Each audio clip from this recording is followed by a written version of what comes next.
Yeah. Told the doc my heart was burning. He just gave me Gaviscon. I am like a vagabond, traveling through Babylon, searching for the God inside. Internal tetragrammaton. A humble brother full of pride, trying to get my balance on.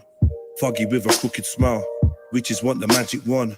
Most my life's been doing crime, robberies with valleys on. J Gamble Street dreaming like my GOC in Paris 1. Left my son too many times, wondering where his daddy's gone. All the years I spent inside, my story's not a lavish one. Wish I could go back in time, reverse the damage that was done. All the pain I felt in life, just fuel me to carry on. It's probably where my passion's from. It's probably where my talent's from. It's probably what kept me alive when my mum and grandma's gone. That's why I got so many sides, a happy and a savage one, a tranquil and a manic one, content and a famished one. I'm for peace that squash the beef, but never been a salad done. I could get your carrots gone, smoking on the highest strains, like where'd you get your cabbage from? Greener than the Amazon, a jungle with my chalice bomb. I get my Congo natty on, feeling like a pot of gold, sliders and a trackie on. Everybody's Iron Man till I get my proton cannon on. Then they're drawing out their diagrams in the station, getting their ballad on. Told the doc my heart was burning, he just gave me Gaviscon. I am like a vagabond, traveling through Babylon, searching for the God inside. Internal tetragrammaton, a humble brother full of pride, trying to get my balance on. Foggy with a crooked smile, witches want that magic wand. Most my life spent doing crime, robberies and valleys on.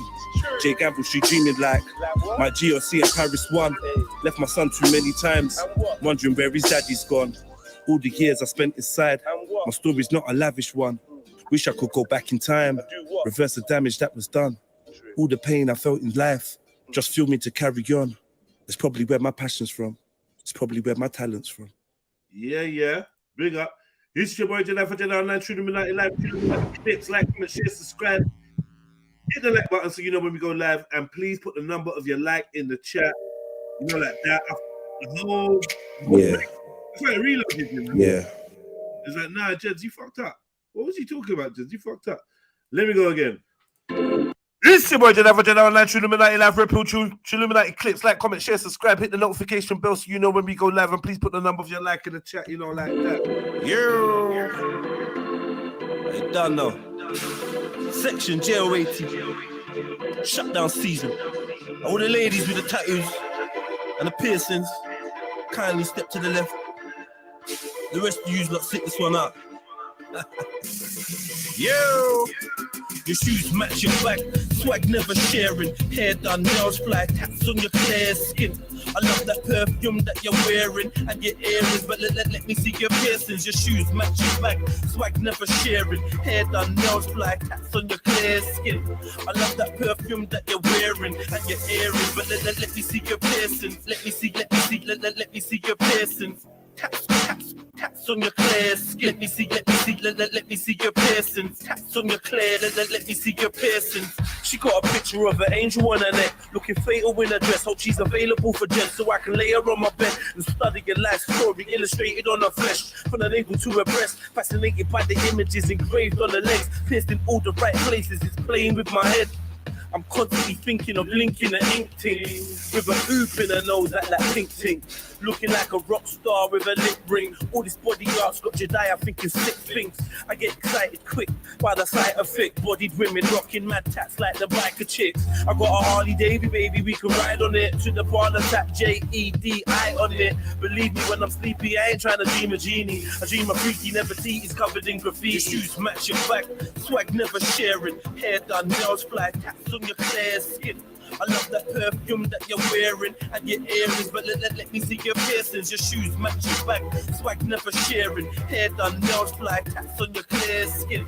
I love that perfume that you're wearing and your earrings, but let me see your piercings. Let me see your piercings. Taps on your clear skin. Let me see your piercings. Taps on your clear, let me see your piercings. It was only meant to talk, but now we're on the bed humping. I tried to behave, she kept playing with her tongue ring. Recruiting for a blowjob, head hunting, you've been hired by Jediah. Put your flyer to the love's wing. Looking triple fierce, bottom lip and nipple pierce. The lettering on your collarbone is crystal clear. Girl, you get it in them other whole shits is smeared. All my ladies go crazy if your clips big speared. Or your pussy's blinking, girl, your pussy's winning. He does all the shit my ex-girl's pussy didn't. Sharing is caring, why keep the goodies hidden? Tattoos and piercings, that's my new religion. It don't matter if it's songs or Arabic scriptures from Quran. Your baby's name or Lucky Charm. A bar through your lip or your nose. Cats on your hips or your arms. Lift up your arms. Let me see your piercings. Taps on your clear skin. Let me see your piercings. Taps on your clear, let me see your piercings. Your shoes match your back, swag never sharing. Hair done, nails fly, taps on your clear skin. I love that perfume that you're wearing and your earrings, but let me see your piercings. Your shoes match your back, swag never sharing. Hair done, nails fly, taps on your clear skin. I love that perfume that you're wearing and your earrings, but let me see your piercings. Let me see your piercings. Taps on your clear skin. Let me see your piercings. Taps on your clear, let me see your piercings. Let me see your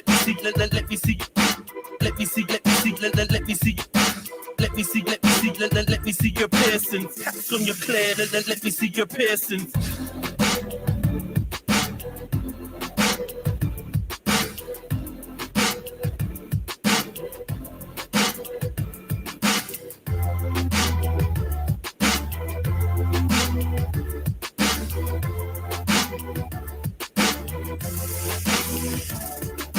Yeah, family, keep them likes forwarding, please.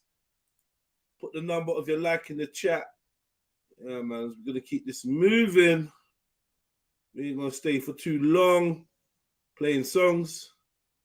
Play another little track for you, man.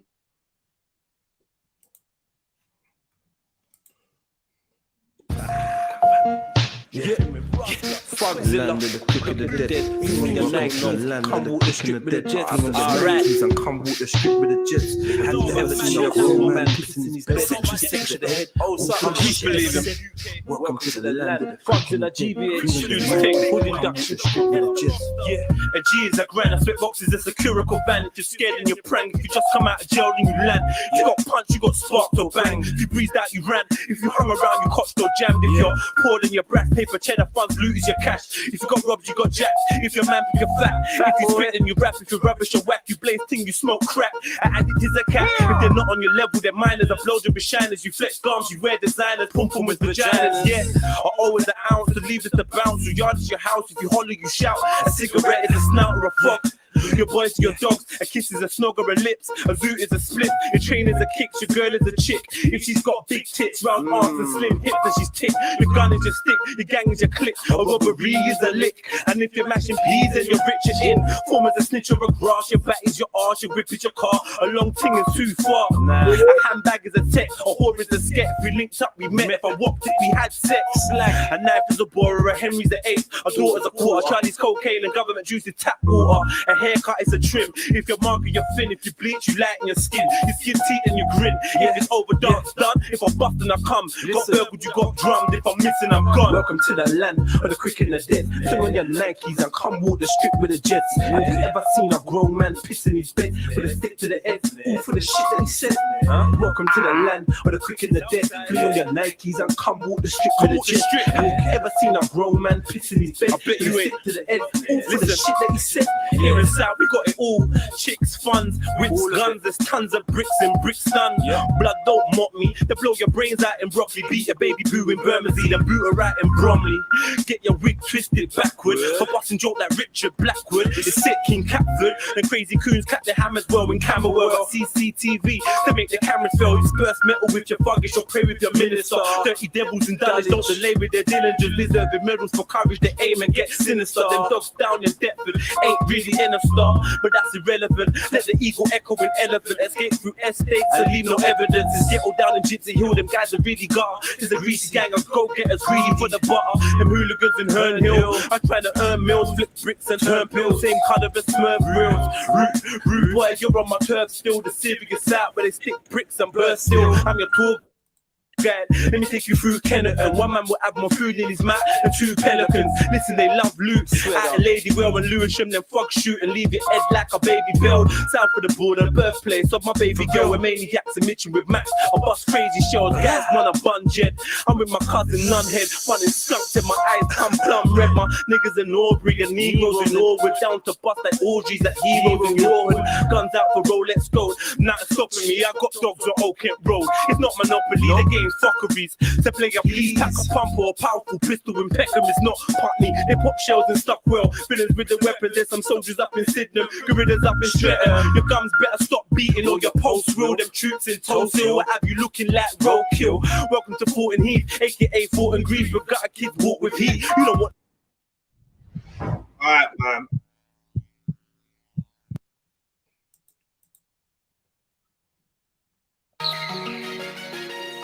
Yeah.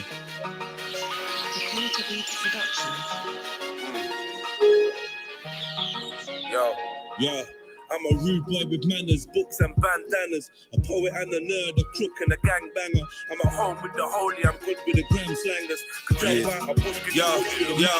Just because I got my head in the book, I'm never puss. With a whoosh, I can jump out a bush and get you smushed, better shush. On the wrong one to push, I get you whooped. If I give the young drillers the look, you're getting cooked. With a gang, who you smell in the air, is hella push. You know the fam, stay ever prepared. We're never shook, connect with man. From everywhere, every hood, feds prang. They full up a fair, cause we ain't hooked on their fool's narratives.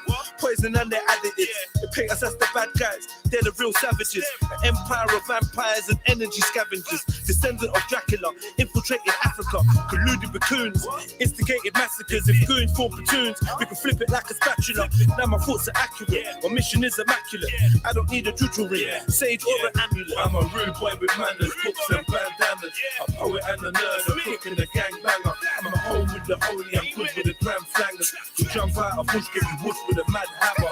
A rude boy with manners, books and bandanas. A poet and a nerd, a cook and a gangbanger. I'm at home with the holy, I'm good with the gram slangers. You jump out a bush, get you whoosh with a mad hammer. I jump out the shrubbery on bare skullduggery. Man is on some antics and fuckeries. Free the people, fuck the monarchy is my policy. I don't even want no reparations or apologies. I would rather die on my feet than live on my knees. The vaccines, the poisons, taxes are robberies. Fat cats relax and leave us trapped in the poverty. Pigs on the pavement, rats in the pocket. Help an old lady cross the road, cause that's how I am. If he's your bro, he's my bro. I treat him like his fam. If I got it and you need it, holler me. I'm the man, ever double cost me. I leave you bleeding where you stand, leave you bleeding where you sit, leave you bleeding where you lay. Know some greasy geezers that don't need a reason anyway. They be beating heaters any season. Man, I let it spray. Beefing for my freedom. To the heathen, I will never change. I'm a rude boy with manners, books and bandanas. A poet and a nerd, a cook and a gangbanger. I'm at home with the holy, I'm good with the gram slangers. You jump out a bush, get you whoosh with a mad hammer. A rude boy with manners, books and bandanas. A poet and a nerd, a cook and a gangbanger. I'm at home with the holy, I'm good with the gram slangers. You jump out a bush, get you whoosh with a mad hammer. Dog, I'm good with these books and I'm good with the crooks. I smoke weed with shush and count peas with shush. So if I lean to the side and I jump on my phone, it could be to get a man knowledge or get him hit with the whoosh. We don't part with them faggots cause they wuss. Never been hit with a package I couldn't push. If we couldn't make it then me and my toast. Come from a manner where you could then overlook. Close my eyes and I see heaven. Trap house seniors earn their keep, dog, they put in more than the tenants. Tenants spend on smokes and tenants. They consume more kestrel than this whip do petrol, dog. Life's no bitch, she's a queen, she'll test you. Blessed everywhere, my energy's ancestral. But my path, it might not be the best route, but I do what I do. Couldn't care what the rest do. I'm a rude boy with manners, books and bandanas. A poet and a nerd, a cook and a gangbanger. I'm at home with the holy, I'm good with the gram slangers. You jump out a bush, get you whoosh with a mad hammer.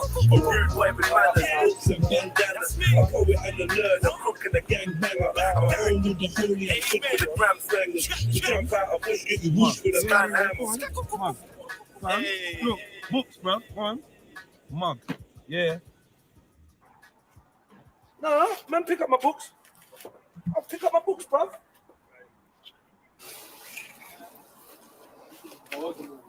Yo, I juiced this. There's not a French rapper alive that's better than me, man. Relax with that.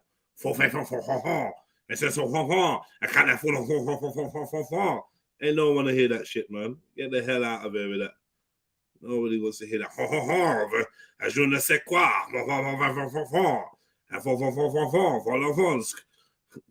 Glutons. No one wants to hear that at all, man. Let me. Figure it yourself. Put the number of your like in the chat. Parlez-vous? This is your captain. This is your captain. This is your captain. This is your captain. Oui, like up this show, huh, garçon? Yeah. All right, last one, man. Yeah.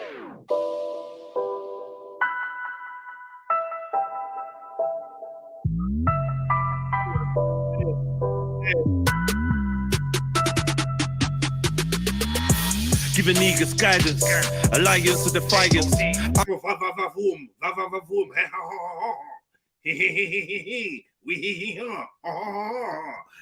How you say? How you say? That's what they're gonna be rapping. How you say?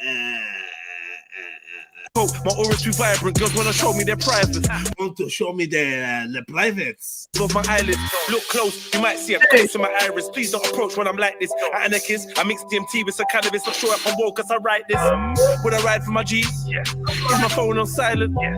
Do I despise the police? Yeah. Is Kobe's last name Bryant? Yeah. I know some activists, I know some lifeless. Man, I know some savage shit, man living righteous. I know some dons only roughing it cyber. I know some tags that I actually riders. Don't know my destiny, but my past says I'm a survivor. My probation officer says I should be in an asylum cause I said the queen does witchcraft. There's no curve when I watch the horizon. If life is a game, at the end you face the last boss like bison. Clipping a grabber, clip like a ladder, riding for a block full of pythons. Dodging a slammer is hot in the manner. We are not stopping with sirens. My son's friend got stabbed in the heart. I could not stop him from crying. Hope he knows he's a king with bulletproof wings. No weapon could stop him from flagging. The air is so toxic it's frightening. AI and robots are rising. They're studying Madam Blavatsky and Alice the Cardi. We're shotting for diamonds. Shopping for islands. Besotted with icons. It's true talk whenever my mic's on. Blood bath in the streets, keep a tool in my waist and my heart on my sleeve. Why's that mad? Following the star of the east, where the rich get fat, man is starving to eat. I think cryptocurrency's the mark of the beast. I can smell blood like a shark in the sea. Michelle is a man in a palm and a dream. Let it spark in the park after dark. Look what the shotgun done to the bark of the tree. Sometimes I'm gonna ask if my seed inherited negative karma for me. It's getting harder. Getting harder to sleep. All right, man. Big up yourselves. We in the building. Yeah, once again, happy new week, happy new month, happy new year. It's the 24th of April, 2023. Allegedly, man. I hope you lot are good. Hope the week is gonna, be productive and constructive for all of you lot. Dreams, goals, ambitions, all of that, man. Loved ones, family, friends. Hope everyone's good, great, and blossoming, man. What more can I say? Can't really say nothing more, man. It's Monday. And yeah, it's been one of them weekends, man. We on the other side of it. Back to work. Back to fucking work. Right. What was I gonna go to? Where is this? Where's this little list here? Here we go. Yeah, start picking up on a couple of videos I meant to play from a couple of days back. And we'll just keep going and see how everything goes. Well, first and wait. First and foremost. No. First and foremost. One second. Let me just line this up properly.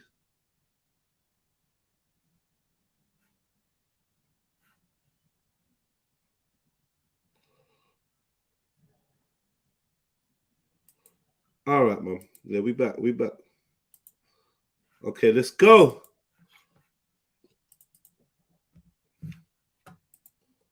Let's go. It's story time. Story time with Young Pharaoh.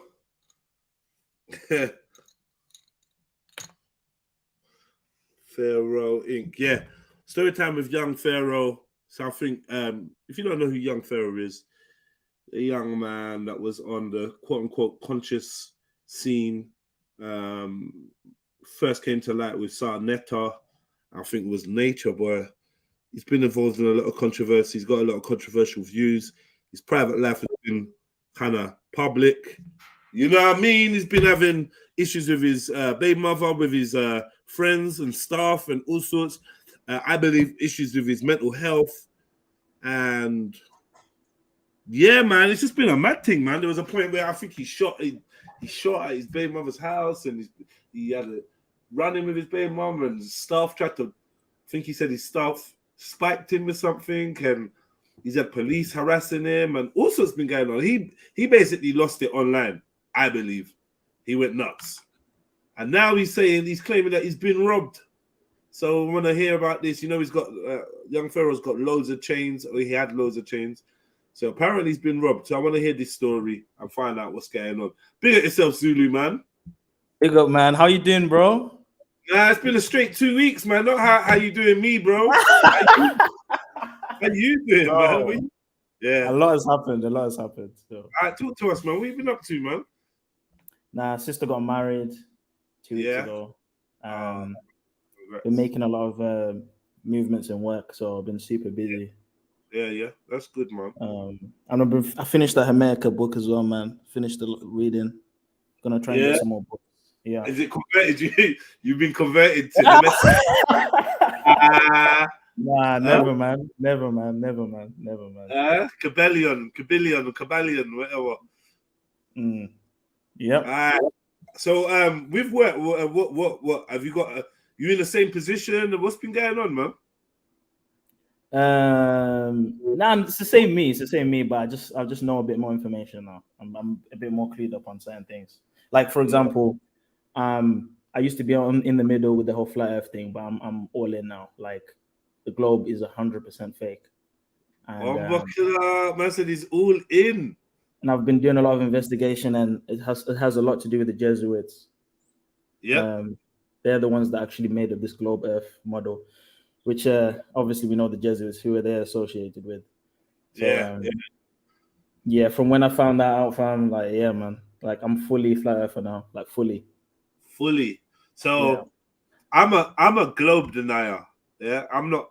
I think maybe I allowed myself to be called a flat earth or whatever, but I'm now a globe denier, which doesn't put me in a position of having to prove that the earth is flat. All I have to do is show that I have good reason to question the globular, heliocentric version of reality. So I don't have to prove that the earth is flat, but you have to prove that it's a ball. You know, I feel like that's a way more comfortable position for me than having to say. And flat earth makes people think of something flat, and then they start asking all kinds of stupid questions about what about mountains then, and all this other dumb shit. So you know what? No, I'm not saying it's flat. I'm just saying it's not a ball. I'm saying there's no one upside down in Australia right now. That's the stance. Yeah. And we're not spinning around the sun, orbiting around the sun. Helios. Stationary Earth. I believe in a stationary Earth. Mm-hmm. It's all about Helios. Of course, Helios, sun worship, man. I've been trying to tell people this for the last 15 years, cuz. Yeah. I was listening to what you were saying, and I was agreeing, but inside I didn't want to make the full transition to that. Yeah. Come on, man. It's like, for me, one of the lines that resonated with me the most, maybe even resonated with my ego, who knows? But it was when a man said that all these agencies are trying to convince you that what you perceive is false. They're trying to you have to go against your senses. Yeah. You have to go against your senses to believe in the spinning earth or in the earth being a ball. You have to go against what you feel and see, what your senses are telling you. And who's now going to take the place of your senses? NASA, the government, all these other things. It just doesn't make sense if we're following a linear thread that says these people are not to be trusted. We can't entrust our most important worldview on them. There's just too many red flags for me to be comfortable going with what they tell me is going on in the world. And then when you look at what NASA and all these space agencies have been saying in the last 10 years, it gets silly. When you see the missions that they claim they've been to, when China tells you they went to the moon, when this person tells, oh, the SpaceX Mars launch crashed and exploded a couple days ago, right? Yeah. Didn't leave view. Seemed to reach a certain altitude and then arc, and then crash and burn. Now I've seen so much footage of missiles apparently hitting the firmament. I don't know, man. I don't know, man. I don't know, cuz. And there's a lot of fake space station footage with them pulling strings, things glitching out, blue screens. Oh yeah, watch the space station. They tell you when you can see it in your sky. They tell you could go to the website. They tell you when you can see it in the sky. I'm like, yeah. And what do you end up actually seeing in the sky? A white dot. What do you see? You get me? You don't see a space station. Anybody, and I always catch out these people that think they can just lie. Yeah, I've seen it. Yeah, oh yeah, what? I've seen Saturn through my telescope. You, my friend, are a liar. Oh yeah, I've seen Mars through my telescope. What, you saw a round ball, yeah? Fucking liar, man. Why do you have to lie? Like, I'm not gonna lie. If I saw curvature or experienced the earth turning or had evidence to prove the earth was a ball, then that's just what it is. I'm not gonna lie and try to cover it up. Oh no, I've not seen that. But people will lie. I had a man tell me that he's been on Concorde and he took pictures from the passenger side. No, it wasn't the cockpit. And yes, you could see the curvature. And blah, blah. You're a liar. You're lying. Yeah. You're lying, cuz. Lying, fam. Yeah, we've got Concorde pilots on record to say no. We got concave or convex windows. Blah blah blah. Furthermore, the space station tell you curvature cannot be perceived from the space station because they're not high enough. So how's a Concorde going to perceive it? So like, these are some of the things that started encouraging me. Rah, man is actually lying. Okay. And to this day, I don't know. I do believe that there's some psyop to the flat Earth. Same. I've suspected this. Definitely some the flat Earth society. Yeah. When there's like multiple worlds around the ice wall, like different levels, like there's a whole model out of it, right? Yeah. See the ice walls thing.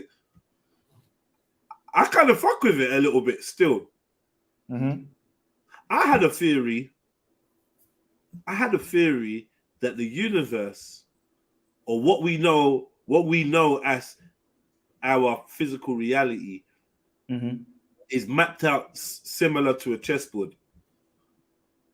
I have a feeling that this is why the chessboard is so, and the grid system and the checkerboard is so symbolic. I have a feeling that the checkerboard represents the land that we walk on. Yeah, I don't know what the black parts are or the white parts are. One bit is land or habitable. The other bit is maybe, I don't know, antimatter, I don't know, different dimensions. But I got a feeling that the universe or whatever they call it is laid out pretty much like that, like it says in the Quran, laid out like a rug or like a carpet. I have a feeling that we standing on the universe. That's a instinctual belief. Like the Russian doll. Say that again. Do you believe that the heavens or the dimensions is more like the Russian doll? So like when people say, like, for example, right, a heaven is above, more so heaven is here, but in a different layer or perceivable layer, rather than it being above or being outside of this area. It's here, or the other dimensions are here, but just in a different layer. But it's still here. They're here. I think everything's here. Everything's here, but in a different layer. Yeah, just in different layers, and they're trying to make us think it's over there and over there. Like I said, my suspicion is that the heavenly bodies pinpoint specific locations on the ground, like Polaris pinpoints Earth. And there's other stars that pinpoint other locations. Possibly Mars may pinpoint the physical Mars. I know it sounds crazy, but I got a suspicion you could travel to a lot more places. And that's my suspicion. I'm like, my intuition tells me that if we were allowed to travel, we would see some of these places or some other places other than here. I'm not gonna lie, bro. I'm not convinced that there's planets, other worlds. Like when I look, because when they show us these the solar system, and then they say, "Oh, look into a telescope," I'm just seeing a twinkling light. That's all you're gonna see. So how do I know it's terraform? How do I know it's a solid? Yeah, like, realm? I don't think it is. That's why my version of these other realms are physical places that you can travel to, and this is what, and they've stopped you from traveling. Yeah. Dark Side return. Sorry, my bro. I swear I let him in. Dark Side, if you can hear me, return. Sorry, my bro. I was just chatting away. I meant to let you in. Yeah, but it's all theories. It's all theories and whatever. But I'm happy with that. I'm cool with that. I'm cool with theories, man. I'm happy not knowing what it is, but I know it's not what they're saying it is. That's the position. 100%. Yeah.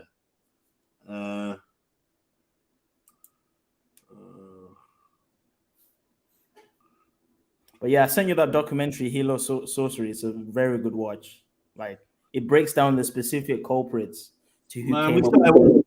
Started watching it, man. I was watching it with these lames, man. I was watching it with these fucking lames that don't want to learn nothing. Just want to chat about fucking 24 hours. Yeah, man. It's like conversation. Some people, I've been getting lame conversation, man, from people, man. It's just not been engaging too much because it's like, bro, you don't just want to chat shit all the time. I can't believe. Yo, fam. Dark Side, what go on, brother? Go on, fam. What are you saying to me, man? Yeah. I tried. You know what it is, fam? I couldn't. I asked for that honey thing late before I left. My auntie said, I left it late. They said I could have got some, but my auntie said it would have been a scan. I have to get it from the village. I have to order it in. So yeah, I left it kind of late. But she said she's gonna send me some. She's gonna send me some. So as soon as she sends it to me, we need to create a line. We need to chat offline. We need to create a line of a line from the motherland down here, man. Of course. Yeah, that honey's the shit, bro. Yeah, no, I heard. And once I said it, people were saying, like that's the bang. But listen, this flat Earth thing, I can't. Yo, me and my brother, my girl's brother, was having a deep convo about it yesterday. Like, bro, you know what it is, Jed? You know what it is? The globe Earth is what I said. The globe Earth look to me. I don't know about you, man. It looks better than the like. It's like, to me, it will look better to have a globe Earth than a flat Earth. Like, even if I can't prove either or, but the globe looks nicer.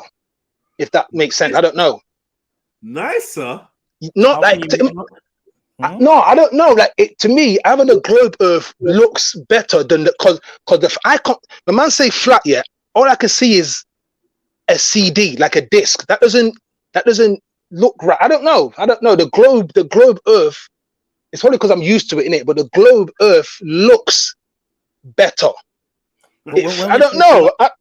When we say flat Earth, it doesn't mean there isn't levels in terms of the terrain. Like, you still have mountains, you still have regions. I understand all that. Julu. I get all that because people don't, like Jed said it earlier, when you say people think mountains, like, obviously flat as in it's got depth too. Like, it's not going to be flat as in a disc, innit? Like, it's going to be flat with and still have depth. So obviously there were mountains in that, but I'm saying, yo, if you man, so what am I saying? Like, so what? Don't man believe in, like, people putting GoPros, see the GoPros on a weather balloon and letting it go?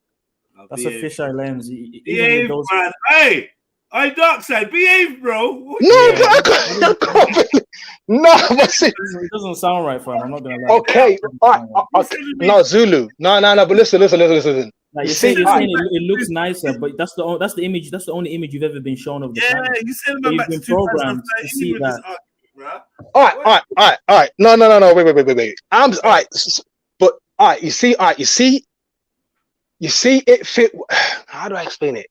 You see, so what? So man is saying, I don't know. So man is saying the GoPro camera is just curving. It's curving. No. We're not saying the GoPro camera. We're saying the GoPro lens. The lens is curving. The flat is curving it. Yes, it is a fisheye lens.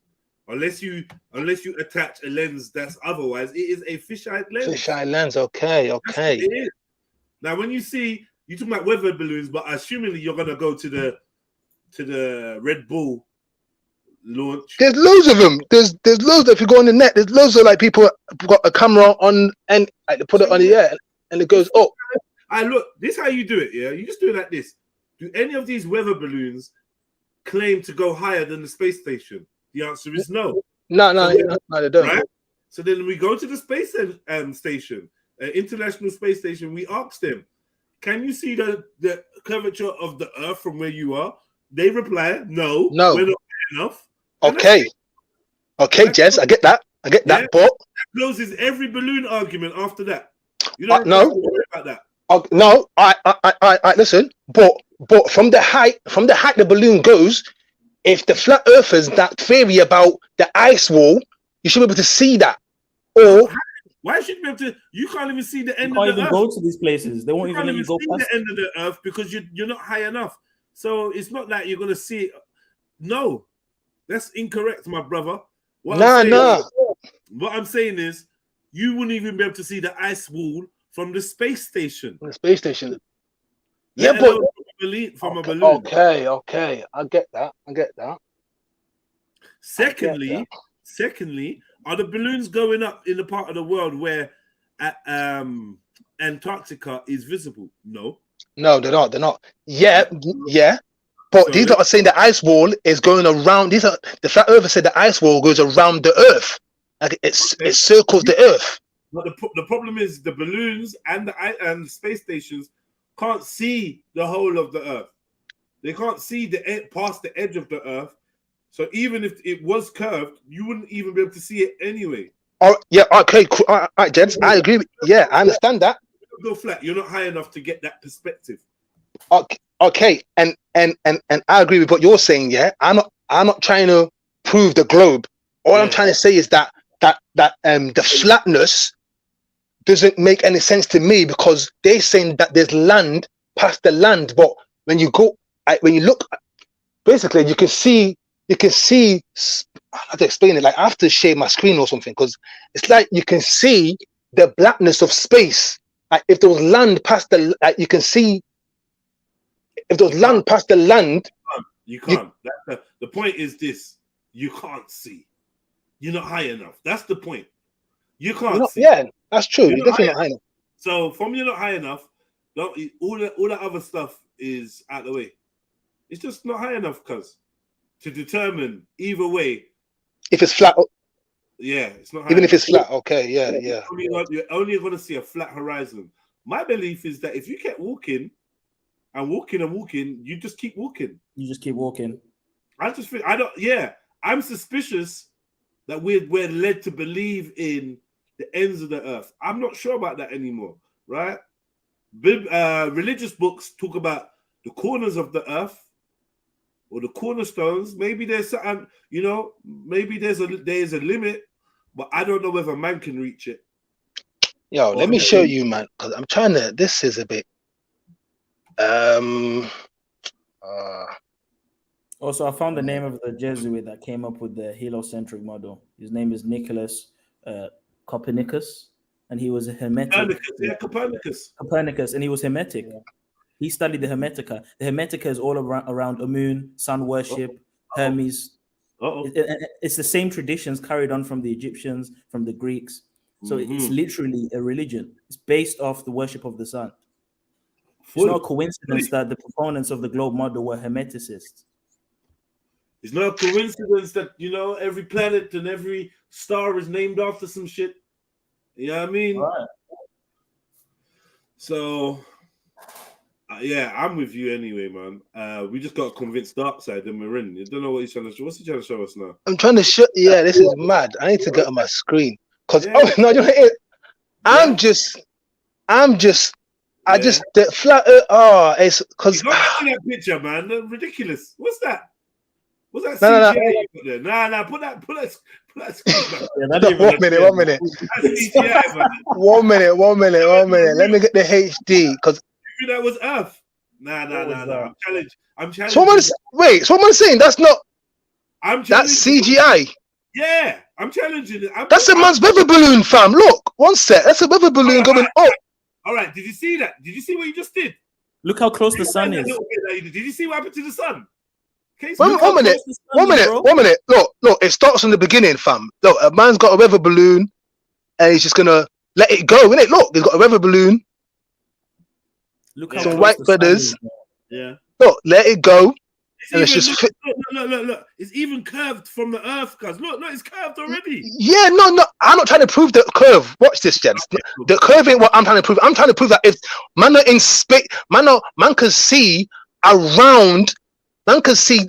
All right, watch. Man can see around this thing that we're on. So if those lands past this place that we're on, this flat Earth thing, because man can see past. Man can see the edge, the so-called edge of the Earth. Yeah, Not the edge, but like the outskirts. Let me just remind you. That the brothers and sisters in the International Space Center station and assure us they are not high enough to see the edge. All right, not the edge. 1 minute. Look, not the edge. I don't mean the edge. I mean watch, because it's in space. Like, all right, look. So what's that? Yeah, no. I don't think you can see it properly. You're not seeing past that. What do you think? No, but I mean, yeah, no, you're right. So I'm looking up because obviously I'm looking up in it. I'm looking up at, like. Look how close the sun is, Darkseid. Look how close the sun is, G. Yeah, that's close. The sun's close. Because they tell you the sun is. No, you're right. Still, you're right. You can't see the edge. The sun is light. You can't see the edge. Hold on. If you keep traveling forward, you're just gonna keep seeing. Yeah, you're right. All right, gents. Here's what I mean. Them flat earthers say that there's land. Like, yeah, no, that's mad. Yeah, exactly. All you're seeing is the disappearing point. Yeah, which is to do with distance, not curvature. Not curvature. That's true. That's true. It's your field of view. It's just a field of view, man. No, you're right. Because you're gonna think, fuck, when's this shit gonna end? And it's not gonna. And then you're gonna see some shit that doesn't make sense. Like, what land is this? Where's this? Yeah. Okay. Right? What landmass is this? This is my opinion. It's purely conjecture. When I talk about what you're gonna see, that's just purely conjecture. But it's my belief. Here's a quick question. Yeah. The blackness outside of the land, like the blackness. What do you believe the blackness is? Yeah, obviously that's just empty space, isn't it? It's just space. Like, but I'm thinking, cause the flat Earth man told me that. Obviously, I'm thinking, yeah, it's me. I got it twisted still, because I'm thinking that you can see. What do you think that is the blackness? It's just the dark. It's just the darkness. The darkness. What is the darkness? I don't know, fam. I ain't got a clue. It's just dark. Everything else, but this thing that we live on and stand on. It's whatever else is out there. I don't know. You don't see stars. You don't see stars. Could it be water? I get what man is saying still. You know what? There's never going to be an image of the sun shining on the earth from space. There's never going to be a picture of the sun from space. There's never going to be a picture of the moon from space. The moon and the sun next to each other. Or none of that shit. We ain't going to get the eclipse from space. We're going to get nothing. We're going to Mars. We're going to Uranus. We're even trying to get a selfie from the moon with the earth over our shoulder. None of that. We ain't going to get no 24-hour footage of the earth spinning without it cutting out, glitching, or being edited. Come on, man. The simple shit the simple shit we do. We'd go to the moon and start taking all kind of booky pictures with the earth between our fingers and all sorts. Doing all what we do when we go to the pyramids and that. We stand in front of them, we take pictures of it over our shoulder. You ain't gonna get none of that. I think the blackness is water. Yeah, I suspect so. It's not a coincidence that the astronaut looks a lot like the divers. You know when they go below, the way the fish. No, go. yeah, but obviously, Zulu. That's because there's no air though. It's like they're That's trying because to give us. Hold on, it's like they're trying to give us little hints. Like, yeah, this is kind of like water still. And even the language where we say spaceship. Come on, man. yeah, They're telling yeah. us there's water up there, 100%. And it would make sense that the firmament. I believe that the layer around the land where we are is a bit higher than. Because they make the flat Earth model look, oh, look, there's a dome around it. The dome could be higher in terms of like where the dome is in comparison to the land. So the sun and the moon are within the dome, but the dome is higher up. I think, personally, it's possible. Either the dome is higher up or your Earth is bigger than you think it is. That's insane. Yeah. There you go. The Earth is, in comparison to us, the Earth is, we're like cells, you know, like in comparison to the size of the Earth compared to us, we're like cells within the body, like. Yeah, I don't think there's other planets, bro. I'm honestly, I genuinely inside, I don't feel like there's other planets or other places. I don't think so, honestly. I think this is just it. I'm not. Nah, listen, man, listen. Forget. All right, if we're on Earth, right? Yeah. Then all other places would be part of your Earth that you're on that you don't know about. Say that again, Jess. Say that again.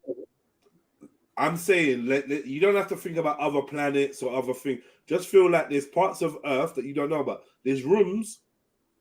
All right, there's rooms and wings to the mansion that you're in that you haven't discovered yet. Discovered yet? Yeah. Of course, that makes sense. Like they know about that. You don't. There's a whole room there. There's a whole hall.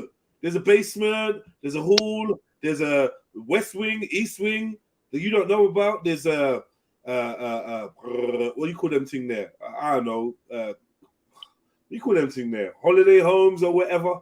Yeah, like an annex, like a concept annex and that. Yeah, there's other shit on the land. Yeah, there's other buildings on the land. The land is so big and it's so well policed that by the time you start walking out and walking around, someone's going to stop you on the grounds and be like, oh, sorry, this is restricted area. You're going to have to go back. You're not going to see that other mansion behind the row of trees. You can't even get close to it. And there's things below as well. Things below, to the side, this, that. That's what I'm trying to say. So what the portion you've been given to know about is the portion you've been given. Maybe there's something significant that separates. Yeah? Quote unquote ice wall. I'm just saying, maybe not. Maybe there's something significant that separates, and the people on the other side are not aware about us, and we're not aware about them. However, our rulers are aware of everyone, of each other. Yo, look at my camera. So what am I saying? This bag thing's fake, yeah? That's all fake, my dog. That's all fake. The bag in the space in that. What's this bag in space? What's that? Is this a space station, dude? They're meant to be in space, and it's in a spacewalk, and the bag falls off. Those guys are underwater. The bag falls off and goes where? Look, watch the bag. It just floats down. It floats down towards Earth or something. Those guys are underwater. There's a bag there. There's a bag there. They're underwater. There's a bag there. Yeah, you see a lot of air bubbles in these. You know what I mean? And everything's floating like they're underwater. In the water, bro. Yeah. Look at the suit they're wearing, bro. It's not a coincidence. It's the same suit that they used to make for people that was skydive. What's it called? Sea diving. Yeah, but obviously, Zulu, they can just say that suit is designed because there's no air up there. That's what, innit? Like that's what they're trying to say. I went to the Science Museum probably about 8 years ago. Time's flying. Maybe less than that. But I went to their science museum with some kids, yeah. And honestly, I went in there with my kids, and by the end of it, I had like about 10 to 15 kids around me, about 20 adults, and it was like I was giving an unofficial tour, yeah. Jedi's anti-science tour of the science museum, and it was a mad thing. We was all standing there, and I'm saying, so I was talking to my youths, and then people started listening in, and I was like, so look at this. They got the space buggy there, right? And they got an astronaut suit and a space buggy and whatever. man, this shit is made out of foil. This shit is made out of Kit Kat wrapper. Like, bro, the shit that they're telling you is withstanding all this pressure and this and that and it's going into space. This shit is made out of like cotton wool and that, bro. What magic? If you see the Space Lander or whatever, the rover and that, what magic material are they using, bro? This is bullshit. If you see the space shuttle, this shit is going through the Van Allen belt. Yeah, and it's with all the radiation. Of the thing is ridiculous. When you go and look at the thing, it's actually very silly. Then they're showing you the space boots, yeah. And remember, we already know the space boots that the space boots that these men were wearing did not match the footprints of them that they so-called left on the moon. The footprints even were different. Oh, you're joking. That's mad. The space lander or whatever didn't even leave no craters, no dust. Like, and my man, Neil Armstrong said that it wasn't live. He said on Jimmy Kimmel show on about, he said, I'd watched you jump off the space lander and say, one small step for man. He said, no, you didn't. He said, no, you didn't, because there was no, it wasn't live. Like, it wasn't, I always said it wasn't live. All of those dudes were Masons anyway. It's not a coincidence that all of them are Masons. Right. Oh, that's ridiculous. This whole place is stupid. I can't believe it. No, it's dumb. It's dumb. I can't, because like I said, to me, Jed, yeah, the round earth, yeah, that's a dumb thing to say, because that's all man I've seen still. The marble earth. The Jesuits been programming everyone, bro. That's the model that they gave us from birth. They got kids fascinated with space, aliens, sci-fi, planets. The indoctrination starts when you're young. Yeah, but okay, Zulu. With dinosaurs. The T-Rexes. But you can't say you get T-Rex chicken nuggets, T-Rex toys. yeah, but listen, you can't say that's not interesting. Like, wanting to know about space and that, and that is an interesting topic to want to get into. I used to love this. Space was like one of my number one. Me too, Jeds. When I was in primary school, fam, we all loved it. I'm out of it now, bro. I can't even watch a space thing. Like, yeah, it's put me off. Man. I can watch a space thing, so I just tell myself, this is about dimensions and like, demons and stuff like that. But when I try, like, I can't watch this space stuff no more. It's just stupid. Yeah. That's what I'm getting to there. That's where I'm getting to, because man don't know what's real. No, like, man don't even know what's like. And you know what? Like, I always say, there's a reason why we grew up learning about space and dinosaurs, bro. Mm-hmm. So and that's when I was young. When I was young, I didn't question things, man. I didn't think, oh, they're lying. I never even considered it. So they had all these years to indoctrinate me unchallenged, and then one little tiny thought led to some serious discoveries, man. And for me, this all started with astral projection and a vision of astral projection, and not being able to astral project to the point where the earth was outside of my view, which made me, having that experience made me question what's actually going on. And I've not seen anything to do with flat earth or anything like that. And I started to think, you know what? What if we're not actually on a spinning ball? That was my first actual thought. What if we're not actually on like a ball? What if the earth is not actually the shape that they're telling us it is? Actually, how it started with the map of Africa. And then I was watching some stuff, and it was talking about, because I was very interested in cartography or whatever, where how people shape the continents and that, and how they get. I was like, how do you even know the shape of the earth or the shape of the land masses and da. I thought the same thing without satellites, like without being up that high. Yeah. And I started looking at the map of Africa, and I started to think, you know what?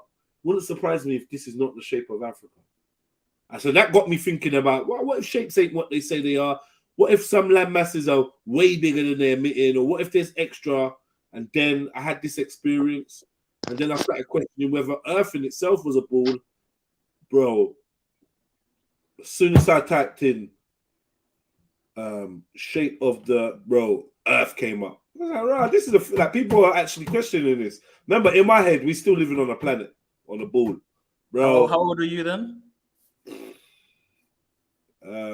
I'm gonna say this is 15 plus years ago, maybe a bit more. And then I just started looking into it, and it was like, right, all this stuff is coming up.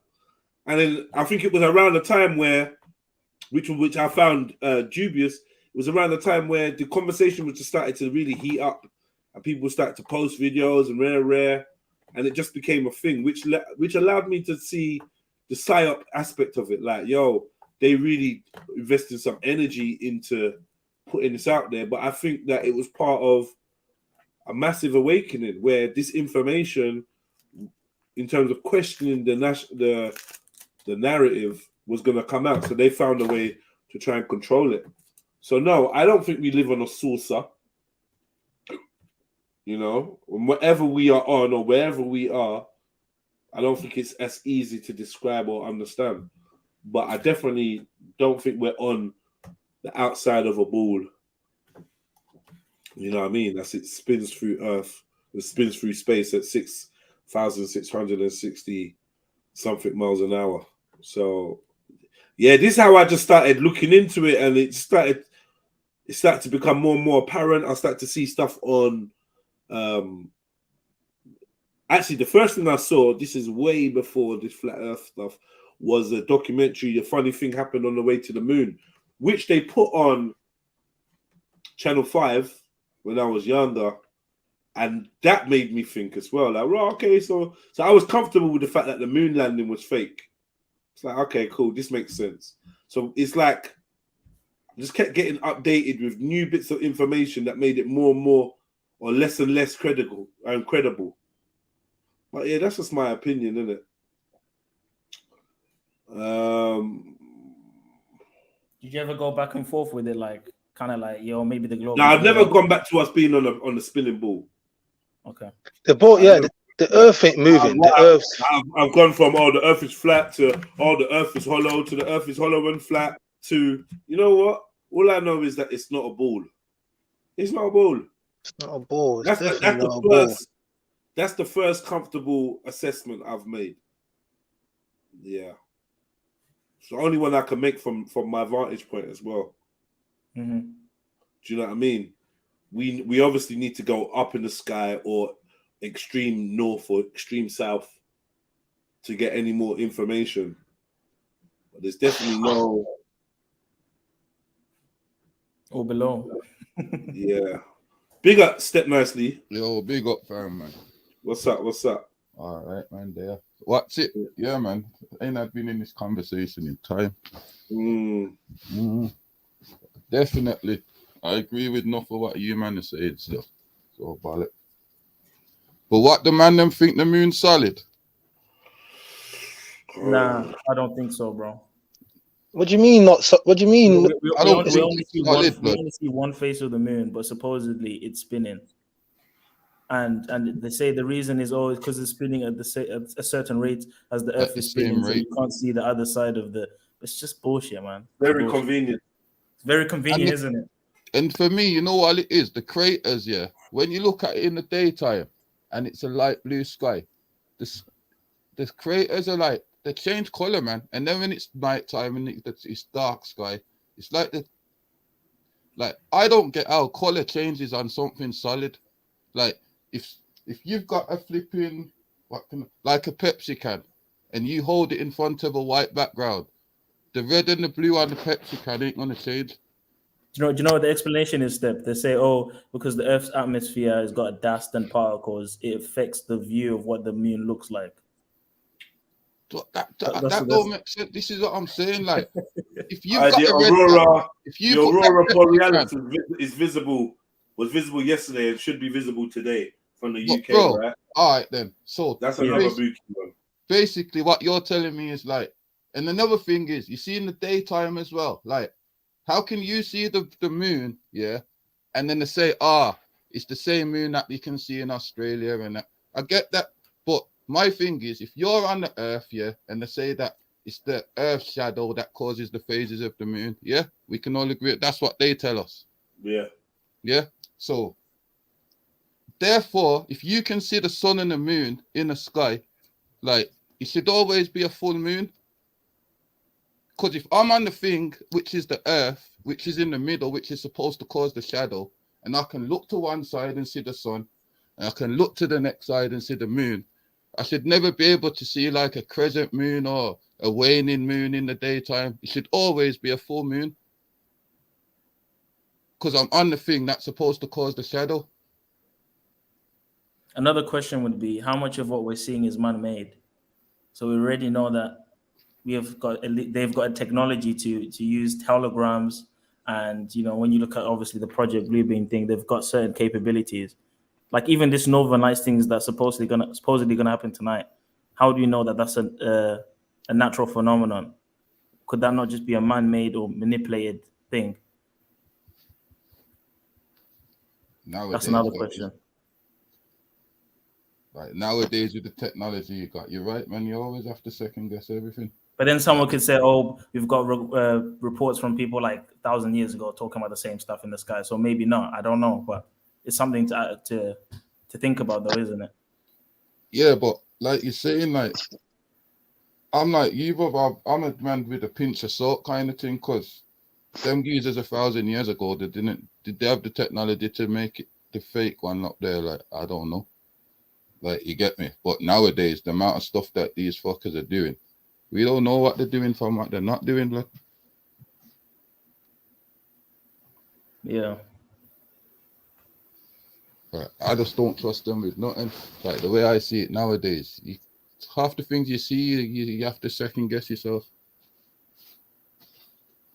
Yeah, man. I think for me, the thing that like really made me change my mind was discovering the origins of the globe model, because obviously I always knew that prior to the introduction of the globe model, the majority of the world was aware of the Earth not being a globe, or at least being flat. That was the general consensus, right? Whether you're talking about the Hebrew cosmology, Egyptian, Greek, etc., etc. So when I found out that it was the Jesuits and the Hermeticists that came up with this globe model, knowing what they believe after reading the literature, which is basically centered around Helios and a moon, the light bulb clicked. They literally made it up as a form of worship towards the sun god. There's no actual real scientific applicability to this. It's not real. It's not an actual thing that's provable by science. It's made specifically for the worship of Helios. And then when I found that out, I was like, oh shit. Because before I was in the middle, because I was like, okay, I know NASA's fake. I know the space station stuff is fake. But can they really lie about the shape of the Earth? Can it really all be fake? But then when I started seeing who came up with it, I was like, okay. And it wasn't hard for me to make the transition, because I already disbelieved in evolution. I already disbelieved in cosmic evolution. These are also mainstream models. So I'm used to being against the mainstream model. So this was just another moment where I just said, nah, this is wrong. Nah, for me, it was like same kind of thing, but it's that, when they always used to say like, the people back in the day, they used to be dumb. They used to think the Earth was flat. And then it was, my thing, it weren't that them saying it was flat. It was, if you go too far, you would fall off the end.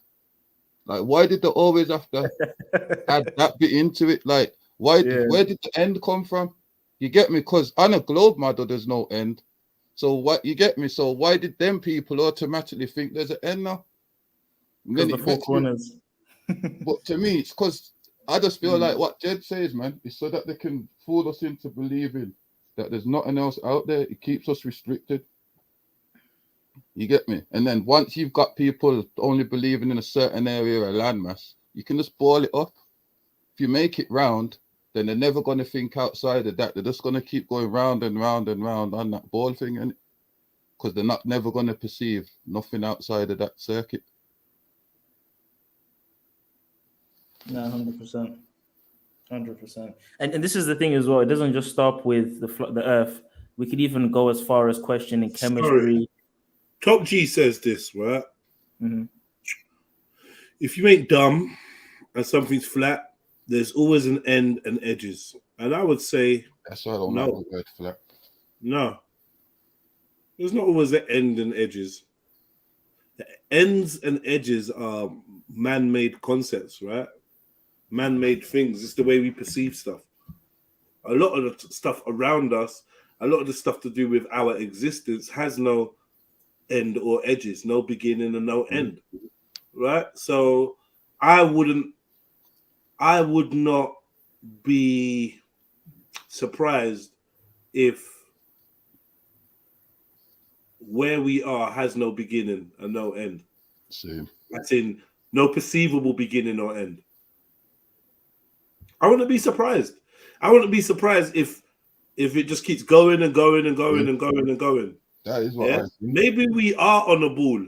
Yeah, maybe we are on a ball, and the ball is just so massive that we can never perceive the curvature.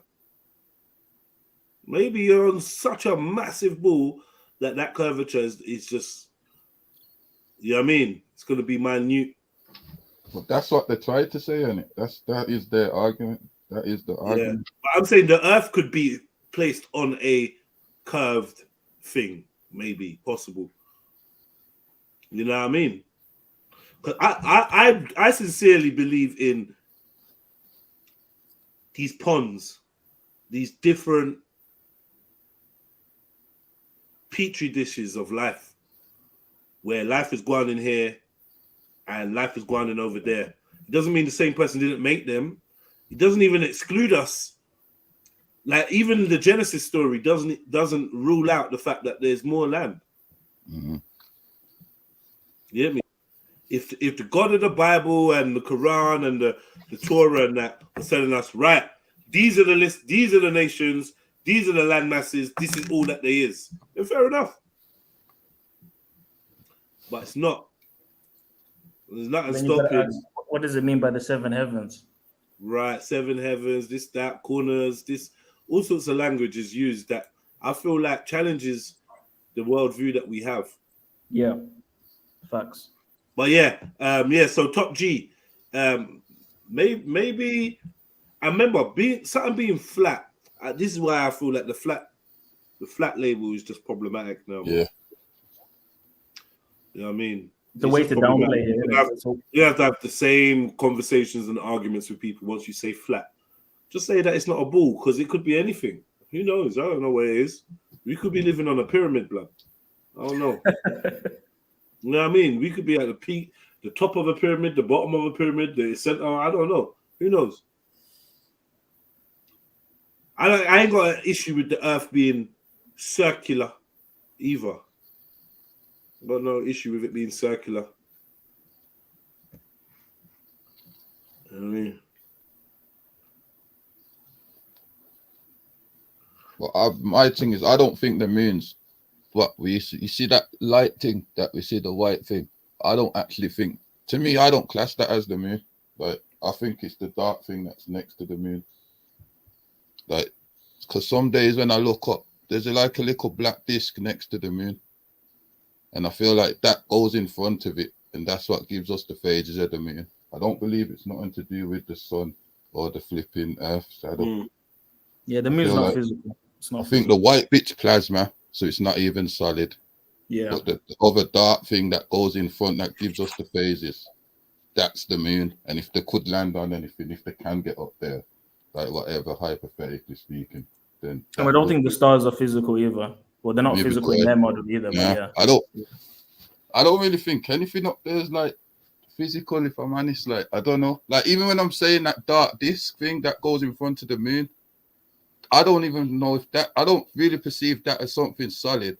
I just think it's probably just a higher density of whatever, so it's able to block out the plasma one.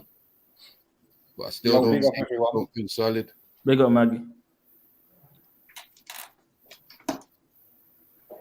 And then that makes sense when you got stories about certain man saying to split the moon or to say two sides of the moon. where, like, you get me? Like, yeah. It makes more sense when you put it like that, though, innit? These type of statements. For real. But regardless, so that thing, I don't know if you saw the thing that we had on last week. I watched it before, already, that History of a Lost Earth. That's what it was called. In that, they make this claim that the moon is basically a reflection of this planet. Even so that I wouldn't rule out. Huh? I wouldn't rule it out, though, to be fair. And then they're talking about like the markings that are on there are actually like looking a lot like the map that's down here, but it's an extension of the map. So when you look at that reflection, you can see the other parts of this plane that we allegedly on now, which are beyond the walls of, you know, the ice wall that we talk about. So beyond the continents that we know, etc. So yeah, I don't know about this moon stuff. It's like I think about it kind of regularly still nowadays, like, because there's then the other thing that comes into it is these planets. But for me, a lot of it, I don't know. I still feel some of it's optical illusions in that. Because I ain't gonna lie, when I look through my telescope, the moon looks solid. Right. Have you ever seen a blood moon, Step? Have you ever seen a blood moon? Yeah. I woke up at 5 a.m. to see it still. Looks it was mad. It was mad. And it always falls on a Jewish holiday, which is interesting. It always falls on a biblical holiday. This the blood moon. And this is why I believe that a lot of these heavenly bodies, it's irrelevant what they actually are. The purpose of them is just for us to tell the times for prophetic reasons. I don't think they actually have it. I don't think we can land on them. I don't think we can do anything with them. They're just there for us to tell the times and the seasons. That's exactly what they're there for. I agree. I don't know, you know, to navigate as well. That's why they were made, I would say. Yeah, I think there's when you look into it, like the navigation and everything else that goes with it in terms of crops. When people do this, when people do that, I think there is something behind it. God knows what it is. Oh, look how many people could read the stars before, man. It's a thing. Sailors, you got people in the desert. You got people who have got, you know, who have like their flocks and that they need to navigate. Like different, everyone could more or less read the stars. And now they're built so much stuff to align with it. Yeah. Why would you make this type of effort? Like I wonder when astrology started. Like making these things into like zodiacs and deifying these constellations. I wonder when that concept started. That's a fun, interesting question, because you said when the astrology started, but then you said deifying it, and it's like that's the question. Yeah. The deifying it could have come quite a bit after. It was just the way things, you know, like the way you get down the road. You know, you go past this bush, you go past this house. There's a guy with a red car in the corner. He's always cleaning the car. Like it was just that. It takes someone else years and years after you to turn that to some kind of legend. Before that, it was just the map. It was just the way the thing that we're on works. But like even with the zodiac, because when I was reading the Hermetica, there was a whole chapter on the zodiac.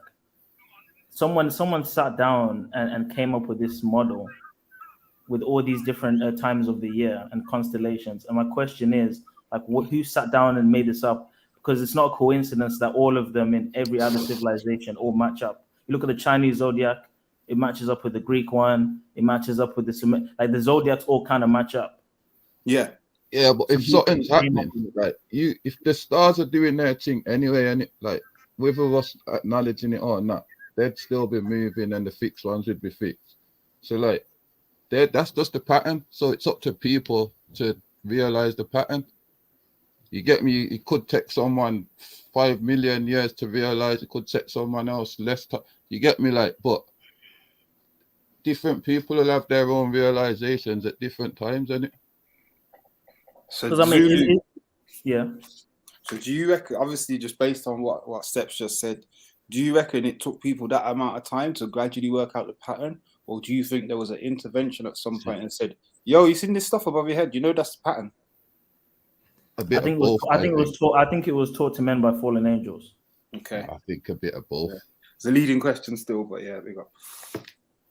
But I want to give the benefit of the doubt that maybe humans could have devised it. But from what I've seen, it seems as if this thing was taught by something outside of this experience. Let's just put it that way. Which seems to be the case for a lot of inventions, like weaponry, sorcery, makeup. Seems to be the case for a lot of different things. So, but like, I'm not totally against the idea of if you're born during a certain time of the year where the stars are positioned in a certain way, there may be some frequency or vibration, because there's so many complexities and nuances when it comes to like the heavenly bodies, right? There's a possibility that it could have some effect on you if you're born at that specific time. But for someone to come up with a whole model and to say, oh, you're Sagittarius, therefore you have these characteristics, I'm not fully convinced that someone could just sit down and make the whole thing and be accurate 100% all the time. Yeah. But I think again, that's that whole horoscopes thing. It's a percentage of the knowledge, in it. You know, when something's been watered down and made for our modern ears, particularly nowadays, because they'll say like a Pisces does this, and this, and all the things that they've mentioned are stuff to do with living in yards and using phones and using technology. So then how does that relate to an actual star sign or horoscope? Yeah. Did that make sense? What I'm getting at is, you know, people give these horoscopes different character traits, yeah? Yeah. But then what they're saying somebody would do is modern behavior. So then what's that really got to do with horoscopes? Obviously, it's been applied in a new time, but like it's not really what the When you say modern behavior, what do you mean by that? What modern behavior, like, I don't know. Like when a Leo goes to the party, he's always going to do this and this. But what are you talking about party for? This part, this whole thing that we're talking about is pre-parties. Do you mean before? They've modernized it. They've modernized it. Yeah, right? exactly. It's been modernized, but this is what I'm getting at. Like by the time we've got to that stage, are we dealing with something that's the truth? So you want to look at the original, like the very are we first dealing with something that's a derivative of stuff that could be true? Where, you know what I mean? Where it's like the root or the foundations of character traits or the things that people have been sent here to do, etc. That type of thing. If you think about it, Mag, there's so many factors to what contributes someone's character and someone's personality. I mean, first of all, the upbringing. You may even argue that it's genetics or genetic memory. And there's so many other different factors. I'm not 100% convinced that the constellations is enough to determine someone's full character. And you basically have to be saying that the constellations to some extent is divine, you know, being able to foretell what characteristics you're going to, like, you'd have to give it some sort of divine attributes, because there's a lot of natural explanations to what leads to someone's character and behavior. Like I just said, the upbringing. Yeah. But okay, so even upbringing, yeah. So that's the horoscopes of your parents. Again, that's another one that if you're reading your fucking thing from the newspaper, you're not gonna get. Your actual horoscope is not just the one that you was born. It's a build-up of who your parents are, the day you was born, the time, all this type of thing goes into it. So yeah, maybe it is divine. Maybe that's just a design and the code of where we are in it. And people born at a certain time have landed from a certain place, and people born at a different time have landed from somewhere else. I don't know. But the more you look at it, it's like a connected idea of code, or not code. What's the word for it? I don't even know. But a connected idea of series of different things. Then that's what can give some truth to it. But if you see it as something that's as simple as like you're going to behave like this, I think even again upbringing is how you respond to your upbringing. Two people could be brought up the same way and respond to it quite differently. Exactly. That's a good Do you know what I point. mean? And is that the person's predisposition? Is it down to where you're born and what fucking ley line it was? Yeah, it just makes it seem like we're just born with a bag of presets, and just like whether it be natural presets or artificial presets, and there isn't much that we can make up ourselves. Yeah, no, definitely. I mean, the kind of puts free will into a big question still. Right, which I don't even believe anymore. I don't even believe in free will anymore. Okay. Completely gone. What, completely gone? Fuck, you know. Completely gone, bro. See. In what sense, Yuli? I don't believe in free will. I don't think I can do anything or do whatever I want. I don't believe that anymore. Because I would be negating the parameters and the presets that have been put on me, which evidently they are parameters and presets. I can't do anything. I can't will anything. Yeah, but you could know what's wrong or what's right and then do the opposite. So what do you throw that under? What do you mean? You mean in terms of like a moral decision, like to do right or wrong? Yeah. But again, like even when it comes to moral decisions, it's also a form of programming, because you're taught something is wrong, you're taught something is right.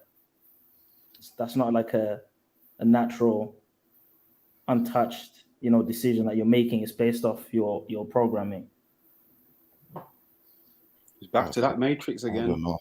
Do you know what I'm saying? It's back to that. See what it is with, like, I get you, Zulu, but as someone religious as well, like, you're a man of God, on it. So you're a Christian, so therefore, like, even in your prayer and that, it says like, thy will be done and that. So you're really and truly supposed to be on your Messiah's flipping will over your own anyway. So I get where you're coming from on that, but I still don't get. You still can negate against it. You can know something's right and still do the complete opposite. So what is that? Is that not will, or is that like, have you relabeled it? I want to know. I want to understand where you're coming from with that statement there, man. I'm a bit.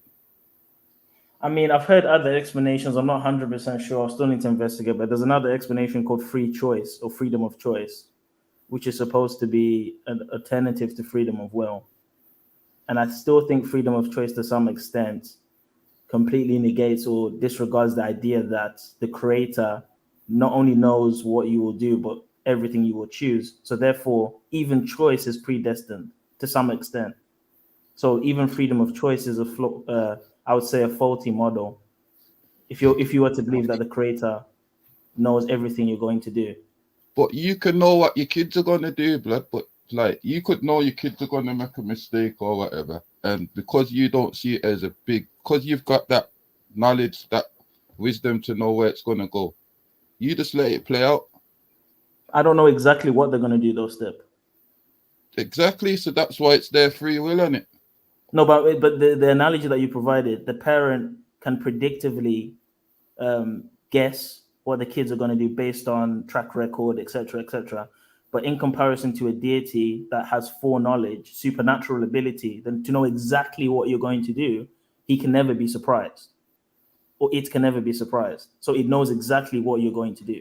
Therefore, how are any of your movements organic if he knows what you're going to do every single step of the way?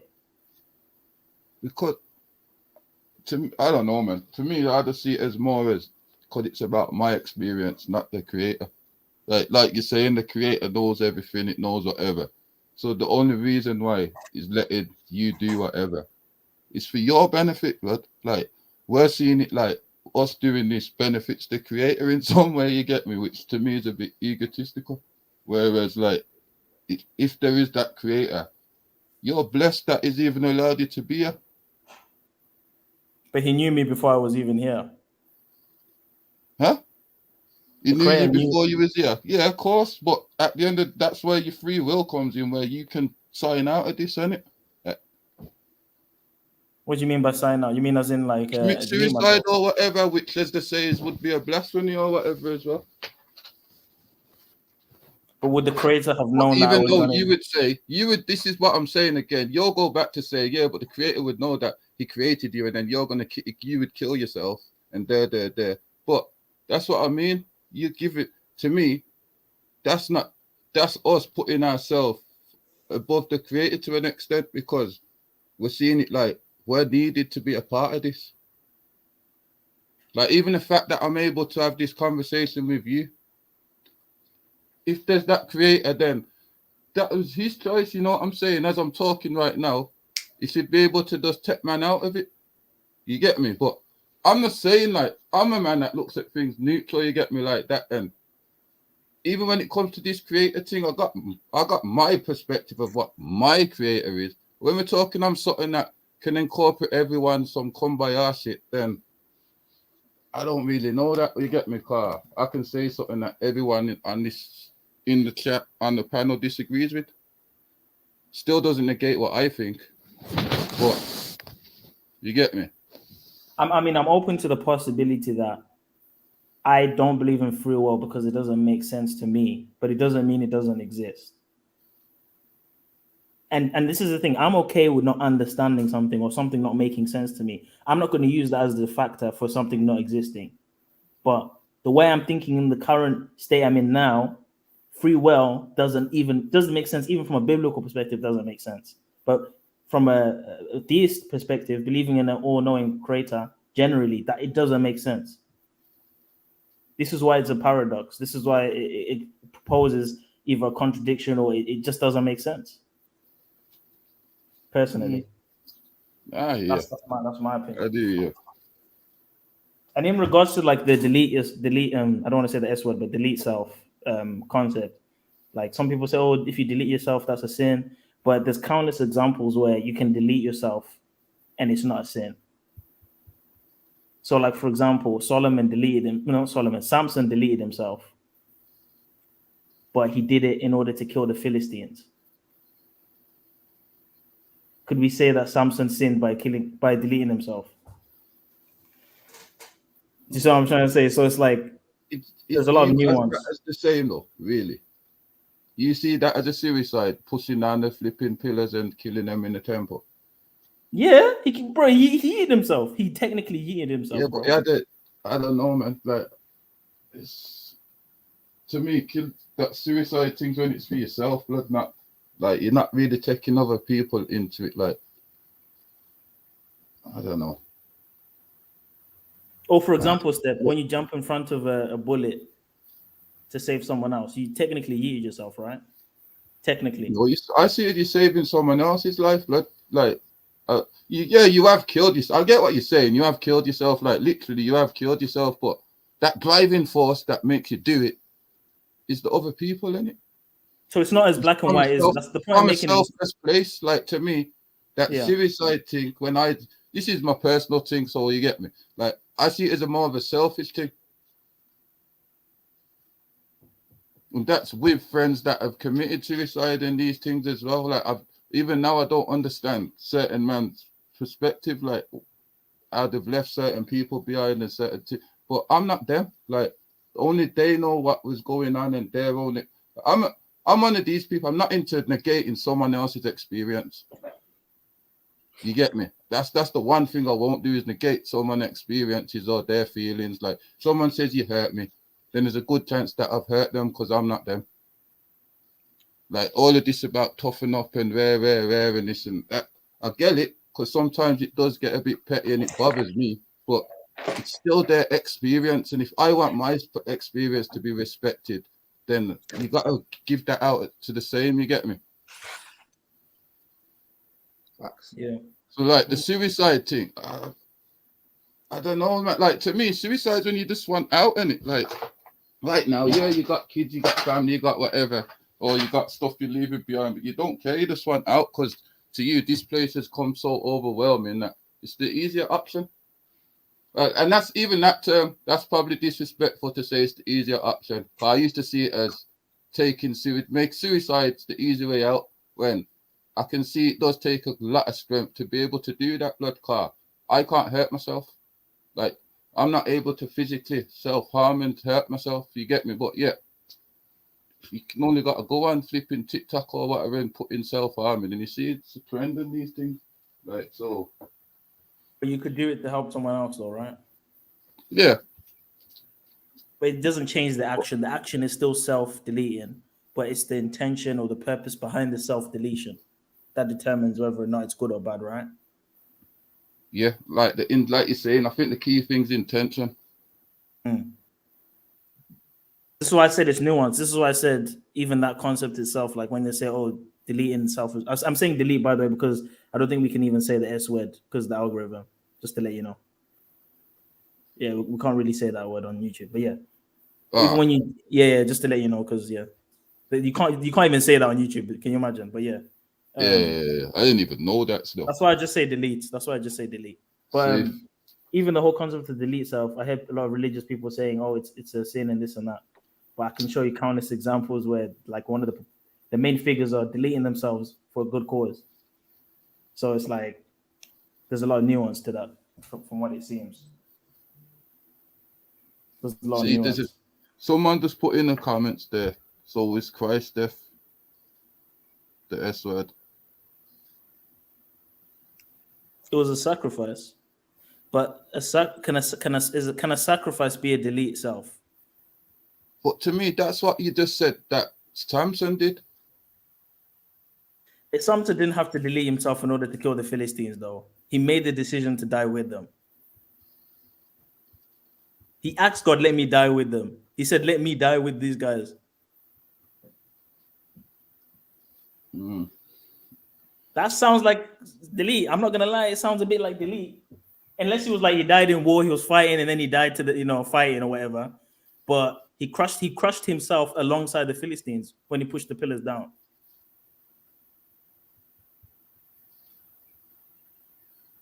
Was that the only way he could get the pillars down? Well, I mean, he was tied up with the chains on with each pillar on each side, and he was blinded. Yeah, so you could really, say Wasn't maybe he there was gonna no die way. then though? That's not really delete. I can't really remember that story. When he gonna die at the time though? Nah, they got him. After they cut his hair, they put him in They had chains. him chained up, but when they gonna put him to the lions or something as well and that? Oh, they had him in. That put him in I'm this. sure you had to get free to push down the things, the pillars. Now, what happened was he was put in between the pillars, and then he asked for strength, and his strength came back, and then he pushed the pillars off on either side. He was in between the pillars. But was he free then or chained up? He was chained up. He did it while he was chained up. But he probably broke free from his chains when he got his strength back and then started pushing it or something, I presume. Well, that makes a difference whether he did that or not as well, Zulu. Yeah. Do you know what I mean? But because if he was already got out the chains, then it is delete. Yeah. But if he was in so you're saying if he was trapped, there was no way out anyway. Put it down to get everyone to solve the problem. He's probably thinking he can't get out, and then he's asking for the power just to get rid of these guys as well, because he could have seen it that is at this rate if he's chained up. I'm out anyway. Yeah, he knows it's delete anyway. It's true. Yeah, but you can say that's given up. This one's far fetched because it's like this. It's very old.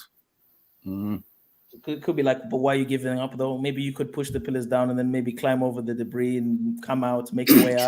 True. It's like it does. It's like, and then it's like you get into this superhero mode. Just because it's super strength does it mean he's impervious to damage, etc. Like, yeah. Because realistically, if any of them stones hit your head, you're gonna die.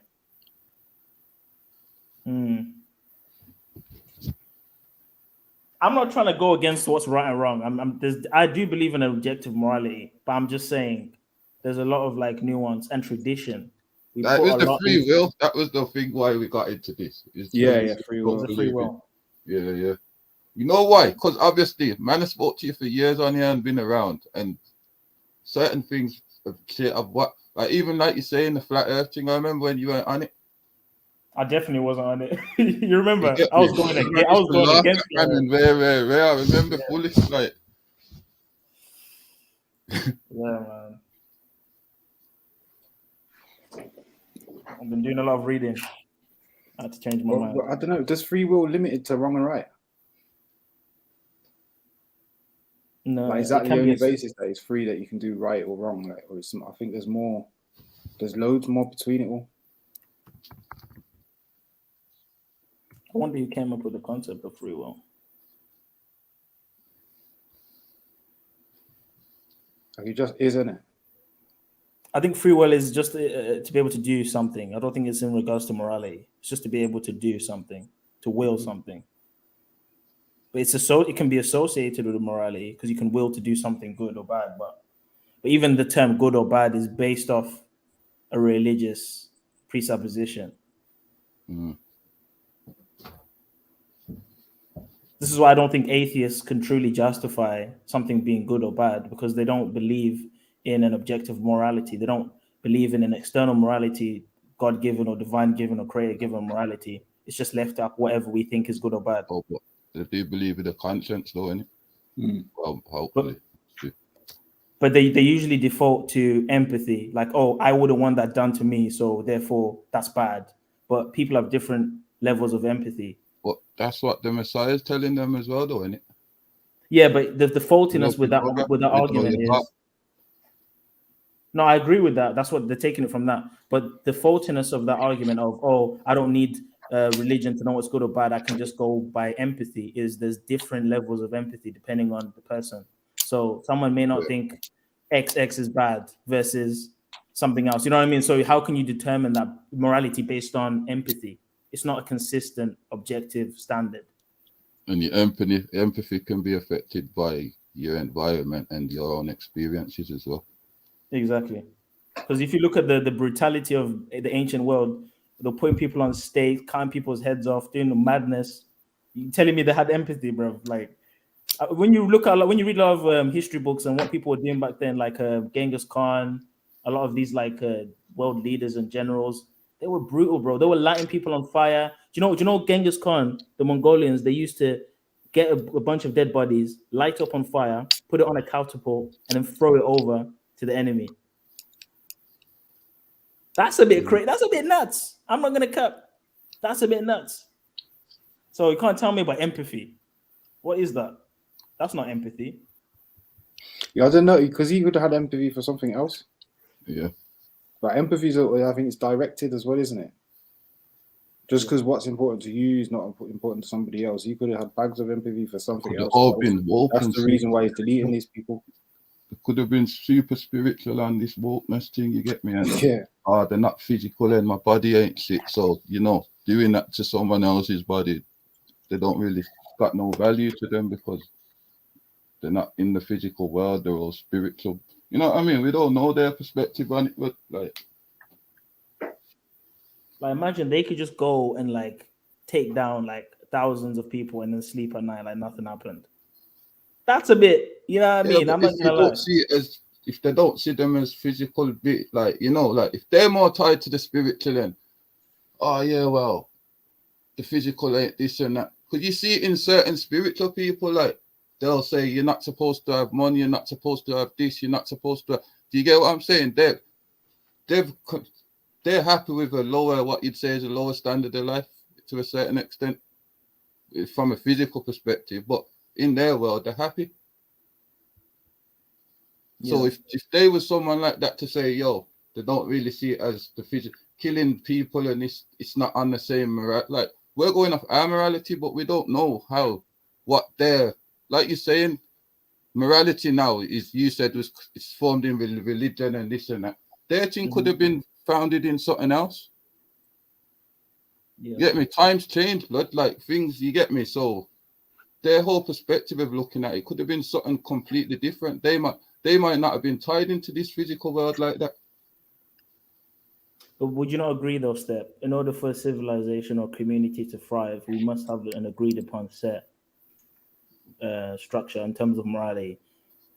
Now, they can't be just like arbitrary. They have to have some sort of like real basis. So like, obviously, I don't take from you, you don't take from me. Like, you know, like the 10 Commandments type stuff, right? But yeah, but that's what I'm saying. If their whole spiritual system's based on the spiritual side and not being in this physical world as much, and then that would be their basis in it, that they've all signed up to and they all agree on. So now that whole perspective has got to change. Yeah. Like, it's easy for us to say it now, but we don't know what their scope was then, what the parameters were of what they thought, and this, you get what I'm saying? We don't know. We don't even know, like, to the people who are in like what we'd say is cities or metropolitan, like, you get me? To the man in the bush on his own, like, how are them their perspectives would vary as well. Yeah. Just like today, like people, like you were saying earlier, different environments, yeah, and you're gonna have a different set of mindset because you're in a different space. You got different things to deal with. So then, do you believe that there's an objective morality, or is it just left to us to decide whatever's good or wrong? Personally, yes, yeah. Like in my belief, yes, I do. I can answer that question for me, yeah. But if I'm looking at from a collect, I'm one person out of how many billion on the planet, bro. You get me? Why should mine supersede someone else's? But why at the same time? Why should it be inferior to anyone else's? Like, and this is what I'm saying about. I'm not into taking away someone else's experience. So can I propose to you a scenario to see what you would do? So, for example, let's say you went to this island where like it's like tribal people, right? And like every month they sacrifice a human being to the gods, right? What you believe, or I'm assuming you believe that this is kind of bullshit, right? Like, to me, that don't sit right already. It don't sit right. Of course, to me as well, it doesn't sit right. But from what you just said, and let's say they went up to you and asked you like, yo, what do you think about our culture? What are you gonna say? What are you gonna do? I'd like to be able to think I'd tell them that it's not possible, you know, I don't agree with it and this and that, but I'll be honest, depending on the situation and what they're going to do to me and this and that, I might just bite my tongue blood and certain things. Yeah. That's me being real, you get me? Yeah. But you get me? Doesn't change that. You're just gonna let it Me go. not speaking on it doesn't mean I don't know it's not wrong, because within myself, from what I believe, it's wrong. You get me? But it depends. But you're not going to like, stop them from doing what they want to do, right? Huh? You're not going to stop them from doing what they want to do, right? Bro, it's not about wanting to stop them. It's can I stop them? But if you could, would you though? If I could, obviously, like I said, from what I go on, then of course I would. But then now you're like invading you said, their if I go culture. somewhere and all the people there are on something else, blood, like the odds are they're gonna overpower me, isn't it? Like I'd like to think there's a good chance that they're gonna overpower me or whatever. They're stepping out, but now you're changing their culture now because of what you think is right and wrong. But I can't do. I ain't gonna be able to do that. You get me? Me thinking that and me wanting to do that, or me even probably trying to do that, it's not gonna change shit. I'll probably be on the next flipping pipe next to the geezer that was. You get what I'm saying? On a bigger one, so we only turned up more and whatever. We're only gonna do things that guarantee change, right? Ideally. Which is like a question now. It's like, do we want to do what's right or do we want to do what changes stuff? I think people pick and choose, if I'm honest. Yeah, I agree. That's the reality of the thing. We pick and choose, and in the moment, you could do one thing, and then in the next day, based on the circumstances and the environment, even down to your emotions or just the timing, certain influences can come in, and you don't have, you get me? It's like you can watch. You got professionals who practice whatever they are, they're dedicated to what they do. They can do something, like a man could be a basketball player, shoot a hoop, and say 90 times out of 100, he can make that shot. Yeah? But put him in a final when the pressure's on and whatever, he flops. Does that mean that he's not good at taking a shot? No. No, but what I'm saying is, go on. We don't do the right thing because we think it's going to have no impact, which means that when we have the opportunity to do the right thing, we're choosing not to. We don't even try. Making excuses, right? Yeah. Because it's like, oh, well, it's not going to change things. Yeah, I agree. But maybe it might change things. As in, you're going to be first of a long list of people that put themselves in danger. I wasn't sure whether what they were doing was going to change things, but they had to do something there and then. Do you know what I mean? Like a lot of people, like in the UK, like a lot of people ain't going to jump in when they see the authorities taking liberties. Jed, you know what it is? I'll be honest with you. I fully agree with that. It's selfish now, right? Growing up, it was always, at least you can at least try, because at least you've tried. We see the older I'm getting. Out the way now, isn't it? You see, now I'm getting older and older. Man's like, yeah, is it worth it? Like, yeah. There you go. And that's what I'm realizing. Like certain times, and I think it's the age thing, because as you get older, you acquire more, you do more, so you got more to lose. So it's about self-preservation to an extent. And selfishness. And it is wrong. It's wrong, but it's right, because end of the day, self-preservation. Come on, man. If we all think like self-preservation, then the world would be a better place. All right? If we all thought about self-preservation, the world would be a better place. When some of us think about self-preservation, the world is off balance and it's fucked. If we all thought, I'm doing whatever's the best for me, and we all did that, then we'd all, knowing that if I do anything that's going to deprive you, it could end up being an issue for me. I'm going to do what's best for you too. You know what I mean? Yeah. The more you focus on self, the more the benefits affect everyone else. But everyone's got to be on it. And the problem is there's people that's not on it.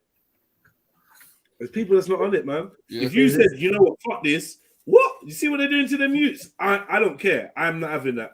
Not on my watch. And you go down there and challenge the forces and the forces shoot you. Some would count that as a loss and some would count that as a victory. It could be a victory because you've now inspired 2 more men to go down there. Yeah? And they could get shot. Someone else is going to see that as a loss. Now we've lost 3 men. But I can see it from the point of view of now them powers that be know to expect that we ain't just going to have it. And even if we all die, it's like the slave ship analogy. What's the best thing?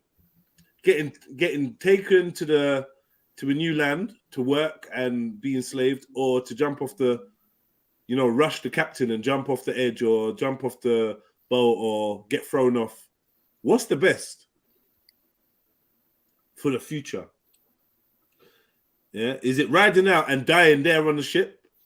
What do we call that? We call that living on our feet rather than dying on our knees, right? We always use these type of analogies, but do we really mean it? Do we really mean it? Because it means that you could just be the first step. You could just be a Step Nicely. Oh yeah, R.I.P. Step Nicely, man. I was a good brother, man. Yeah. When them army people came around, he stood in front of all the kids and said, "No, I'm not having it," and they killed him. And now we got to name a street after him. 50 years later, now we finally got independence. We finally got them forces out there. We're gonna name this building after him. Is that a victory? Is that an L? I don't know. But normally they just take the whole Step Nicety and incorporate it into the system again. Yeah, it's true. Step Nicely Day. Yeah, Step Nicely Boulevard, and then it's just a commercial thing. Man. But yeah, it's like, it's about being, I suppose, to borrow from Tupac's words, it's about being the spark. It's about being the spark, or the spark of the consciousness that changes the world, and you not necessarily being the one that changes the world, but being an example of what we should be. I don't know, man. I feel like wild animals and that, they just don't have shit. They just don't have it. They fight to the death and they usually die. And we kind of see that as a weakness.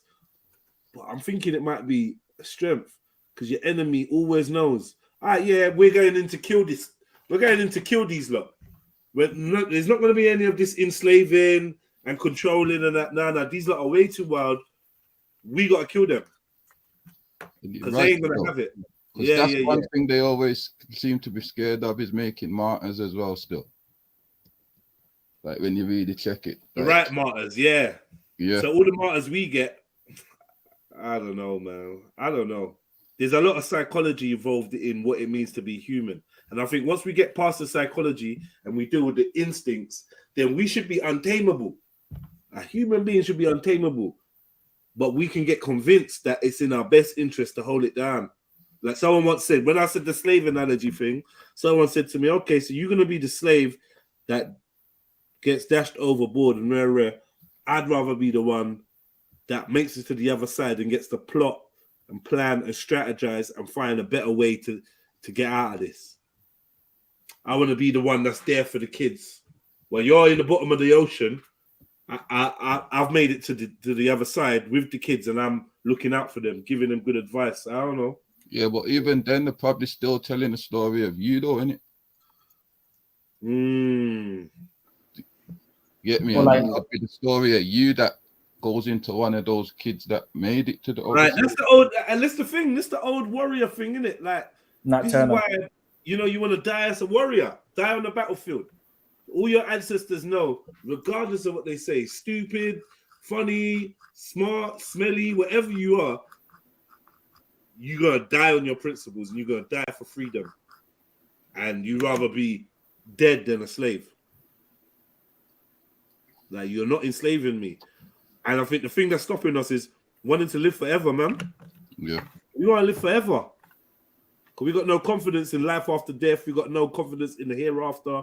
We got no confidence in God. Because if we did, what are we trying to hold on for? Exactly. Let's go, man. What?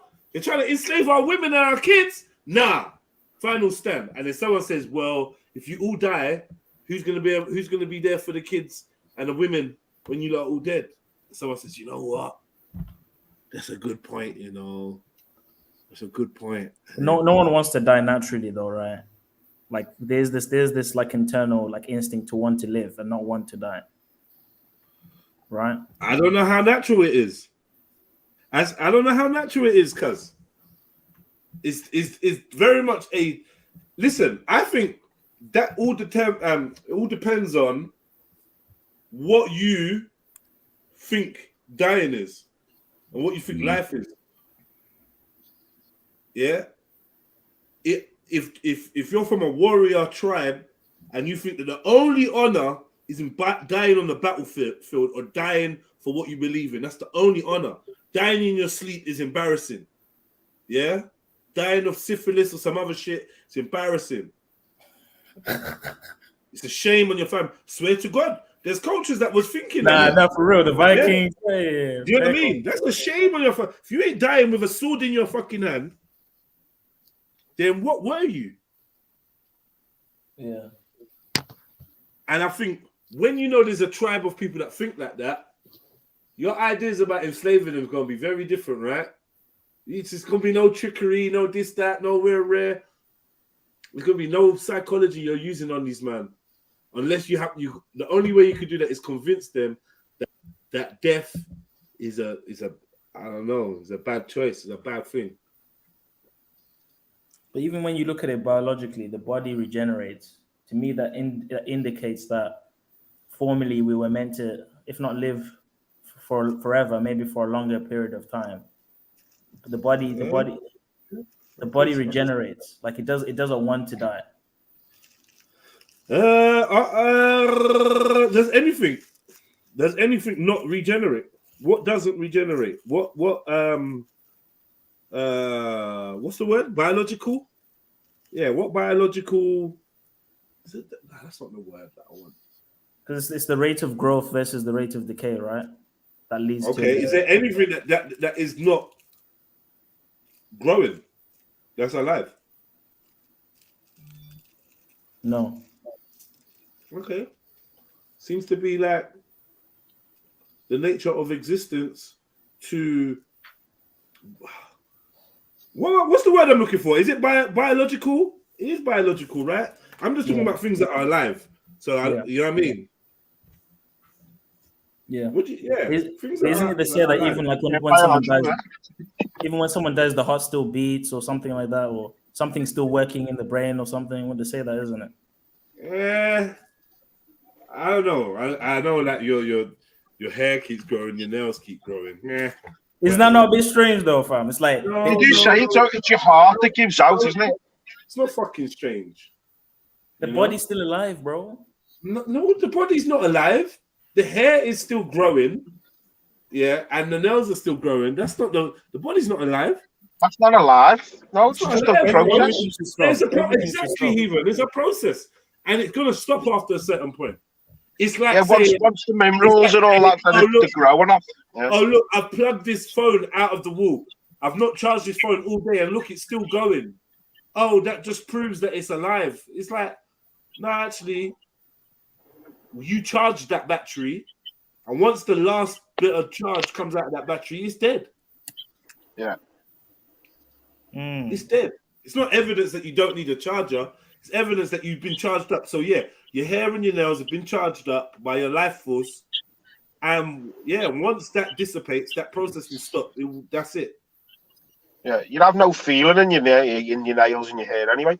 So the life force, so you're saying there's the life force residue still there after death? No. I'm saying the chemical chain of events that was triggered off.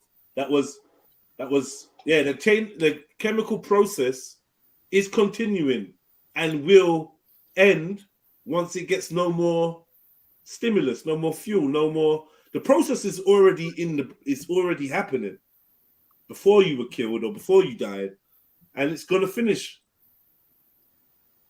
It's just how things work. A worm's tail keeps moving. A snake, whatever, blah blah blah, yada yada yada. Loads of different examples. A chicken runs around. Chicken, the headless chicken. Yeah. It comes to an end at some point, Yeah, man. aren't you meant to be like alive that for like headless chicken lived 20 on for a long seconds time, after your bro. head get cut off? That When you used to headless cut the chicken head lived off, for a and you long time, bro. used to have like thingy for like 10 seconds or something. I think the body is not meant to die, man. I'm not gonna lie. I have this feeling like it's not meant to. It's not meant to, man. Based on what though, Zulu? I don't know, man. I need to Nah, man. Rather than the body, not don't meant to focus. die. Rather than the body, it's the animated force you need to focus on. Not the body, man. The body's done. It's the animating force where if you want to talk about eternity or continuance or anything like that, that's the thing that makes the most sense. Yeah. Yeah. Maybe the soul continues on. Like you've had these people who say they're in touch with like the past lives and things like that. There's one of the lads in work talks about, there was a documentary on this kid, and he was about 11 years old or something, and he took the police to where he'd been killed, and there was no way he'd know that. Do you know what I mean? But he was sort of in touch with his previous life. Even like I said the other day, upon scrutinization, yeah, none of these stories hold up. Really, bro? I'm gonna put £20 down. Anybody that can convince me of reincarnation today, send me your details. I'll send it to you now. Convince me. Pull something up that's got us saying, "Ooh," and then I'm with you. Like when I was growing up, these stories. Oh, this child was born with a birthmark, and then like a couple years later, he met some woman, and he's saying to the woman that I'm your husband. And the woman's like, what are you talking about? Then he shows the woman the birthmark, and the woman's like, yeah, that's where my husband hit his head and died. And, man, shut the hell up, man. Fuck up. Yes, airy fairy. Have you not ever had this feeling that you've been here before? Have you heard about the Chinese though that are meant to be? There's like Chinese people who are born with like a blue mark on their ass. And it's meant to be, they call meant it, to go back to some like mistreatment from like Genghis Khan or something. Yes, Genghis Khan. All my kids have got it. All my kids have got the Mongolian, what do they call it? Blue spot? Blue spot, whatever. Yeah. Whatever. They all got it. Yeah? Of course, it's an Asian thing only. Pitch black bubbers have got it. What are you talking about, man? They said it's an Asian thing, fam. No, it's not an Asian thing. I got pitch black bubbers that I've got it. I got light skinned bubbers that I've got it. Man, that shit's so common. What does it mean though? What is it though? What is it? It's a pigmentation thing. What's that? What's that? Proof that we lived another life? Huh? Come on, man. What are we doing? Huh? Nah, I agree with you. I think. I wonder whether it's any relevance to like, like the blue people in the Vedas. In the Indian text where they have blue people, I wonder whether it's got any relevance to that. Actually black. Because there is a few people out there, isn't there, with conditions where they actually are blue. Have you seen them? No, I've not seen any of them. Haven't you? Mad lad. But look, that doesn't look right. That doesn't look right. Don't look right. What's right? Let me answer this buzzer, man. 1 second. Yeah, it looks like a disease. It looks like leprosy or something. Some sort of disease or something. I don't know. Yeah, man. What them cheese? Stops it. Yo, Genghis Khan went around smashing. I think it's like what 40% people are related to him today or something like that in Europe and Asia or something like that. I think so. Many people are related. Wow, yo, this computer, I swear down, bro. How is it? I just typed in how many people, and the first search result is how many people are related to Genghis Khan. I'm speaking it right. I never typed it in. Now that's the first thing that's come up on Google. What is that all about? Like, it's listening to what we're saying, bro. Hello. Wow. I was telling JEDI the other day, like the baby's obsessed with pointing out buses. And he keeps on suggesting me to watch videos on YouTube about buses. Seriously? Yeah. And it's only me and the baby talking in the van. Wow. So I can only click out. And so on the recommended videos, it's They're like train watchers. There's bus watchers as well. So it's like some fella who's videoing like a bus in London, lad. And it's like on me suggesting videos. I'm like, oh, fucking hell, am I a bus watcher? It's a bit invasive, isn't it? It is, lad, yeah. Because what if you, I don't know. Yeah, apparently there's 16 million people related to Genghis Khan today. 16 million. That's 0.5% of the male population in the world. Oh my gosh. Man's moving like another Adam or something, like just So what is it you lot are saying that this is? Out of interest. It was a thing we seen on I think it was on like the Joe Rogan podcast. Some fella saying that it's related to Genghis Khan. something that Genghis Khan done genetically or something. Basically, some people are suggesting it's got, well, folklore people are suggesting it's got something to do with Genghis Khan smashing a bare women. Apparently, but and why? Okay, but why? I don't get the correlation. Neither do I. Is it a mutation from Genghis Khan? They say possibly, yeah. All right. Well, like I said, man, like under scrutiny, this stuff is all weak.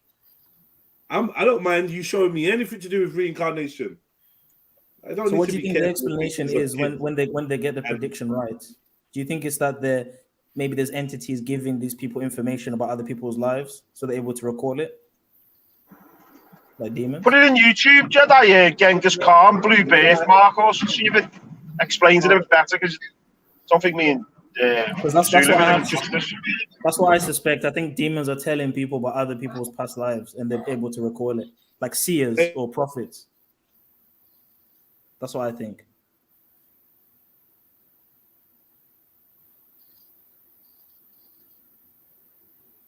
A heavenly seal for the Mongolians. What the hell?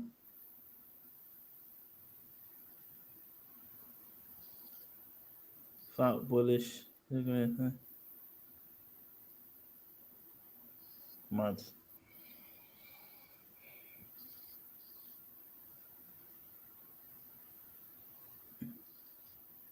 No bad people have pigment. Yeah, I looked up. Apparently, it does affect Africans. It says it's rare in Caucasians, though. It says it affects majority Asians, Africans, Indians.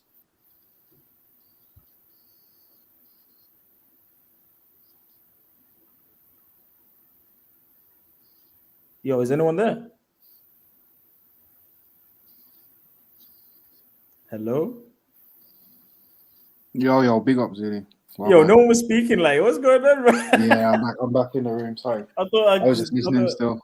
Oh, okay. But yeah, what do you think about this Mongolian blue bum? Like, I only heard about it recently, man. Something that you know who was talking about it. That Joe artist. Rogan. Yeah, no, what's his name though? That David Chu or something. David Chu, yeah. Yeah, so he was talking about it. Then I seen it on that. That's the only way I heard about it. But then he's saying it disappears, isn't it? Mm. And Jed's is saying his kids have got it. No, it does affect Africans. I thought it was only Asians. I looked up. So are you sure? Are we sure it's Genghis Khan? I don't know. That's the only thing I'm seeing associated with it. Right. Do you know people just link things to things? But fair enough, man. Like, I don't know. I feel like he's attributed with a hell of a lot.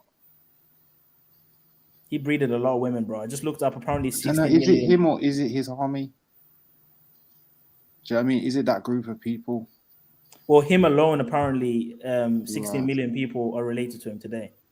Okay. And then there's 0.5% of males related. So who did this geezer's DNA test? I mean, you can probably DNA his body, right? His grave in comparison to people today or something like that. Okay, and most of those people in those Eastern European areas that have the like Asian features, it seems as if they got that from the Mongolians. You know what I mean? So you could maybe make the connection. Yeah, man, I get the connection, but it's just I feel like those Kazakhstans and all those places. There's a lot being attributed to one person when it comes to this guy, innit?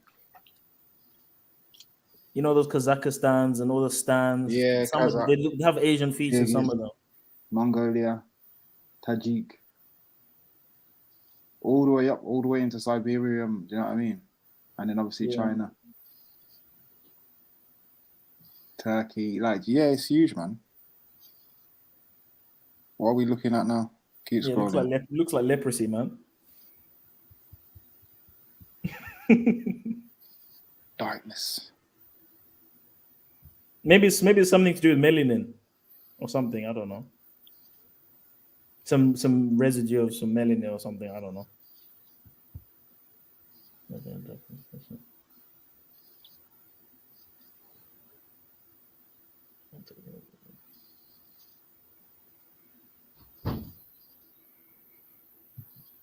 But yeah, this is all recent discovery for me, man. So yeah, I don't know nothing about it. Mongoloids. Here we go.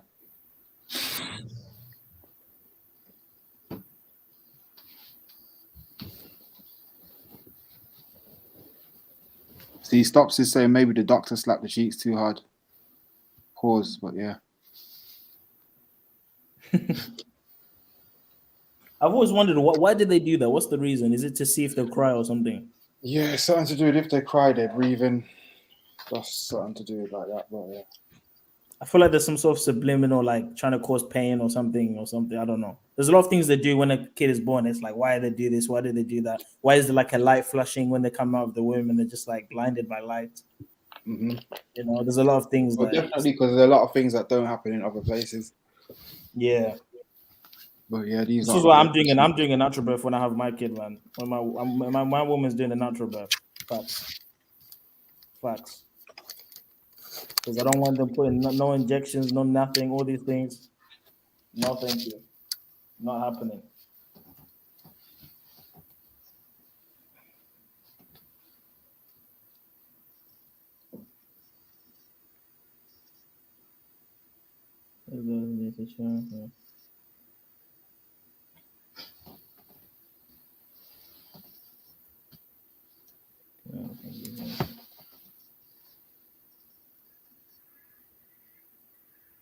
The Native Americans. Well, have they got it as well?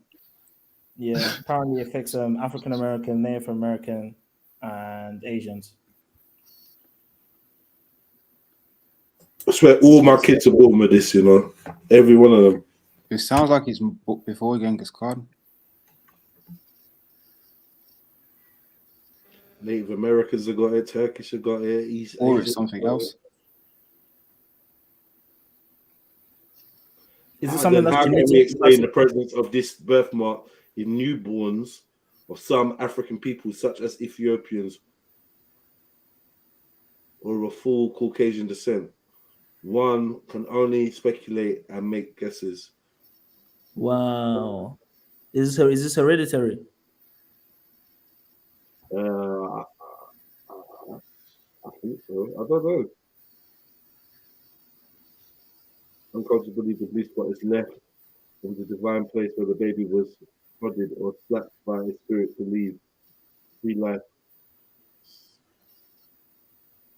What language is that? Basically, no one knows, man. No one knows where it comes from. So another one of those that science can't explain, huh? Yeah, they don't know.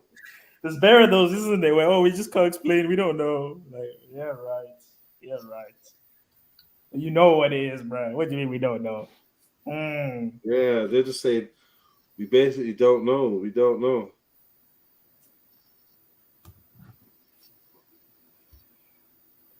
Mongoloid. They don't know, man. The answer to the Mongolian blue spots is not any further. Heathen, where have you gone? Heathen, I was trying to get that reincarnation information from you, man, because I'm telling you, man, it's just gonna crumble. As soon as you look at it and decide, hey, look, I'm gonna look into this, I'm gonna find some facts in this, the shit's just gonna crumble. Right, there's nothing factual to it. I'm not saying I'm ruling it out 100%, but it generally just does not resonate with me in any way, shape, or form. So have you never had a dream where you were someone else? Nah.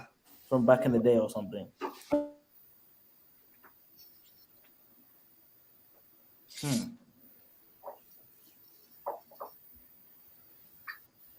I think the only thing I can agree with is the genetic memory aspect or the epigenetics aspect. but even more so on an experimental level, like experiencing the past ancestors' life or experience rather than like a random person. Like someone in my lineage, for example, I do think you could probably access something in that sense, but I'm not 100% sure.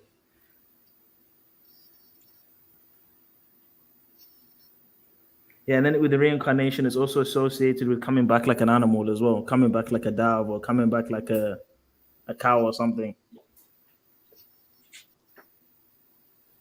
I don't know.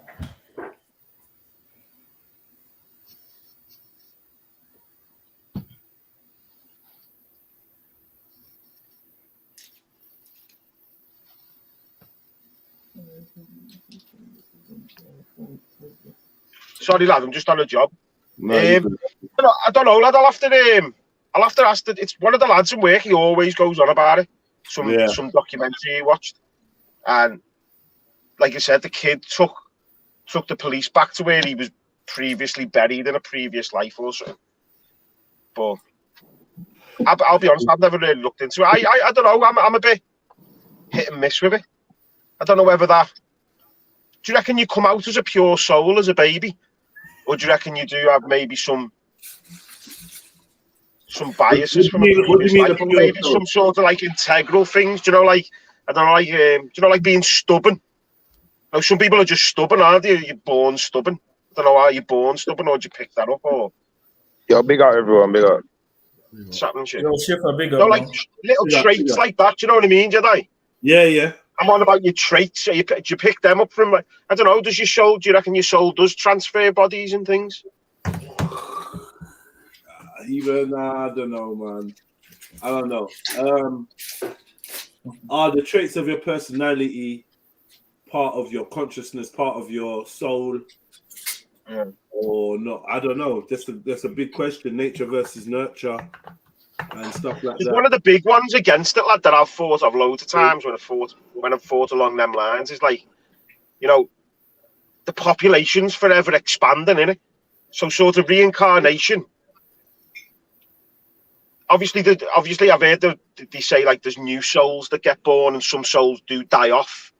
You know, so you've got to be a lucky soul to be reincarnated or whatever. But I don't know, with the growth in populations and that. Why does that work out? Argument, doesn't it? Do you get me? You know, like something we've been talking about the last few days, in the chats at least, is about how many ancestors you actually have. And the fact is, you have so many ancestors that if reincarnation was real, there's more than enough souls to. In fact, there's a backlog. We ain't birthing humans quick enough. to house all the souls that are out there, if you believe in that. Yeah, that's what I mean. Because we all got trillions of ancestors, man. Trillions? Well, yeah. If you do the maths, and this is why it doesn't work. This is why, for me, our beginning, Adam and Eve, all of these things, there's got to be something a little bit more practical. One, with Adam and Eve, I don't believe that we are all here as a result of incest. Yeah, I don't believe that, right? So, and then if you do dealing with evolution, and out of the primordial soup came this type of flippant fucking fish or something that developed into a weasel, then a monkey, then a whatever. Yeah, common ancestors, whatever your thing is. I thought you were taking shots there for a second. Eventually you have to get to a point where there's not only a female, but a male has undergone the same metamorphosis and then found each other to mate against all odds of all the other creatures around them are rare. This shit's not realistic. It's not realistic. See, I believe more along the lines that we were.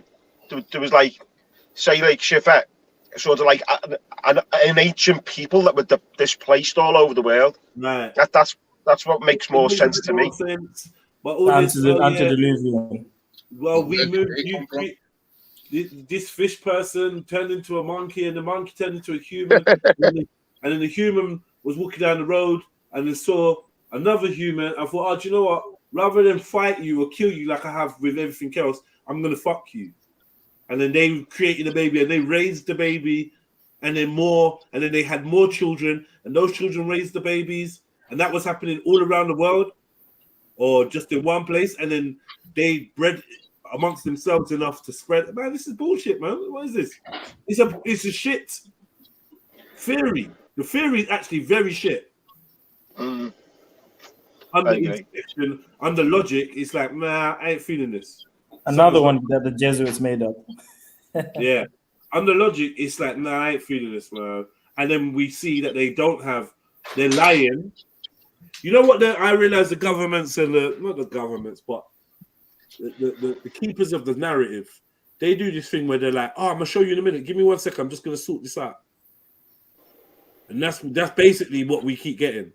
For the last 50 years, with the missing link and all of this, what's it that Plimstown Man or whatever, and Lucy and all these other things. Yeah, we'll show you in a second. Like, yeah, it's definitely there. Just give us a minute, man. We're just dealing with other things. Yeah, give me time so I can put it in your language. Right. You know what I mean? 50 years later, yeah, you're too stupid to comprehend it.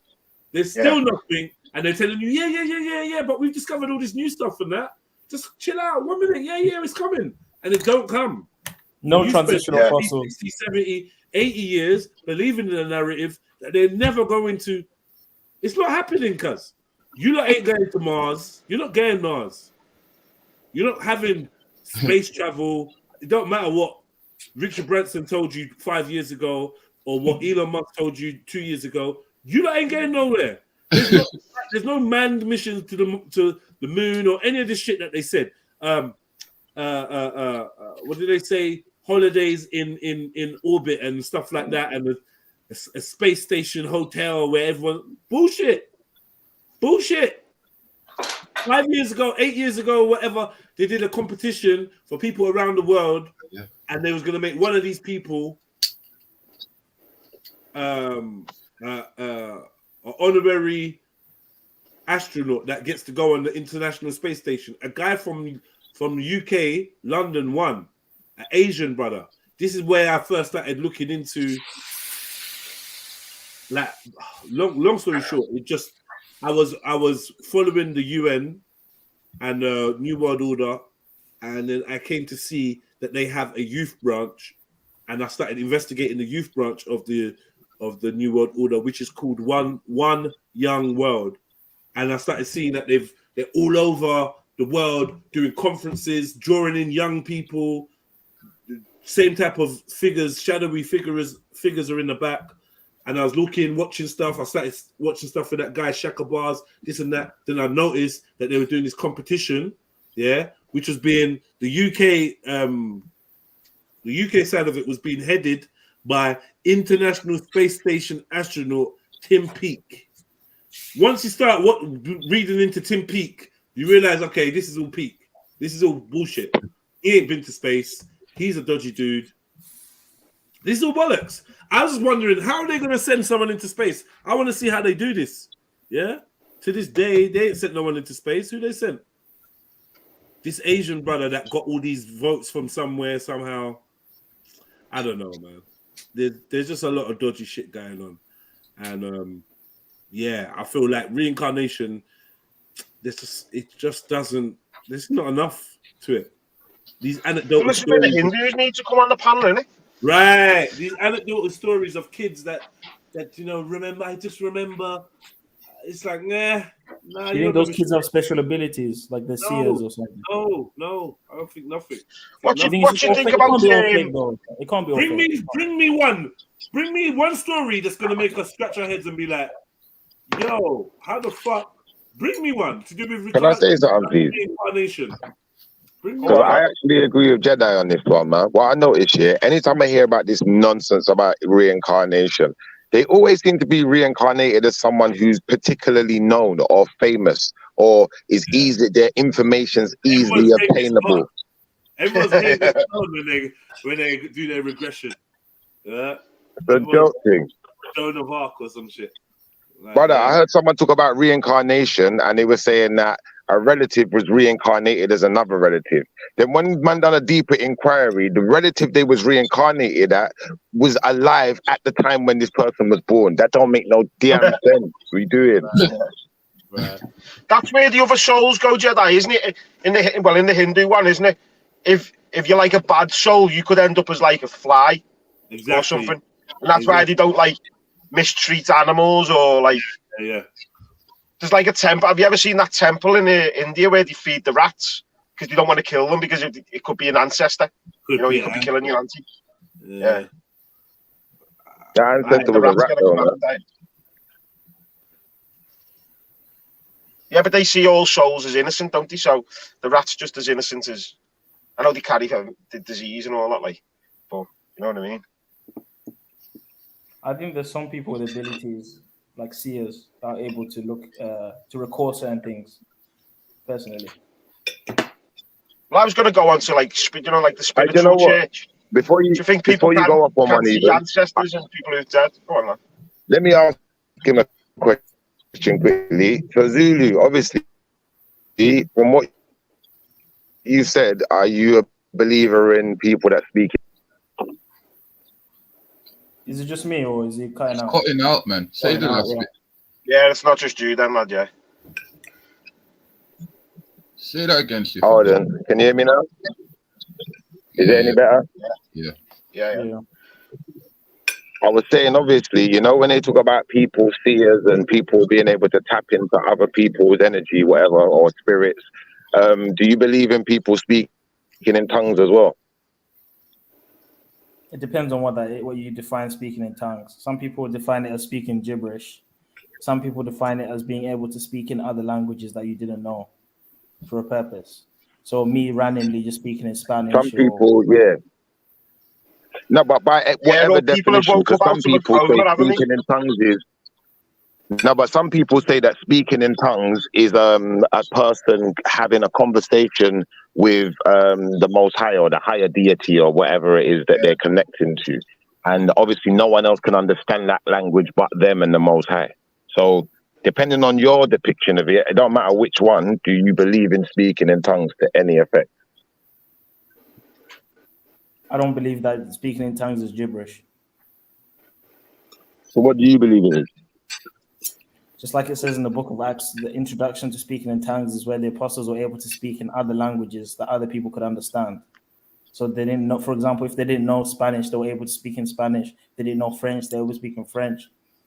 It's the purpose is for spreading the gospel. It's not to just speak gibberish. What those guys are doing in those Pentecostal churches is demonic. Hold on 1 second. Are you saying that people who speak in tongues, they don't know a particular language, but all of a sudden they're able to speak it? And can you show us any proof of that biblically where someone didn't know a particular language but was able to speak it fluently without knowing it? It's in the book of Acts, the day of Pentecost. When the apostles... Go on. Do you remember that story when the apostles were praying for the Holy Spirit? Holy Spirit came upon them, they were able to speak in many tongues. That's what speaking in tongues is.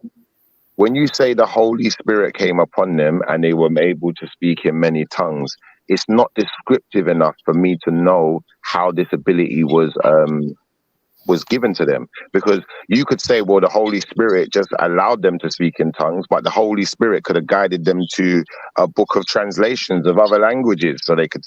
How do I know how it works without the full description? If you read the story, it's very clear on how it worked, right? When they were able to speak in tongues, they were speaking before an audience, and the audience was people from many different regions who had different languages. It says it in the passage. So it was in regards to language. So they're able to understand what the apostles were saying in different languages. It's in the actual story. Okay. So if there were other people who had learned multiple languages, would you describe those people as speaking in tongues also? No, because they learned the language. The apostles didn't learn the languages they were speaking that day. It was given to them. No, brother. I get where you're going with this, but understand, we're talking about speaking. We never said anything about learning. No one said they couldn't learn it and be able to speak in tongues. But speaking in tongues is a spiritual ability from the Holy Spirit. It's not something that you just sit there and learn. Like I learn a language. That's not speaking in tongues. I'm not. I'm gonna just accept your answer at this point because I don't know enough about speaking in tongues. But only because you said about someone a spirit being able to connect with a person or some being giving them information. I would always refer to something like that where people were given information by some being and was able to then recite that information. But then, that's not reincarnation, then, is it? It's just having information implanted. The reference for the story I'm referring to is in Acts 2.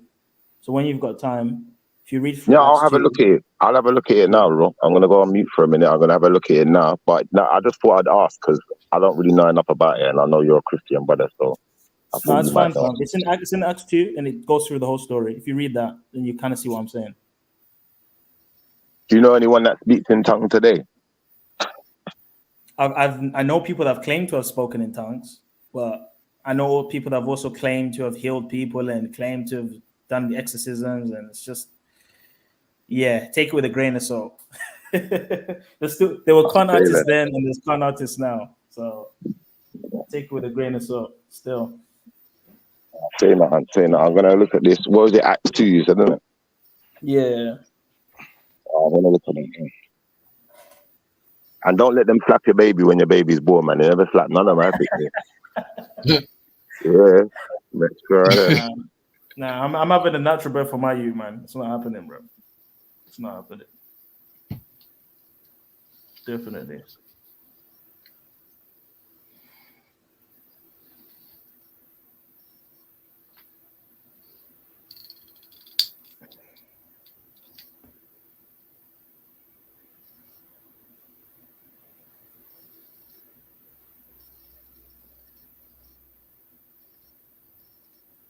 Everyone just gonna be quiet. I know, right? Come on, man. So Say Zulu, something. Yo, you're at church, yeah, on Sunday. I'm not in church on Sundays. No, let's say you are. You're at church. No shit. Sorry. Yeah. You're on church at the proper day that you're meant to go to church. Yeah. And then the person next to you, they start talking in tongues. What are you doing? What's your course of action? Do I understand what they're saying? No. They're doing the other version. Then I'm walking out of the church. Just like that. Yeah. Yep. Fair enough. Because I don't know what spirit, what energy is going around in there. I'm out of there. Oh, so do you reckon it is something then? What they're doing? Pardon? Do you reckon it is something then that they actually are connecting to something? They're not just speaking gibberish. I mean, I'm not going to be quick to say everything is demonic. Some of it's psychological. I forgot the name of the famous magician. He did these social experiments. Is it David something? What's his name? David Blaine. David Blaine. Yeah, I think so. And he did a social experiment with faith healers, and he basically showed how you can convince yourself that you're healed. So if you psychologically, if the pastor convinces you that you have the Holy Spirit and you're seeing people speaking in tongues and they're speaking gibberish, it's not hard for you to also convince yourself and speak gibberish too. Yeah, true. You know what I mean? Just you can do that right now. Well, people are going to claim that it's from nowhere. Do you know what I mean? There's people who say that they're on it fresh, isn't it? But true. But the that's problem what I'm is saying people like to embellish these supernatural experiences. Mm-hmm. That's the problem. People love to embellish it, and they're not only embellishing it, but the human memory can be quite faulty in the sense of people will sometimes even over exaggerate something if they're trying to recall it. Like they might even add certain things that went there. Mm-hmm. They'll even try and convince themselves that it happened. Maybe it didn't happen the way they're saying it happened. So there's also a psychological aspect to these claims. You have to look at it from all areas still. And I'm not saying supernatural things don't happen or whatever, but I'm not going to be quick to say, oh, yeah, that happened because someone said it happened. You know what I mean? I'm not going to be that kind of person. So. Yeah, man. So basically, no one. I've been away. I come back. nobody's gonna take up my challenge to try and convince me that reincarnation could be a real thing. But I'm not even convinced myself. I kind of want to do advocate and try and prove it, but I just can't. It doesn't even seem provable. Like, well, where we saw, I didn't even know where to look for that. Like, all I'm, you know, because you know what it is. The only thing that it's gonna be, yeah, is them type of documentaries where it's like, meet this guy from this place. Exactly. He claims so. So it's gonna be that, or it's gonna be, hi, we're here with News 9. This guy's. Do you know what I mean? The two things that I generally already. I could see us with a white woman or an Asian woman. I could see us with a white woman or Asian woman claiming that her child believes that they are like Fred Astaire, or some shit, or Gandhi, or some shit, you know, or some obscure thing. And look, he took me to this building, and he pointed to the 4th floor. And when I went and knocked on the door, a woman came out, and he said to her, Janet, and she responded, "How do you know my name?" Like, you get me? He could say, "I'm your husband," or some shit. Come on, man. Someone bring me something, man. I genuinely don't think there's anything out there for us. Is it even an African concept, reincarnation? Well, the only people I think you're going to get to talk about this are going to be the Kemet people. Because Kemet people, I believe to some extent, they believe in some type of reincarnation, bro. Nah, they believe in ancestors. They're going to the ancestors to do what? Meeting the ancestors. Not all of them. Because remember, you got this, what was his name again? Tahuti or whatever it is. And he's supposed to take his spirit out of his body and put it into other bodies. Same like you got this Osiris story, putting bodies back together and body parts start working again and weird stuff. I don't know. Well, the Tahuti one kind of is kind of transferring your being into another being. So it's not exactly the same, but kind of it's going in that direction. Now you have to be born for reincarnation. You have to be born with the spirit of something or someone else that lived before your physical.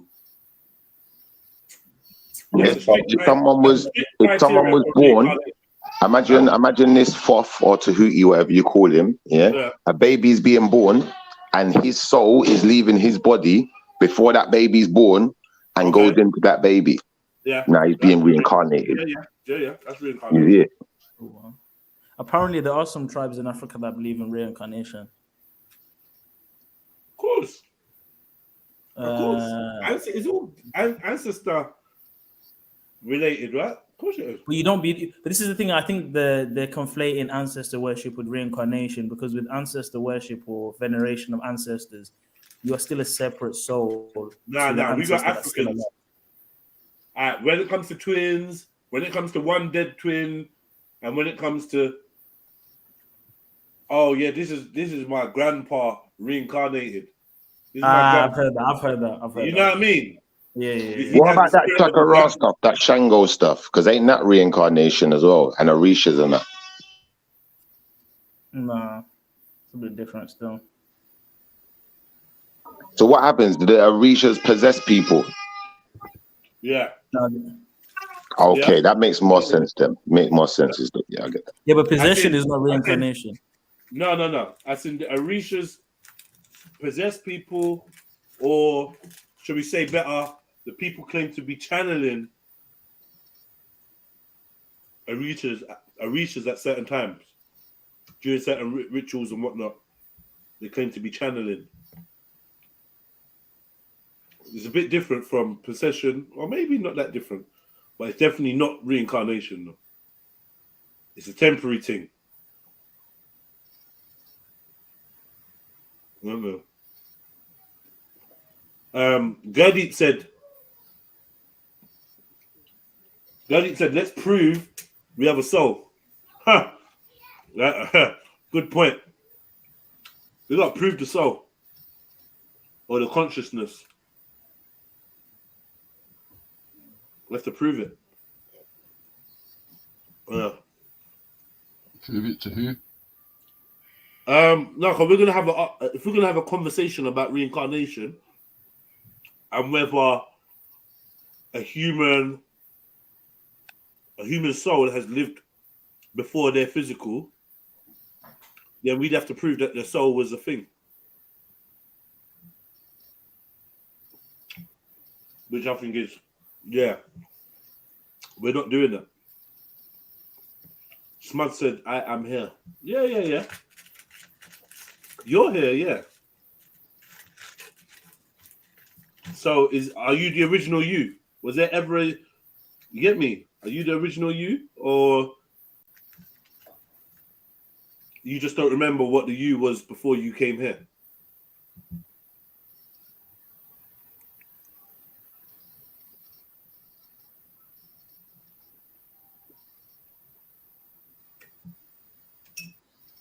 But yeah, man, obviously. So I'm eating dates, man. I've been addicted to dates. Yo, dates are the best, aren't they?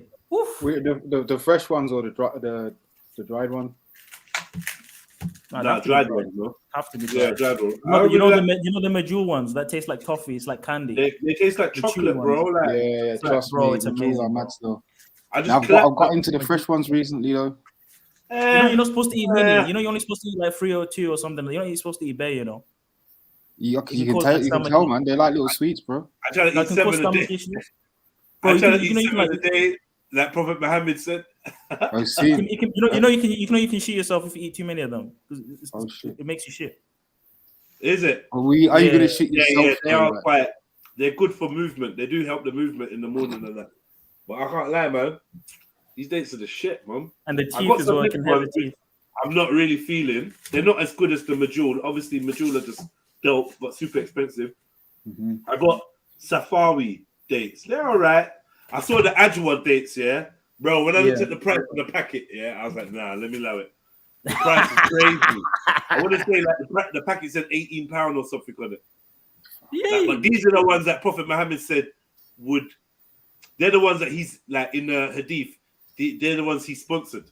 Isn't it with cucumber? What? Yeah, and for that reason, they're going to be expensive. Wait, are those the dates that like like the creamy ones, like the ones that like mushy? I don't like those. No, they look like the rest of them. They look like I don't know what the texture of it is, but they look just like the rest of them, just dark. You get me? But yeah, by far the medjool ones are just crazy. They're insane. I bought 2 packs of them. 1 pack, my son. I went out, came back. My son had like ripped through them. You know what I mean? So I got another pack, and I made sure I was the chief devourer, and that I enjoyed that, man. Oh my god, I took some. You can get full from like 2 dates. You can be full from eating 2 dates. Yeah, that shit is like fucking chocolate, bro. Like the sweetness of it and the texture of it. I'm like, yo, this is crazy. But it hurts your teeth, though. Coffee, chocolate. It can hurt your teeth, though. Yeah, you gotta be careful. The ones I got, the safari ones, you gotta be careful, man, because the pip is quite long and it's very tough. That you could bite into it accidentally. But yeah, big up dates, man. I've been enjoying them. They need to incorporate that into desserts more, don't they? Like into the what? They need to incorporate it more into desserts, like a date cake or something. Or they do. To be fair, with the healthy stuff, all that vegan stuff, they're more onto the dates.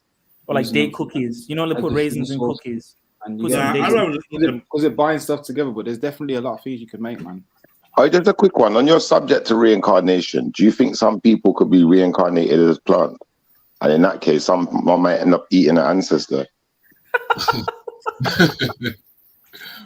What are you doing, bro? And why you meet up right after saying that? That was silly. Plants are living beings as well, innit? They're sentient beings as well. So when they say reincarnation, you can come back as anything, innit? So when I have a salad, then I'm eating my ancestors when I have salad. Oh, when you come back as an apple. I wouldn't rule out reincarnation, but it just doesn't ring. It doesn't ring very true. There's gonna be maybe some aspect of it.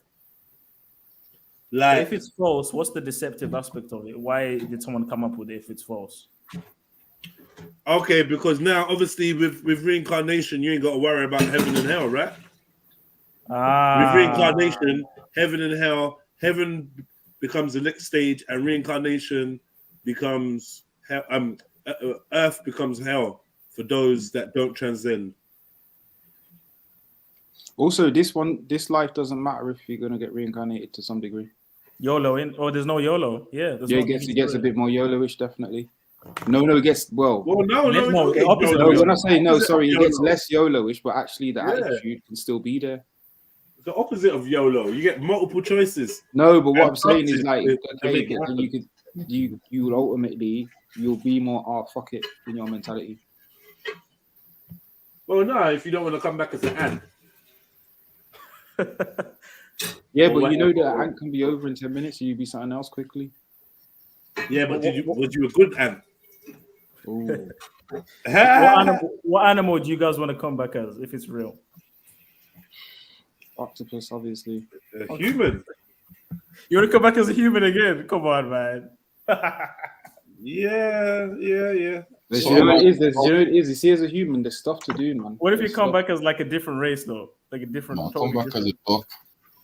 Duck, fuck off. Nah, I want to come I back got as a no problem lamb. coming back white. You can swim. You want to come back white? Come on. No, I said I got no problem coming back white. I got no issues with that. Yeah, I love being black because that's all I've known, innit? And I've been, born black. But I check to balance white folk, and they love being white. And I can see why they'd love being white, and they can see why I'd love being black. Do you know what I mean? It's only fair. White life would be a great life too, man. You can live a great life as a white man. Great fucking life. Enjoy it, man. Once you get over the guilt the society tries to lumber you with, being white has got to be fucking one of the greatest experiences on earth. But there's something special about being downtrodden and the underdog, There's something special. No, there's not. What are you fucking talking about, bro? Like, there's something special about being that. I don't There's need to be nothing the special underdog about it, twice. bro. I've been the underdog. I don't need to be the underdog twice. Right, that's what I'm saying. I think it's only Alright, fair man. you get It's to try alright, something else. Yeah, but that's the best Well, character. yeah. Those are the It's best like, people. It's like you just got to the end of Game of Thrones and you decided to just reload the whole series. Allow it, man. I don't need to watch Game of Thrones ever again. I've done it. It was bad. It was one of the greatest series I've ever watched. Yeah. Series? Come on, man. Series. I suppose there's no plural on series, right? Nah, series. Yeah. One of the greatest series I've ever watched. I am not watching it again.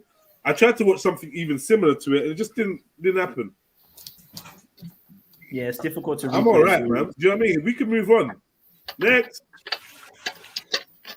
Yeah. Next. And the problem with reincarnation is, if you're not aware of the past life, it's as if it's as if that's your only life, because you don't know about the past life. Right. So if I lived like 5, 6, 7 lives before this, I don't know. So this is my only life. So then you can't go off the performance of your last time. So exactly. But like I said, man, with reincarnation, to leave and to come back as another human seems to be a rarity. That's not what reincarnation is. Yeah. If there's plants and fungus as well, like you're done out here. It's not. Yeah, so you come back. If you come back, like, remember they say the human experience, human consciousness is the apex. After this, it's either you graduate or you downgrade. Yeah, that's the other one. This is the highest Right? consciousness on the physical, innit? Right, exactly. So there's no me coming back as Baby Mag, because then that's like I've got another shot at the highest consciousness. Now, if I'm back again, that means I failed. Well, okay. I'm assuming I'm gonna have to find my way back What if up. it's bigger though? What if it's bigger? Like, what if there's It's four like getting levels? off the ride and running back round past the queue to the Yeah, front of the yeah, line yeah. again. But there could be 4 levels of human, considering as well the time you're born in and stuff like that, or 10 levels of human even. Well, with the humans, I think they say humans are equal. Based on Yeah. But I mean, like, based okay, on, no, I'm not saying this is based Humanoids. on the reincarnation thing. Humans are equal. right, okay. I believe. I hope I'm not misquoted. Any dharmic faith people can let me know. So Sure, humans sure. are equal, and if you fucked up as a human, you're coming back as an ant, bro. or whatever. Do you know what I mean? Something other than human. As beautiful as the creature is, as wonderful as it is, it's below human in this setup. Apparently, tell me if I'm wrong, people in the chat. So next, you're either gonna go and connect with the source mag, or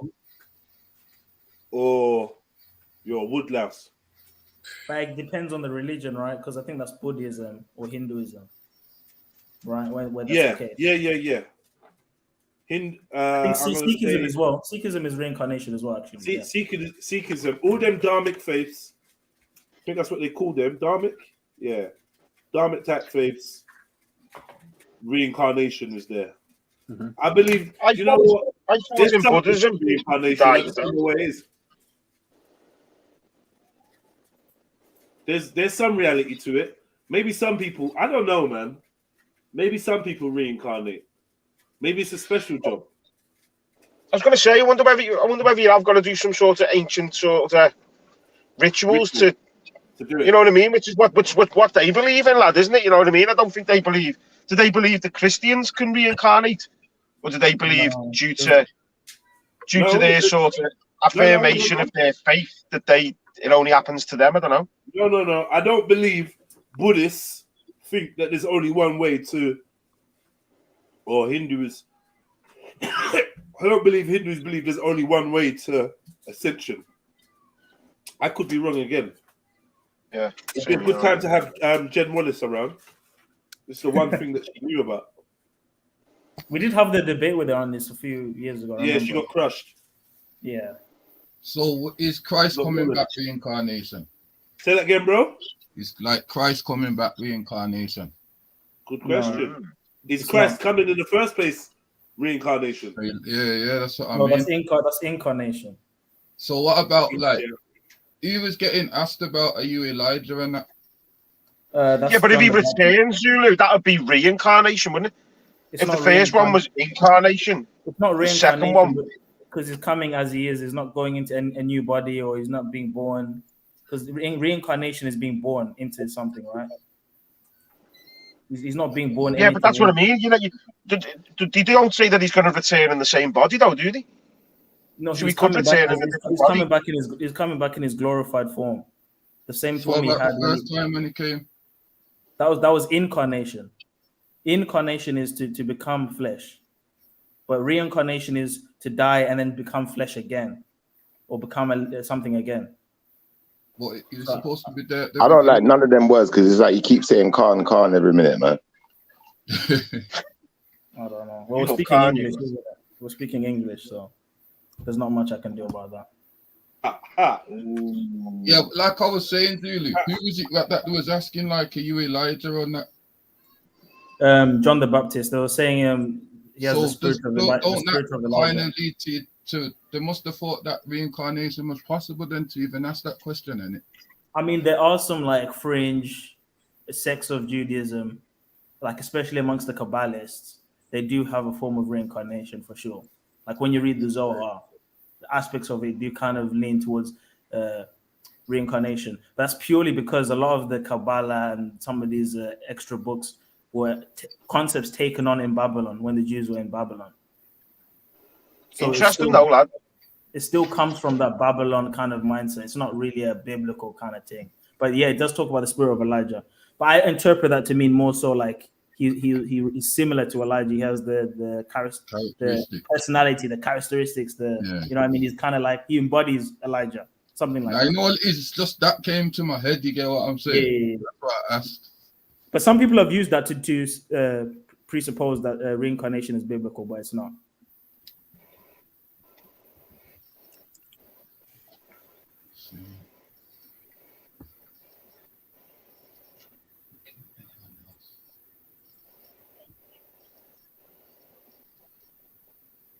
But like, even so, you're saying the first time when the Messiah came, that's incarnation. Yes, to become flesh is incarnation. So that's what I mean. So to become flesh again would be reincarnation, wouldn't it? Yeah, to become flesh again, that would be reincarnation. So that's what we're doing now, isn't it? You could When make the it claim came that to- we incarnated if you believe that we Is there- existed before we were in flesh. You could say that we incarnated as well. I'm not necessarily sure if that's the case, but yeah.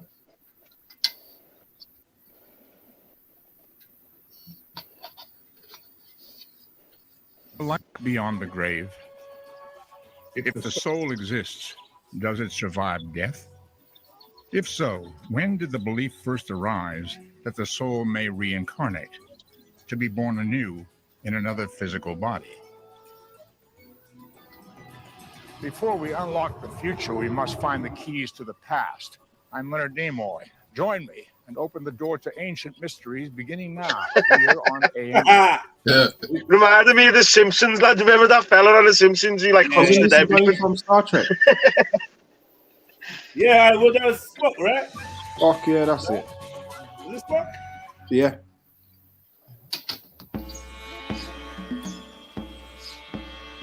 Thousands of years ago, the ancient Egyptians. Thousands of years ago. All roads lead to Kemet.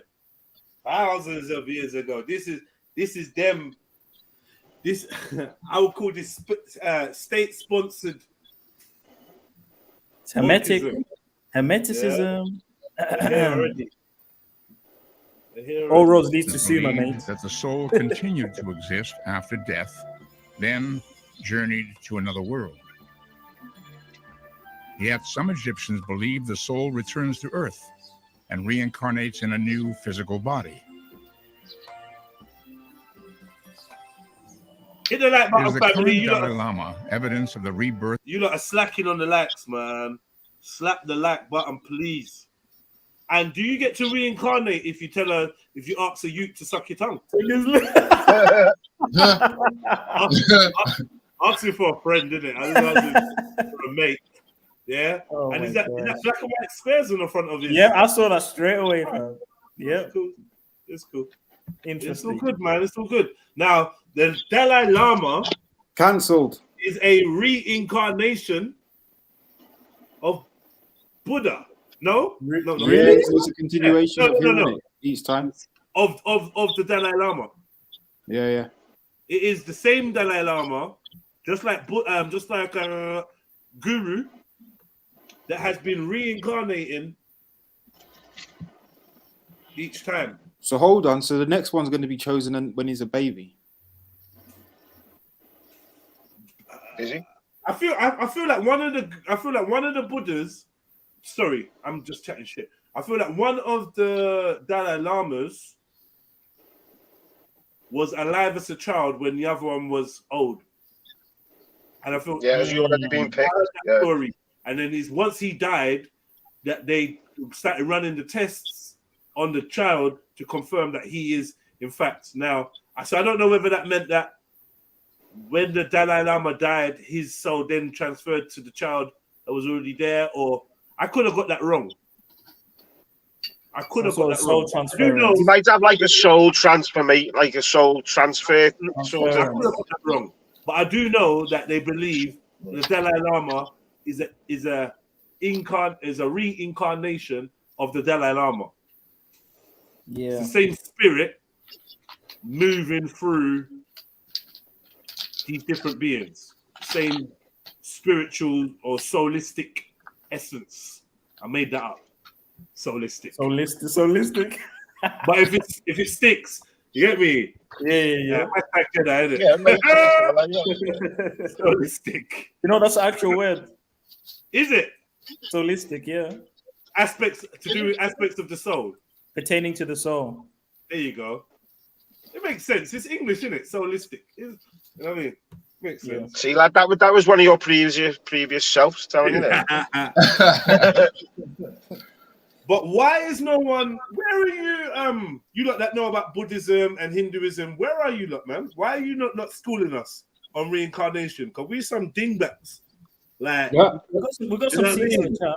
We got some seats. We some dingbats, man. Just guessing. Do you know what? Yeah, I chose Hinduism for RE. You know, still.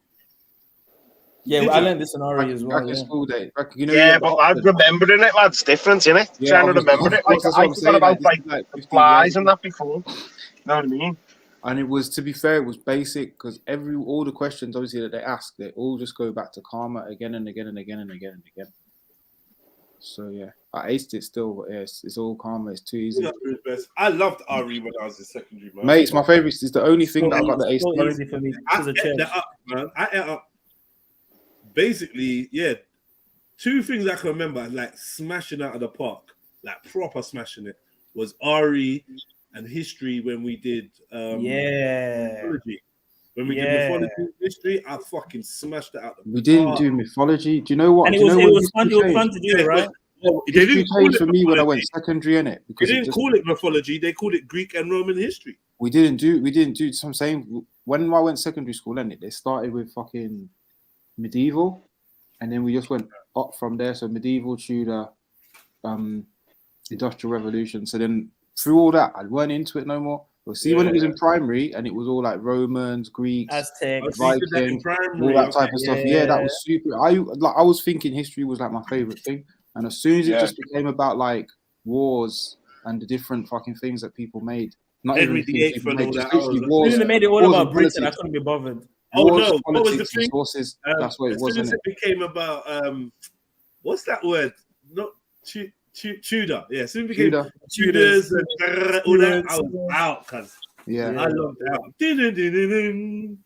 Yeah, but again, like this is the thing. It was when I was doing even that stuff in primary, I was interested in it because it was about something else. It's just that by the time it was in secondary, it was all about politics.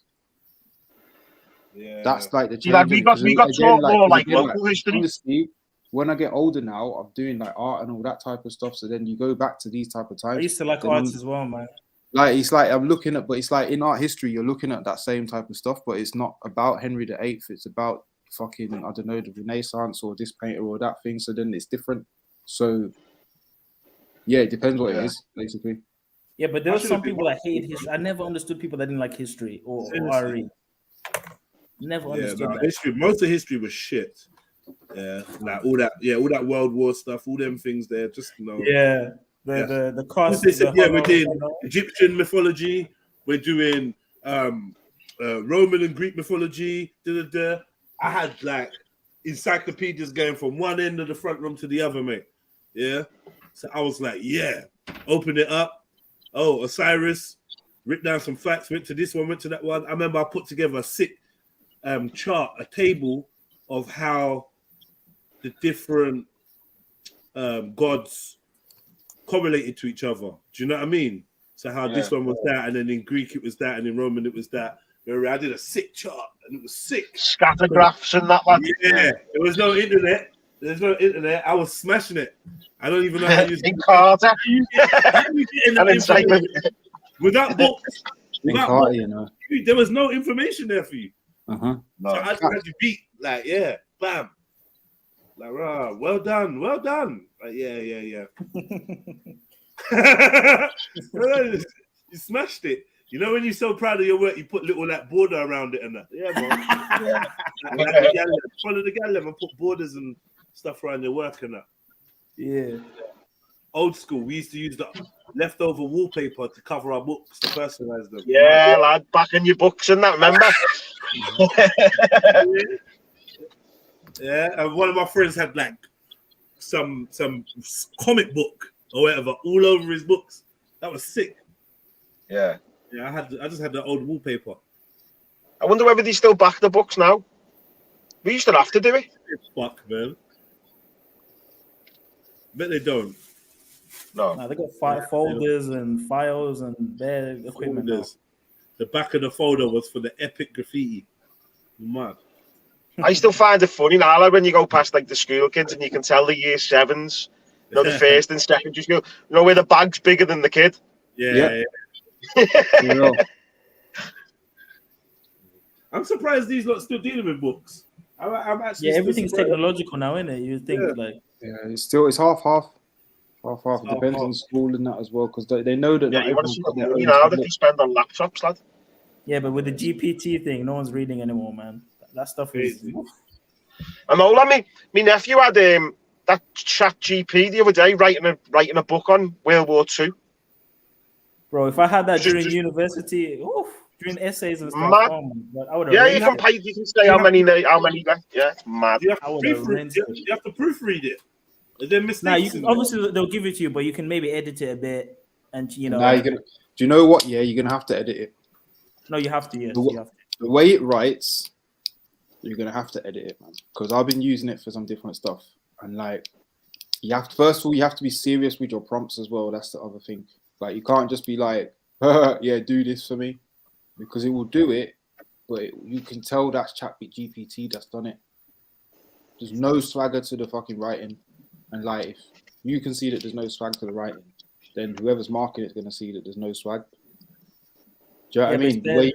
The way it repeats itself through the passages and that, because of what you asked it, what you've asked it for. Yeah, you need to watch it, man. But definitely, it takes out a chunk of the time, because if you give it the right bullet points, it can work stuff up. You get me? Yeah, but if it can give you the general structure and all you have to do is touch up a bit, that's so much better than having. And that's the other way around. You can do it as well. So, say you're bad at organizing an essay or organizing any type of written work, then it can give you the prompts. Yeah. You know what I'm saying? Yeah, man. But talking to AI is like talking to a demon. We are watching. I think Jed So you saw that video where the guy was talking to a fallen. He's He's talking to a fallen angel. What's that? Remember that video when the guy was talking to a fallen angel? Yeah, that's the one. Well, that was kind of scary still, but then I don't know. I tried to do it and it weren't talking like it was no. You tried to talk it. You tried to talk to it. Yeah, bro. That's So, not. so I've just been reminded about Rockefeller being part of the early school system. What's it called? The early education school system pioneer. Interesting. And there's a quote where he's quoted where he says, "I don't want a nation of thinkers. I want a nation of workers." Interesting. Pretty much in a nutshell. Like, I mean, That's it's what just, they it's just the university, hasn't it, lad? you can't really think that it's just there. Yet again, these pillars of civilization seem to be marked by the same old dogs pissing on the same old lampposts. Everywhere we look. One of his lad, isn't it? Because did they make sure the sons and daughters are all in the same positions, don't they? That's what's mad about those dark societies, those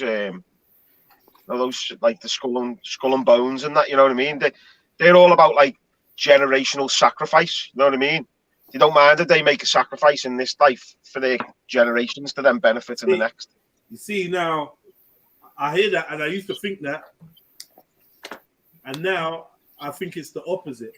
I think that the more you get into these systems and whatnot, then a truth is revealed to you that you can benefit from the work you put in. You can experience that.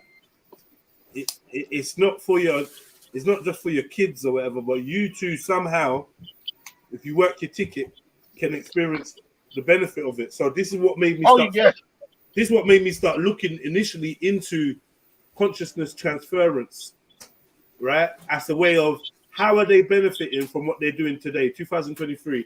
How's that old fucker, 89 years old, benefiting from still being part of the team, right? So I'm thinking maybe there's a promise to transfer your consciousness into a child or something, or a baby. Yeah, cool. And then you get to live multiple lives. And obviously, by the time you're of age, you will be ushered into the line of power, and you know what I mean, fully reaping the benefits. And maybe only those on the inside know that. I do think that there's a truth there, though. There's something to do with consciousness transference. They're trying to now lead us down the line of. I saw something today. I didn't even read it. It said that people are being told that they may be able to upload their deceased loved ones up onto a network as early as the end of this year. Yeah, of course. It was the headline. I don't know where it was. Someone can Google it. I didn't open it. I just scrolled past it. That's going to be a mad generation, that though, lad, isn't it? And then What you does got that AI. mean? Being able to speak to someone who's dead. I freaked out when I saw that thing of making the picture move. Yeah. Yeah. For a split second, I thought, right, let me put a picture of my mum in there. And then I was like, nah, no way. I don't even want to see that. Yeah. Yeah. Do you know what I Scary mean? to think about, like, Making yeah. that face move. That shit's scary, man. See people uploading pictures of their grandmas and that in black and white, and then they got the grandma like singing a song or moving its eyes and smiling. Ugh. But yeah, if there's enough information on a person, like, of course you can remake. You can definitely upload them.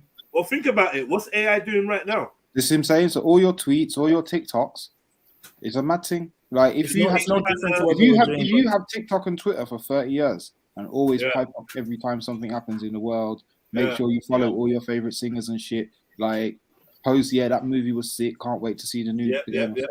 Like by the time you've logged that, not even 20 years, 5. If you're regular, I mean, like a proper social media user. Oh, you've got to gather, lad. It's the whole dictionary of your words, isn't it? Particularly if they've got all the other stuff that you didn't think they were taking. Quite easy. You know, your card transactions and all that stuff. If a human could do it easily, a computer will smash it out of the park. The park, man. It's called as long as they got a couple angles of humans can impersonate people very, very well. It's called dealing with familiar spirits. We may even struggle to tell the difference between humans, let alone a computer program. Yeah. They're obviously showing us all this choppy, glitchy software to give you the illusion of something to improve on. But I guarantee you, man, the technology that they've been using is out of this world already. It's been out of this world. What I mean. It's already there. Right. That's what I was on about before with the secret societies. They'll be benefiting now from their deceased. Do you get me? But they'll implement something for the next 4 generations. Do you get me? Where their kids will then benefit. They're playing like people say, don't they? They're playing like 4D chess, so they're 20 years ahead. You know what I mean? So they'll make sure their kids are in that position of whatever's going to be in power in 20 years. Their kids will be the head of, because they're already controlling how that's going to play out. Do you know what I mean?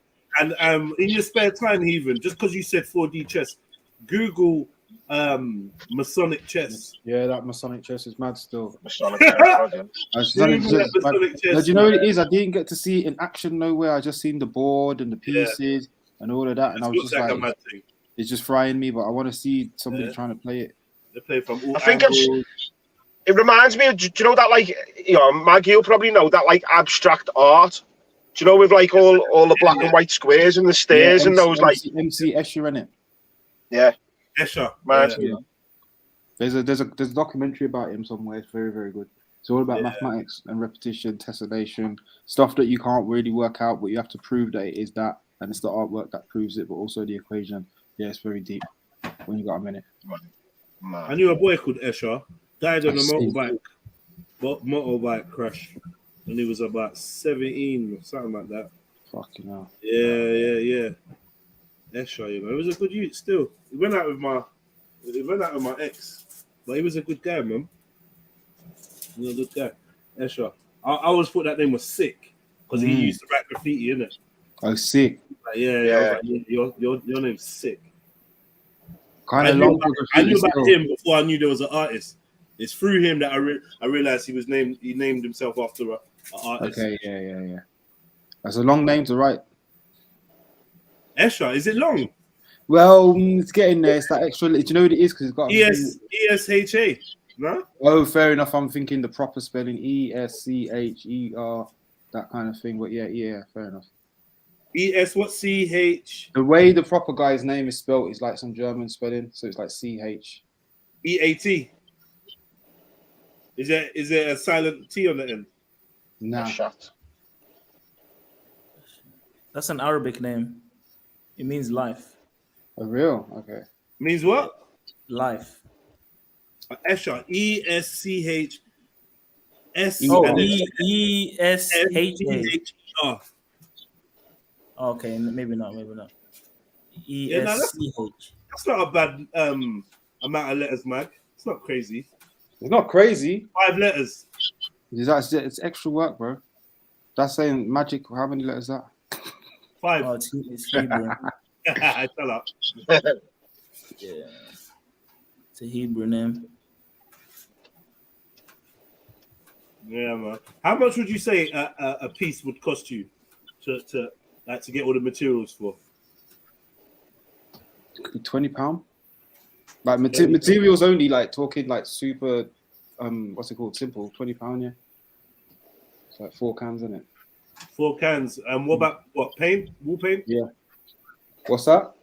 Wall paint as well. Wall paint as well. So that's another 15, 20, depending on what color you want, how big the wall is, and then yeah, it goes up from there with the colors really. All right, man. We should do it. Like I should help you do a piece.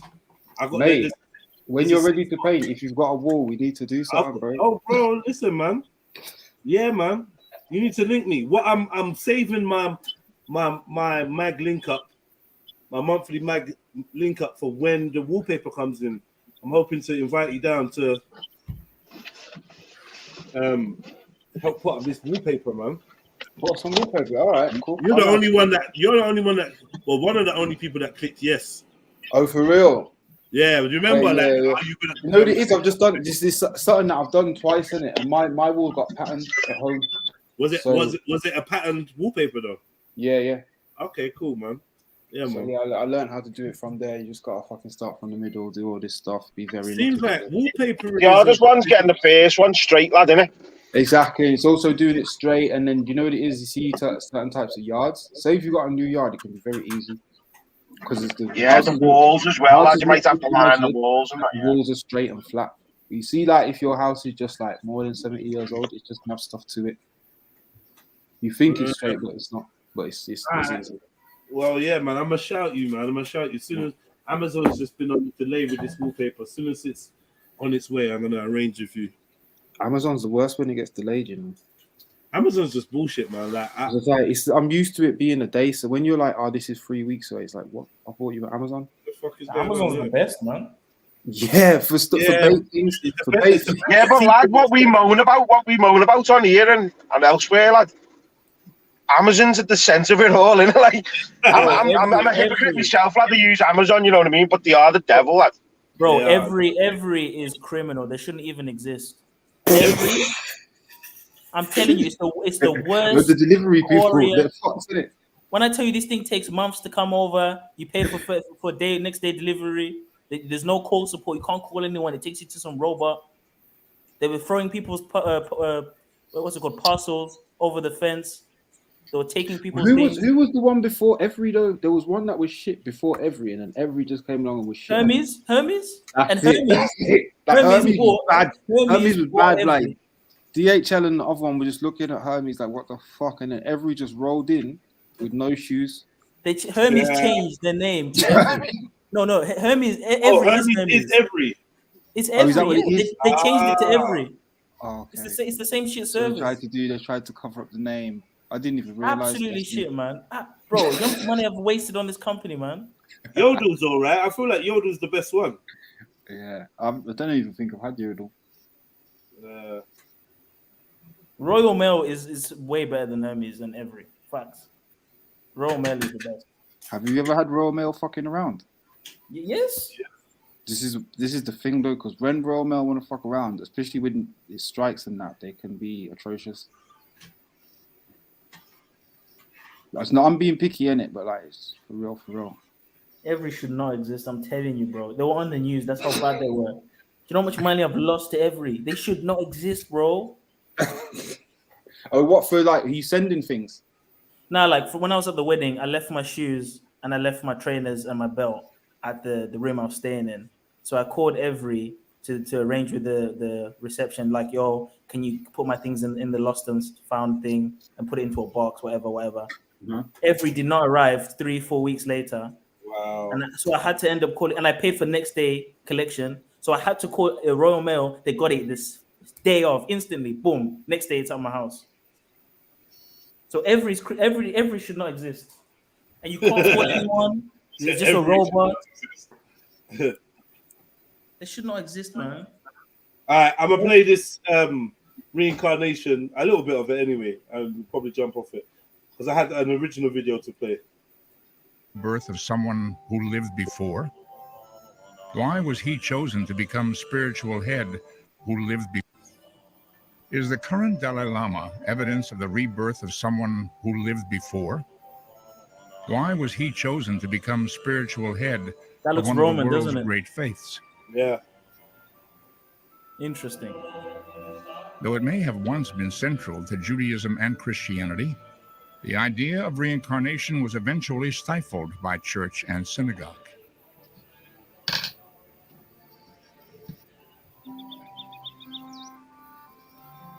After centuries of suppression, the discovery of a skeleton buried in a basement in New York State ignited widespread belief in reincarnation. In more recent times, a Colorado housewife claimed to have lived in a foreign land hundreds of years earlier. What evidence exists to prove the theory of reincarnation? Step back in time with us as we follow those who've long asked. Sorry, who's the beautiful man? The Dalai Lama. Whoa, Randy. whoa. Randy, man. He don't do himself no favors, does he? Randy, you're already suspect. Don't do this to yourself, bro. Like, do you know what comes to mind then? Have you ever seen those saints? I think Saint Bernadette's one, where they don't decay. That's what they say. You ever seen them bodies? They don't decay. Have you seen the body? 'Cause I've heard about it. I've not seen. I've seen the Bernadette one, and then I've seen ones where they say they don't decay and they are starting to decay. That's Saint Bernadette, lad. You can see pictures on Google. You can see pictures on Google still. I've seen them. Yeah. I'm literally searching right now. I've seen one where he's alive and it looks like that. We was listening to it the other day. They were calling it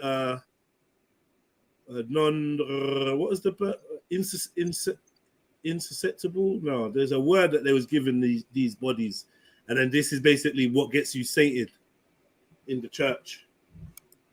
Yeah, the popes are like that. Incorruptible. Something I can't remember. Popes, yeah, they've got the popes like that in the Vatican. Pope Benedict looks like that as well. You don't have embalmed the body. That's what I'm saying. It's been preserved. Talking about it's not decaying. Yeah. Yeah, it's been preserved that much, maybe. Yeah. Mausoleums and that. There's few different ones. I think they got Stalin as well in one of them, and the one from Vietnam, and probably Lenin. Mad though.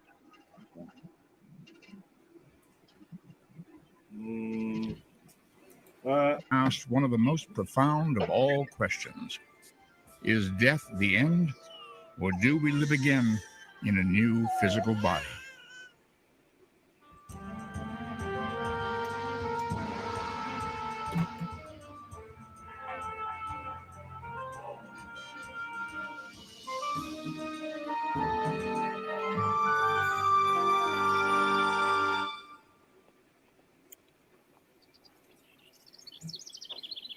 It has probably happened to many of us at some time or another. It is called déjà vu. Suddenly, in an area never before visited, there's an indefinable feeling of familiarity. In some mysterious way, there's a sense that you've been here before. Could this be possible? What about the person with whom you've chosen to share your life? Have you known one another before? Perhaps, as some believe, in a previous life? The human mind has grappled with the notion of reincarnation for millennia.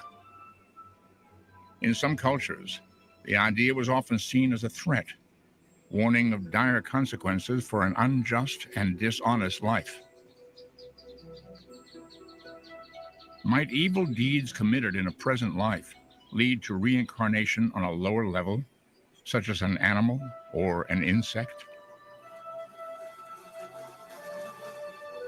On the other hand, would a life of merit promise rewards in the next incarnation?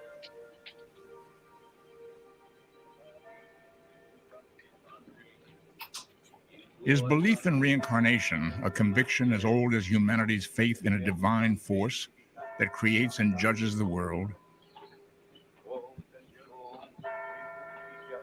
The overwhelming majority of the Earth's inhabitants believe in life after death. But a sizable proportion also clings to the notion that the soul is not simply destined for heaven or hell, but returns to life in another physical body. What evidence exists to endorse this view, especially as most people probably have no recollection whatever of their previous lives? Many people feel that reincarnation can't exist because they don't remember their past. And my answer to the world is we do remember. We don't have the details, but we have certain key hints as to who we are, the type of music we like, the people we're most attracted to, the types of food we like, the clothing we wear, certain periods in history that we identify with. These are indications this is where we have been before. And so our present incarnation or our present lifetime is a composite of all the fruits of what we were before. When did the concept of reincarnation first take root? To probe the mystery, we must embark on a quest deep into antiquity. For the ancient world holds alluring clues to the earliest stirrings of the idea that life may indeed transcend death. It is a belief that may date back to the Stone Age. Tens of thousands of years ago, many primitive societies buried their dead in a fetal position. Could this perhaps suggest a belief in reincarnation, in which the deceased was being made ready for possible rebirth? Mad. That's true, isn't it? Today, India remains one of the most vital links with the ancient past.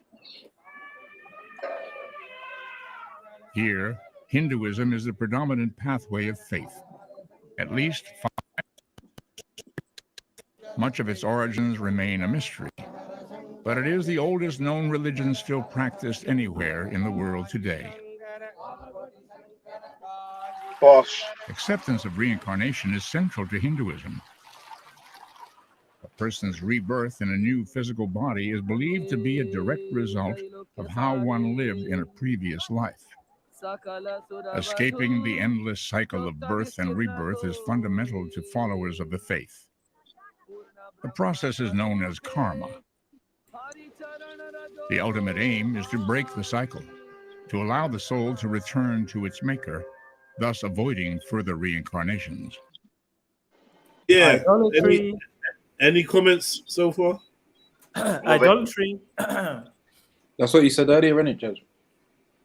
Do you reckon reincarnation's got anything to do with purgatory, Zulu?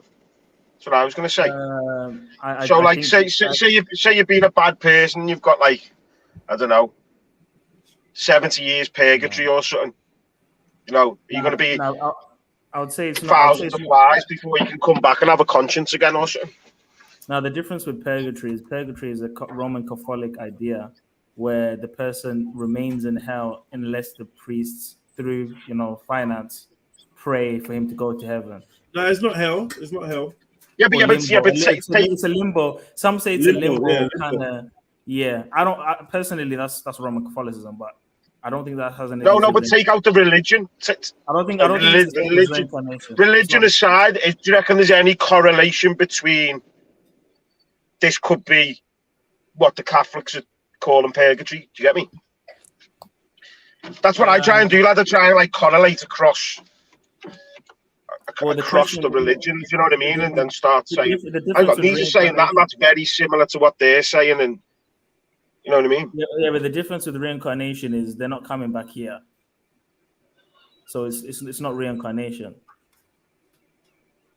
You know what I'm saying? It's more so going up to heaven or remaining in limbo or something like that. But some people say heaven is on earth, isn't it?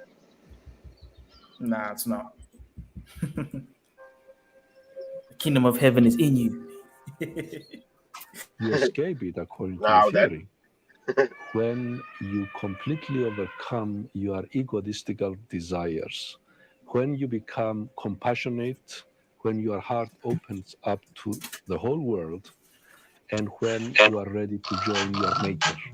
That's when you escape the wheel of samsara, as the Hindus say.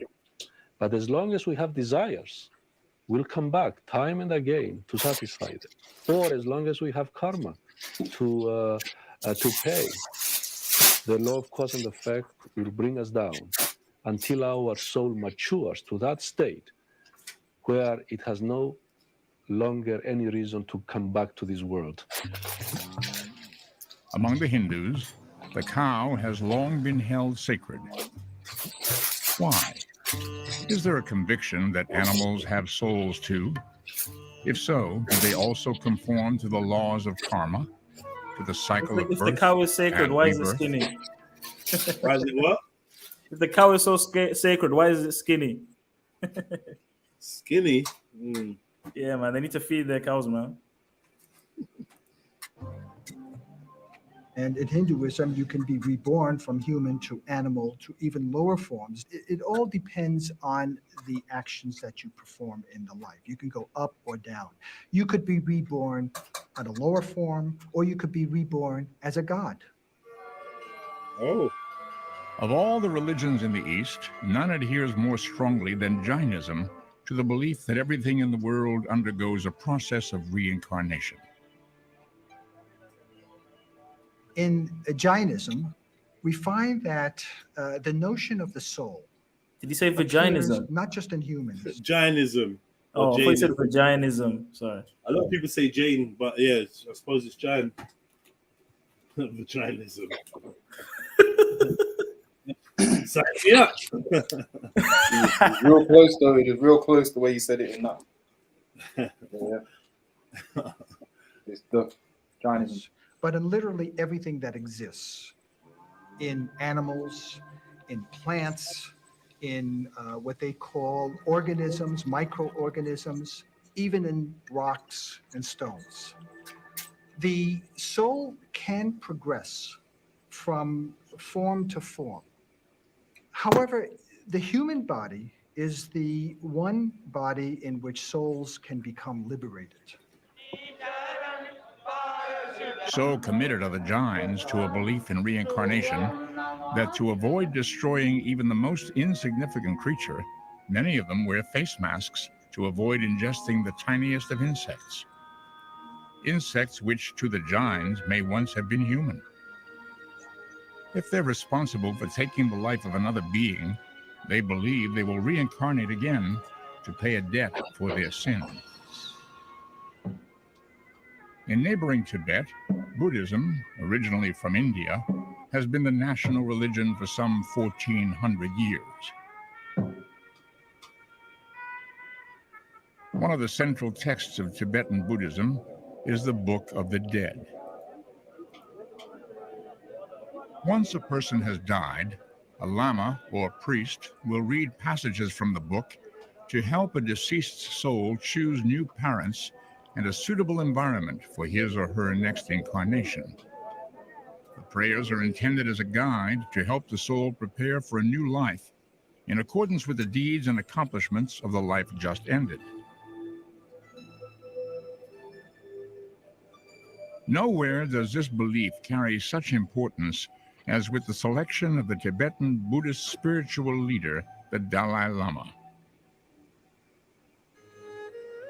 Ever since 1694, all Dalai Lamas have lived in the Potala Palace overlooking the city of Lhasa.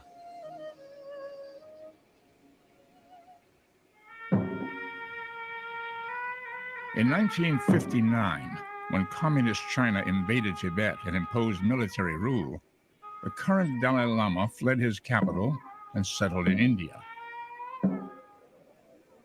In exile, he continues to perform the function of religious head of millions of Asian Buddhists. But how did he come to occupy this revered and sacred role? When the 13th Dalai Lama died in 1933, religious leaders immediately began a search to find his successor. 1933. But he had to be a reincarnation. The 13th?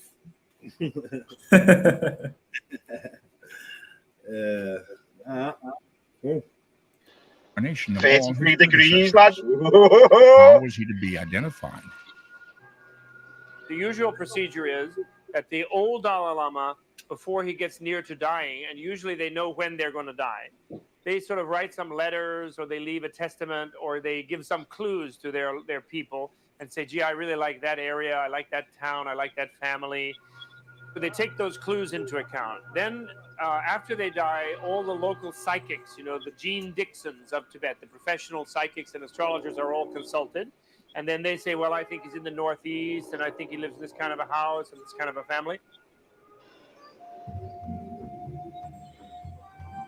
Deep in the hills of Qinghai, in China's remote western province, a young boy by the name of Lamo Dondrub was born to a poor peasant family in 1935. But this was no ordinary child. From his earliest years, he was different from other children, often even fantasizing that he would one day travel to Lhasa in Tibet, a place neither he nor his family had ever visited. See what we get. As soon as we start looking, we get some anecdotal, fucking unconfirmed story. So the Dalai Lama is the reincarnation of the dude that died in 1933. And they control it by having their mystics and their so-called psychics get together and decide what kind of area he's in and yada, yada, yada. It's all controlled.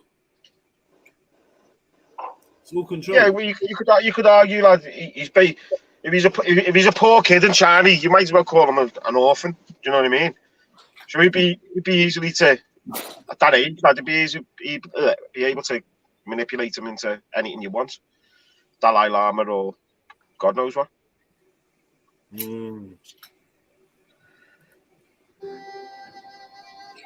When I was very young, you know, if the Dalai Lama's people come and turn up to your house, lad, and just say, you know, your son's chosen, and you know what I mean, and there's like probably like a big entourage, and you're like, oh my God, my son's chosen, you know what I mean? You just hand your son over to them, and then they go back to the palace, and they never gonna happen. The maiden to the Dalai Lama. No? Never happened, never. They selected the next successor. They selected it. They know what they're doing. This is all in-house, ruling over millions of people. Yeah. Of years or the 2 years, 3 years. You see, during that period, I always telling my mother, I will go to Lhasa. That and also whenever I play, and also I play now. I'm going so there. I'm now moving to Lhasa. News of the young Lamo Dondrub. I bet he's pretending to speak like that. He probably knows English so fluently. A search party of disguised high lamas from the Tibetan government set out for the tiny village to investigate the 2.5-year-old boy that they had heard about. Could he possibly be the reincarnated Dalai Lama? From an array of... So word of this child got out to them, but word of them couldn't have got to this child's house. So there's no way he knew about Lhasa or whatever, but they knew about him. That's what they're saying. Similar items.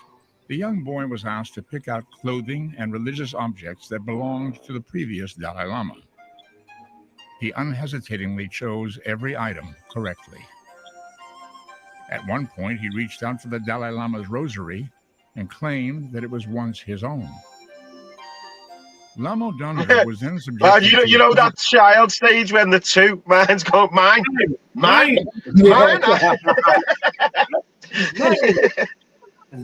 it's not. It's mine. Yeah. Oh, yeah. Fucking hell.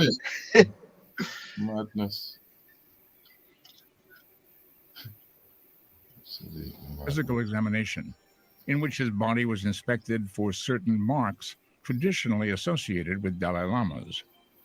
These included large ears, upward curving eyebrows, moles in certain locations of the torso, and a palm print resembling the design of a conch shell. Without exception, each telltale sign was there. the reincarnated 14th Dalai Lama had been found. Oh, that settles that then. Today, the Dalai Lama is revered by Buddhists everywhere. He is not only the leader of one of the Earth's great religions, but he is accepted by all of his followers as the reincarnation of all 13 previous Dalai Lamas.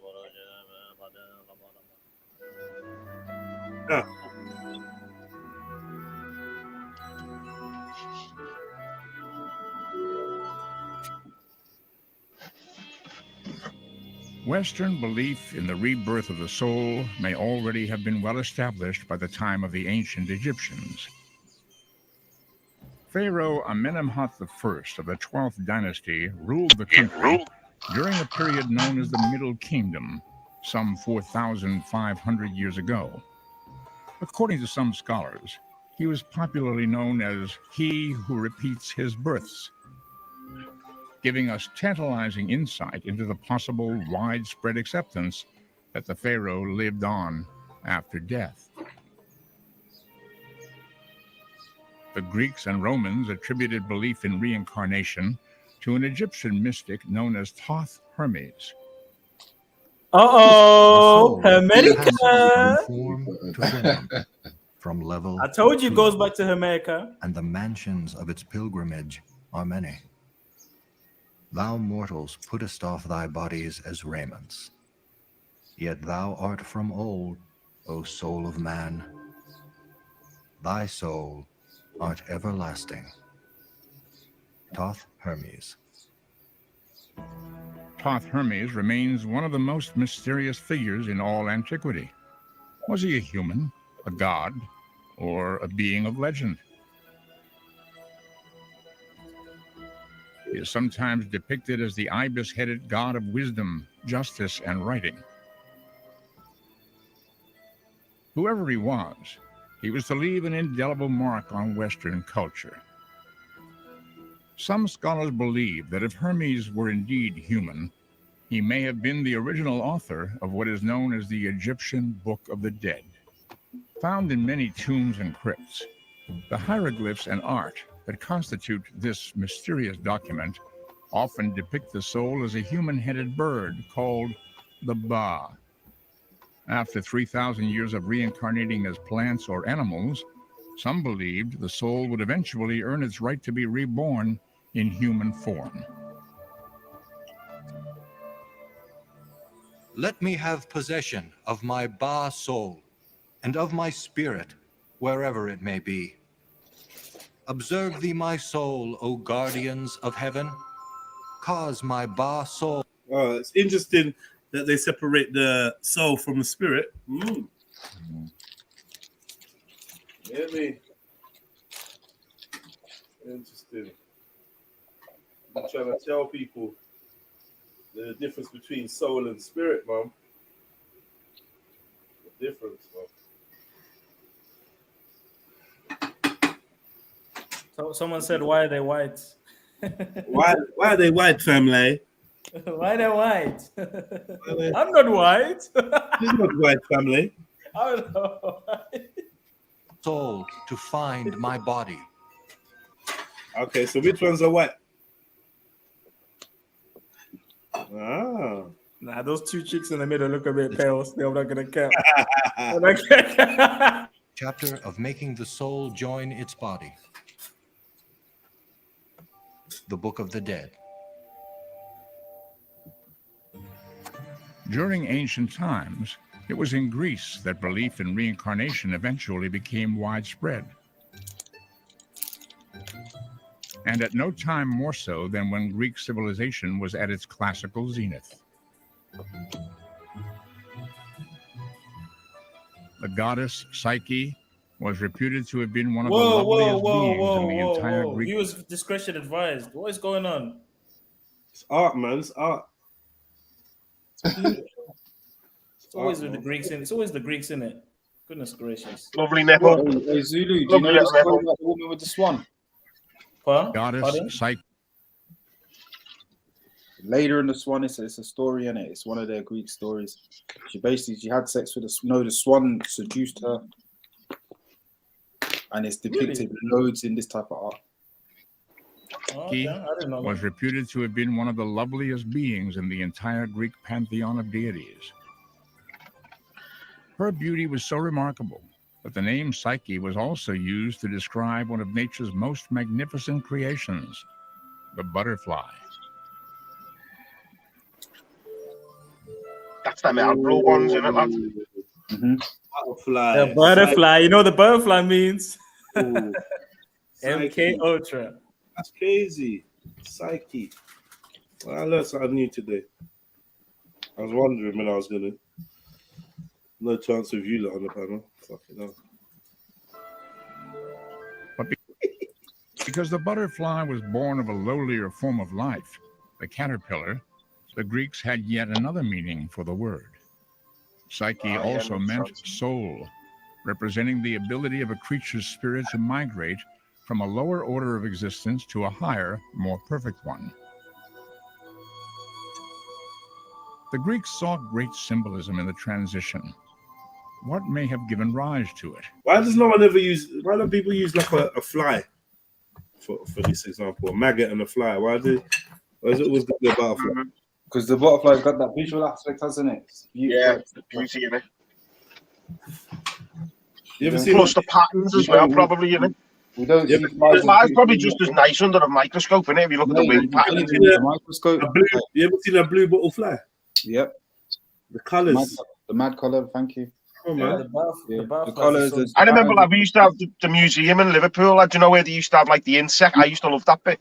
The insect collections. You know where all the different types of flies and that. Yeah. You're speaking to us like we've been to that part of Africa. We've not been there.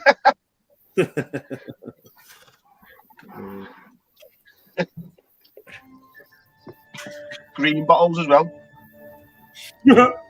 It is intuitively natural to the human being to assume continuity in everything.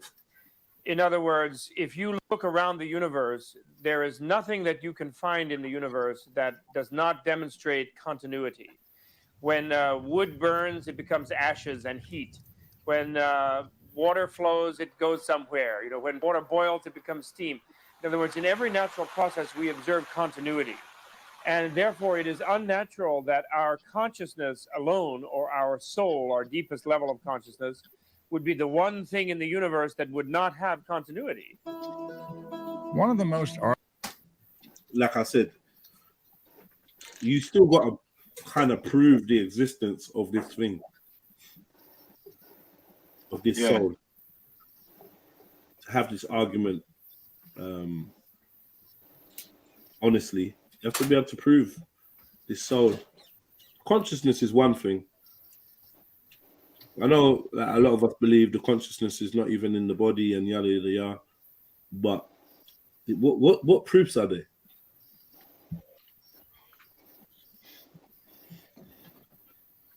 I wonder if on a dead body, if you electrically stimulate the mind, you can, I don't know whether you can get the body to spasm. I don't know.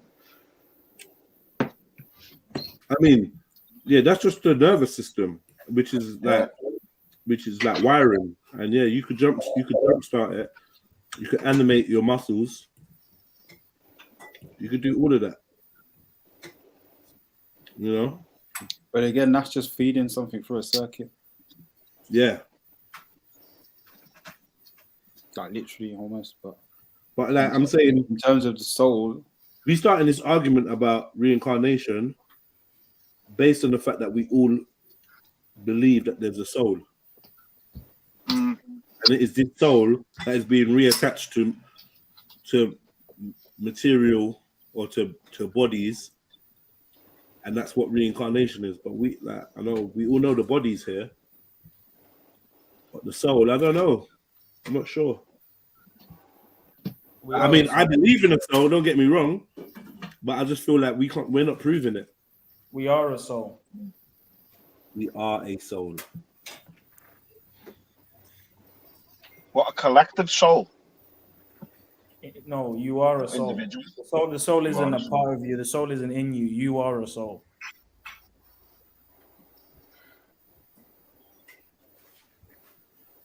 Well, that's what the gurus say, isn't it? So the body is just a vessel, and that's where people are getting it wrong nowadays with, like, you know, with eating and all stuff like that. You know, for the findage. So, like, if you want your car to run longer, you're better off putting the best, like, engine oil in and things like that. And you know, that's what they talk about with the gurus. They're saying, like, we're feeding ourselves full of shit, and then we're complaining that our bodies aren't lasting long. It's like, yeah, because you're putting the worst of what you can get in your body, in your vessel, and then your soul's something completely different, isn't it?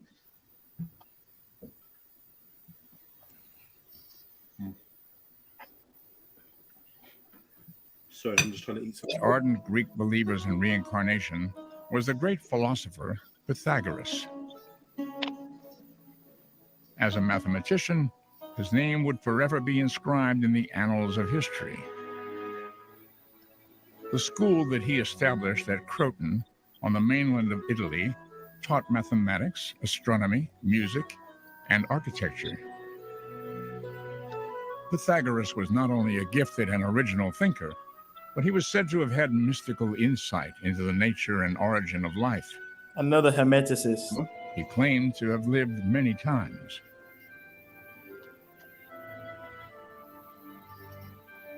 It was believed that Mercury, the god of wisdom, had imbued him with the vision to see all his previous incarnations. His pupils were well versed in the mysteries of reincarnation and were encouraged to value life. They were taught to respect the soul of all beings, to refrain from killing any animal, and to adhere to a strict vegetarian diet. Though a teacher, Pythagoras himself left no writings.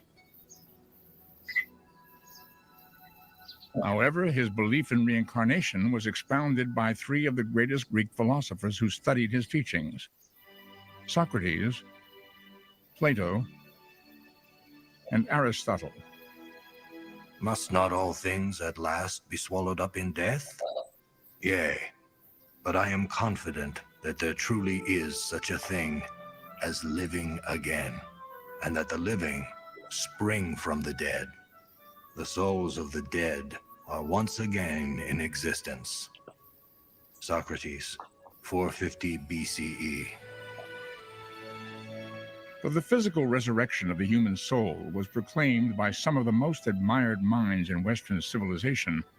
For centuries, belief in reincarnation was either suppressed or simply lay dormant.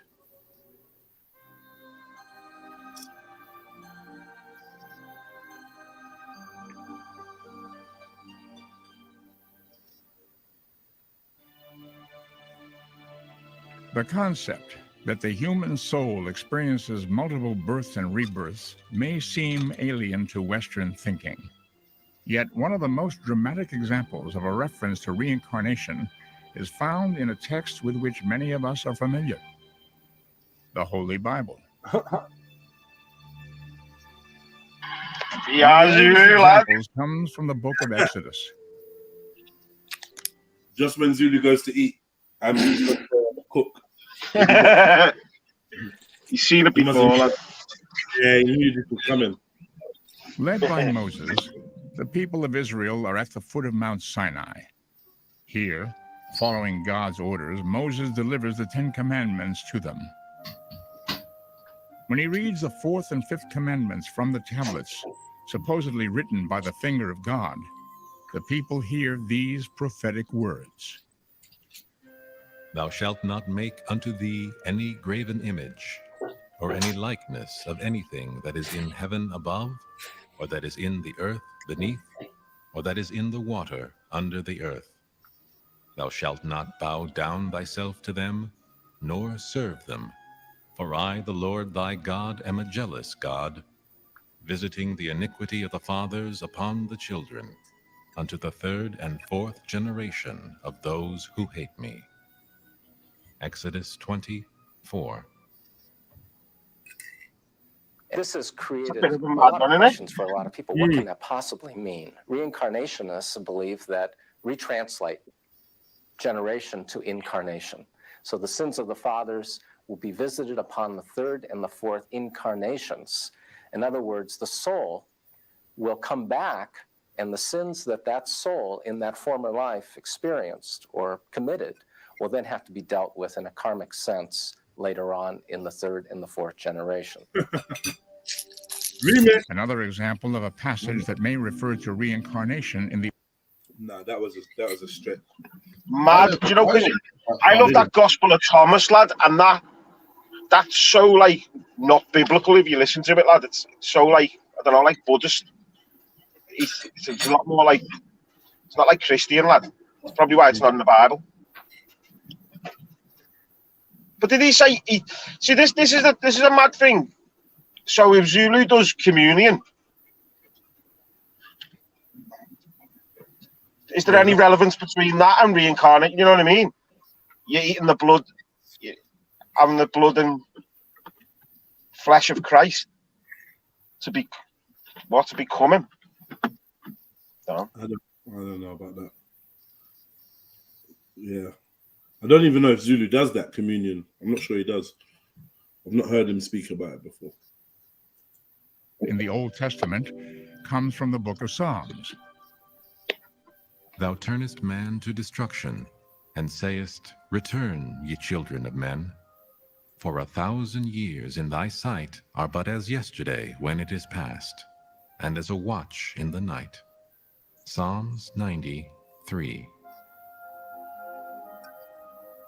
One interpretation of this passage comes from ancient Jewish mystics who believed that there were 1,000-year cycles between the physical incarnations of the human soul. One of the most mysterious traditions of Judaism is an ancient body of mystical beliefs known as the Kabbalah, a Hebrew word meaning to receive. The basis of Kabbalah is believed to have originally been given by God to Moses on Mount Sinai, then secretly passed down from generation to generation. The central book of Kabbalistic study is the Zohar, meaning splendor.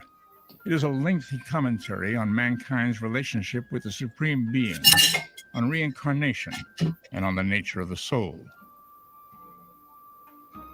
There are three aspects of the soul, at least, in the Kabbalah. There's the nefesh, which is the vegetative soul. There is the ruach, or otherwise translated wind or spirit, which is more of a vital, animalistic, some say emotional soul. And then there's the neshama, the higher godly intellectual soul. At death, the nefesh and all three of those aspects have to go through a period of purification, Gehenna, and then they begin to separate. At that point, then the soul prepares itself for rebirth after it's gone through this process. And according to some, there are spirit guides that help it make decisions as to where it goes next, which into what body it incarnates and what lessons it needs to fulfill in the next life. Wait there. Was my man saying there's three souls? The study of Kabbalah. Three aspects of one soul. Three aspects of one soul that break up. So three souls in one. The Trinity for the soul. Okay. Yeah, the Trinity, lad. The Trinity of soul, yeah. I was about to say that. Do you know what? I'd never heard that before. I didn't know this. I didn't know What that were the three? they claim What were the three of them again? The Ruach, which is the breath, the spirit, the Nefesh, and what was it called? Wonder whether they have any relevance to the Father, the Son, and the Holy Spirit. The Neshama. Neshama. So one was the Holy Soul, wasn't it? So the Holy Spirit. One was an animalistic one, so you could possibly say the Son. You know what I mean? Because it's a little bit untamable. Father. What was the other one? Yeah, and one the was breath. The breath. And you could argue that the breath could be the Father, because it gives breath to the Son. I don't know. I just think it all correlates. Yeah, I didn't know that they had a Trinity of souls, so I'm going to look into that. No, I didn't.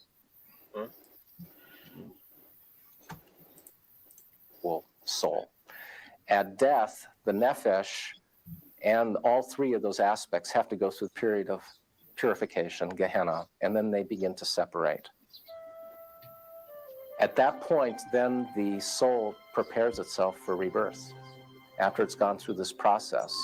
And according to some, there are spirit guides that help it make decisions as to where it goes next. I'm confused, man. To what body it incarnates. My man said, yeah, flipping. What did he say about Gehenna? Got 3 aspects and then something about Gehenna. They gotta go through Gehenna's supposed to be like hell. What? I'm sure that's like hell, and it was a place like by Bethlehem or something. Gehenna. Well, they're saying that it's a place of purification where your soul can get purified, probably by fire.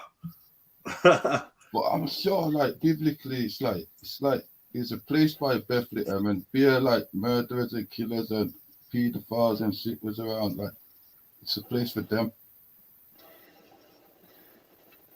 It's not obviously you're not talking about Gomorrah. Yeah, I mean I've heard. I'm sure it isn't. Let me. I've heard you're right. Like a hell-like place or whatever.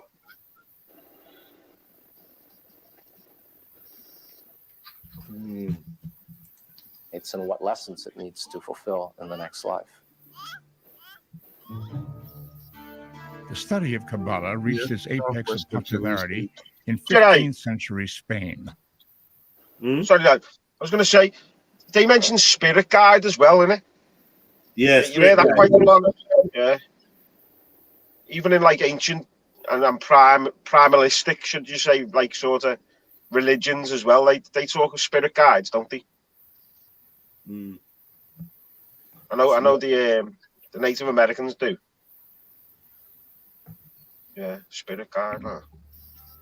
It was here where Jewish acceptance of reincarnation became widespread.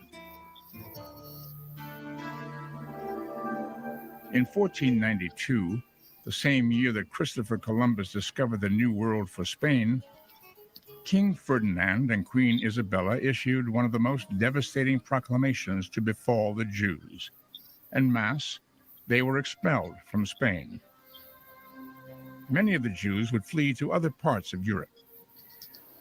There, they kept their religious traditions intact, where they flourished for hundreds of years. But with the dawn of the modern era, mysticism and belief in reincarnation would largely be suppressed. Reincarnation in Judaism did not go underground until the early 19th century, and the movement to the West, the urge to be accepted by the more, quote, scientific, unquote, establishment in the West. And then reincarnation went underground in some circles, but not in the ultra-Orthodox or Hasidic.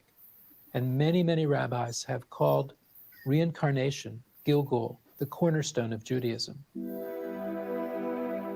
Christianity is enshrined in the books that make up the New Testament of the Bible. Do any passages within these texts hint at reincarnation? Let not your heart be troubled. Ye believe in God, believe also in me. In my Father's house are many mansions. If it were not so, I would have told you. John 14:1. Does the reference to many mansions refer to the many lives or the many incarnations of the soul? Reach. There are those who believe so. Yeah. Reach. Yeah, that's a super reach. I mean, do you know what it is? Yeah, before I go fully into the reach thing, you probably should look at the proper translation, because obviously that's the English version. But at the same time, yeah, from English, it sounds like a reach. The house and the mansions was referring to a different place, not this place again. My Father's house, there are many mansions. Well, yeah, but you could argue the Father's house is the world, isn't it? Yeah. That what they're maybe reaching to, yeah. I mean, Definitely. No, I'm open to it. Right. Jesus himself may have been referring to his own previous incarnation in this passage from the book of St. John. Your father Abraham rejoiced to see my day, and he saw it and was glad. Then said the Jews unto him, Thou art not yet 50 years old, and hast thou seen Abraham? Jesus said unto them, Verily, verily, I say unto you, before Abraham was, I am. John 8:56.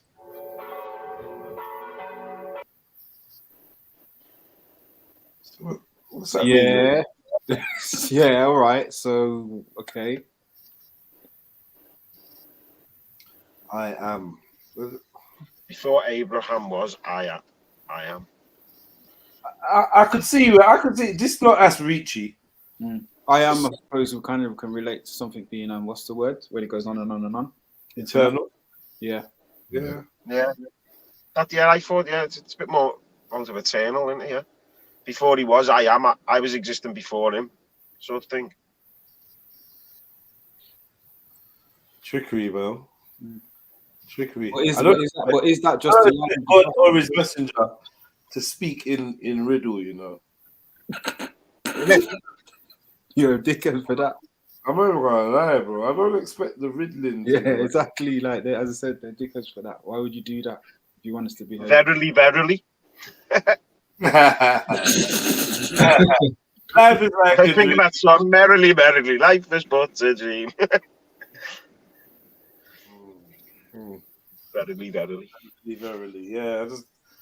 But again, like, is it a product of the remixing?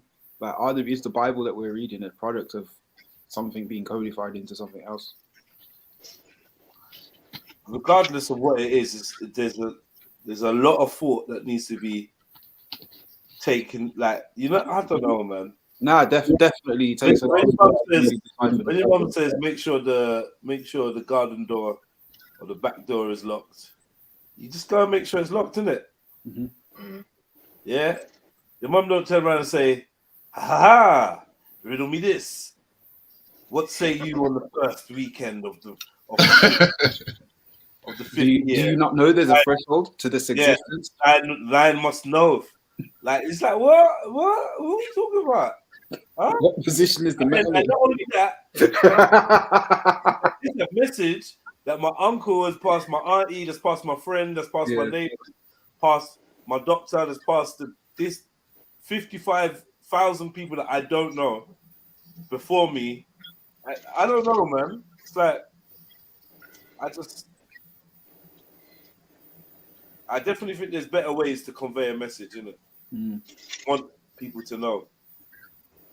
I definitely think there's not much need of the ambiguous vagueness unless you want to throw some people off deliberately. Yeah. Or leave it open to interpretation, innit? Yeah, because you can speak plain and direct, man. You can. It does make me laugh, lad, when these like faiths are still like debating something like 2,000 years later. Now the same passage or something. It's like, how the fuck haven't they got their heads together in 2,000 years to come up with the answer? Mad. And then it brings you back to the fact that a lot of the verses are so well constructed with so much room for interpretation. It makes you wonder what kind of genius mind could come up with this Bible, and could it just be man alone? Could this just be the work of a man? Could a man write a book this deep? And I would say the answer is no, too. Yeah. Because I was going to make the argument that maybe we're not on the same wavelength, basically. Do you know what I mean? But like I say, they've been debating it for 2,000 years, haven't they? In some cases, the Bible, anyway. Or do you reckon people back then just got it? Did they? Because the faith in the religion seems to be losing all the time, doesn't it? So, okay, this is one of the reasons you can put it down to. Isn't it? Could possibly be because people question more now. Yeah. More freer than we've ever been, haven't we?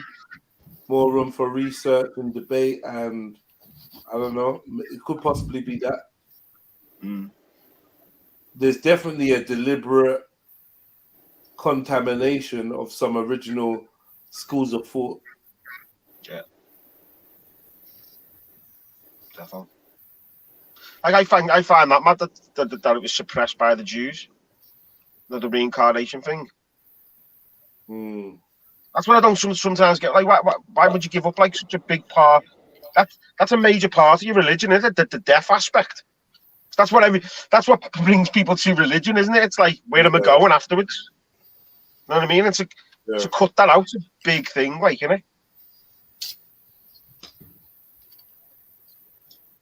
Maybe if people believed that they were reincarnating, they wouldn't be as eager to go to the church.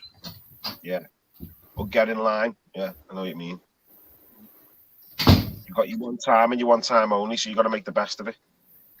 Yeah, man, I'll be talking about I will seek my revenge in the next life, and just jumping in front of trains and that, like just wherever. Yeah. Your enemies will be. Because obviously it's like it depends on your mindset. If you're gonna be thinking quick respawn. Yeah, quick respawn. You know what I mean? Like, you can just get to a place and like do a thing where you actually like you're starting from zero with no knowledge. You could be a snail. Like it depends on what your parameters of how you think this thing works.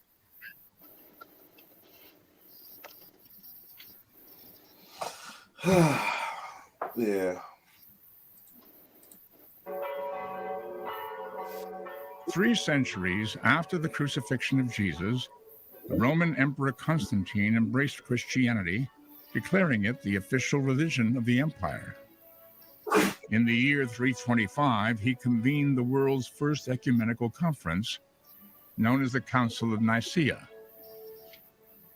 Though consolidating much of the doctrine of the newly established church, the gathering spelt the death knell of belief in transmigration, or reincarnation, among most Christians. The Christian patriarchs decided that this multi-future life idea was not very good because it was a little too loose. You know what's mad, yeah? How small groups of people can dictate what millions and millions of people think and feel and believe. Time and time again, we see it. Take religion out of it, politics, whatever. Like, do you know what I mean? Yeah. It's there.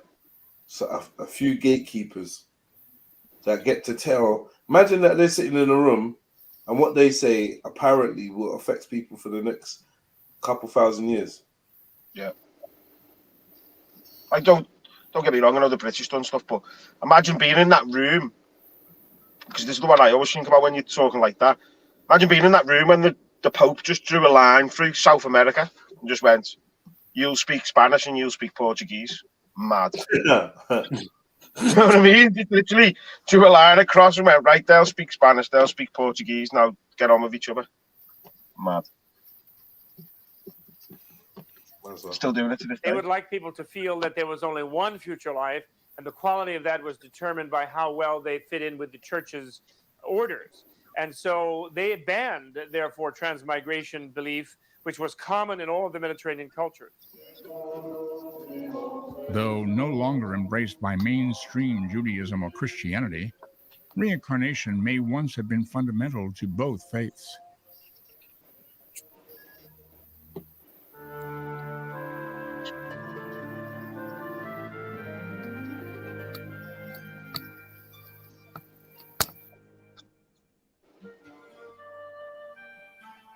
Ever since mainstream Judaism and Christianity had suppressed the concept of reincarnation centuries ago, little credence was given to it in the West. But by the 19th century, all that was about to change. The place was upstate New York, about 20 miles from Rochester. The year was 1848. The sleepy little hamlet of Hydesville was as quiet and uneventful a place as a small American town could be. However, in the home of John and Margaret Fox and their young daughters, Kate and Margaret, A series of strange events were about to unfold. Beginning around the middle of March, the family began to be disturbed by strange noises. Then, on March 31st, the youngest daughter, Kate, challenged the strange, unseen force. In response to the loud thumping noises that she heard... Sorry. I kind of zoned out a minute. Let me just see. What's this again? Sorry. Jeds, I'm going to have to shoot, lad. I'll catch you again. All right, big up yourself, even, man. Right, nice one. Big up yourselves, lad. Nice one. See you later. Peace. Fox and their young daughters, Kate and Margaret, a series of strange events were about to unfold. Beginning around the middle of March, the family began to be disturbed by strange noises. Then, on March 31st, the youngest daughter, Kate, challenged the strange, unseen force. In response to the loud thumping noises that she heard, she snapped her fingers in reply. Over the next few nights, she and the mysterious entity worked out a form of communication. Then, the other daughter, Margaret, began asking questions of the spirit force. If your answer is yes, knock twice, she said. If no, knock once.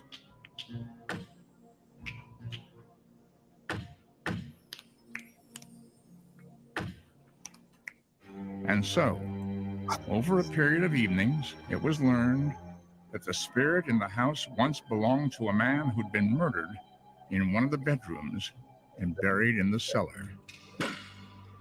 When the floor of the cellar was dug up, a human skeleton was found buried there, confirming the story. What do you reckon? I'm a bit lost with this one, Jeds. I'm still not buying it, unfortunately. Yeah, I can get that you found skeleton, you found this, I don't know. It's not reincarnated to me. Yeah, maybe it's going to take us down that route.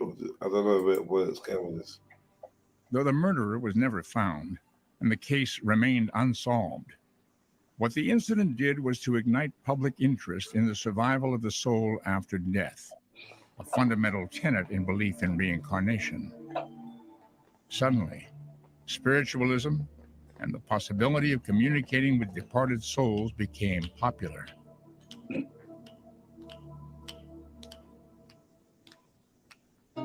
Additional impetus behind the awakening of a belief in reincarnation came from the other side of the world, from the daughter of a Russian colonel. Born Helena Hahn in the Ukraine in 1831, she, more than any other, was to challenge the conventional view that the... And we're back to gatekeepers again. I know, it's always the same woman, isn't it? But like the same people, man. Yeah. Get me. And we're back again. Like, honestly, she's actually a key decider for so much of what we're dealing with. Don't take long to get to basically demonology. So we're dealing with. But all that stuff, all that J stuff was demonology. In my opinion, the Eastern mysticism is demonology, all that Buddha stuff and all that, blah, blah. It's all hidden. Once you go into it, you will come to some form of demon or you will come to that, regardless. And if you don't want to, if you don't see it, then you're just kind of deliberately looking the other way. Because look, lo and behold, look who we've returned to. Old Helena. Such a lovely soul, isn't she? Beaut. All right, let's see what they're saying about Helena, the daughter of the Russian colonel. Oh, surprise, surprise, in the establishment. Born Helena Hahn in the Ukraine in 1831, she, more than any other, was to challenge the conventional view that the soul does not incarnate again after death. She was born, according to her relatives, with an air of mystery. surrounding her. She would often talk about things that were, for the most part, mysterious to the family. They didn't quite know what she was talking about. And she would talk about adventures that she had that everybody knew did not happen, but with such a conviction that it was actually... more anecdotal stories. More of this anecdotal story. It's like when they show... You ever watched a biography or a true story? Yeah.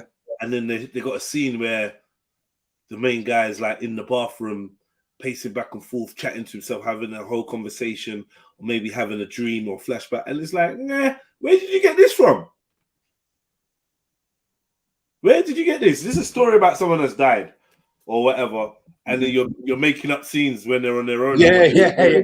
Nobody's filming it, because if not, the whole program would be a fucking slideshow. Right. So I feel like with my investigations, whenever we prod and we get like we actually say, oh, we're going to pay attention to something, and we look, it usually ends up with this same flowery type of shit. Oh, it was said as a child she was quite... Was it documented? No. Just like what they did with the Dalai Lama thing. Oh yeah, when he reconstruction, was said just to be videoing like, some random mute. Yeah, some bullshit, man. Mm-hmm. Just word of mouth. To this day, a lot of what we believe to be true is based on word of mouth and little to no evidence at all. We don't even ask for evidence. We just accept because it's said and given to us in a certain language, is wrapped in a certain package. That means that you subconsciously never suspect it. You never look at it and think, oh, fuck. Is he telling the truth? You know, it's more you'd be like, oh, why would they lie? It's more, that's the biggest reaction it'd probably get out of you. Just like, yeah, man, this guy's on there just happily talking about what she was like as a child and the conversations she used to have. Really? Really, yeah? This is documented and this is fact. I don't know, man.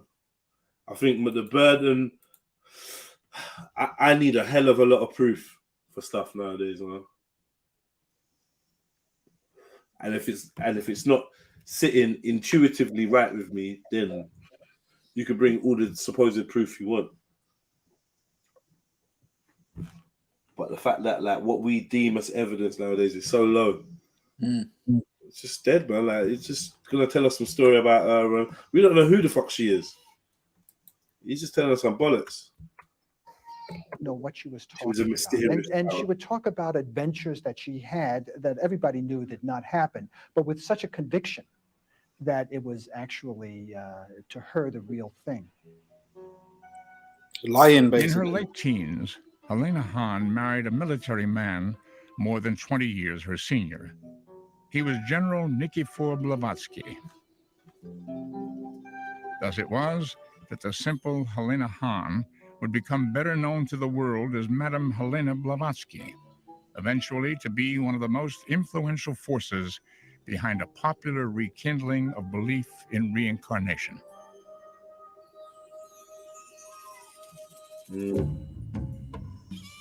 Desperately unhappy with her marriage, Madame Blavatsky deserted her husband and immediately began traveling the world in search of adventure. Her driving quest was to investigate the religious doctrines of the East. She traveled throughout the world, including North America, Europe, Egypt, the Near East, India, Tibet. The purpose of her traveling was to try to find the wisdom, the ancient wisdom. And what she did was to collect this wisdom that she studied from books and from elsewhere, and she synthesized it to teach what she called the secret doctrine or the wisdom of the ages. What she claimed was that this was the primeval religion of humanity and the truth, that the wisdom somehow was corrupted or lost by other religions that retained at least part of it. And what she was trying to do was to rediscover what this truth was. In 1873, Madame Blavatsky arrived in the United States and found the country in the grip of the spiritualism craze following the strange experiences of the Fox family in upstate New York. Anxious to share the mystical experiences she had in Egypt, Tibet, and India, and to offer insight into those cultures' belief in reincarnation, Madame Blavatsky attended a spiritualist meeting at a remote farm near Chittenden in Vermont.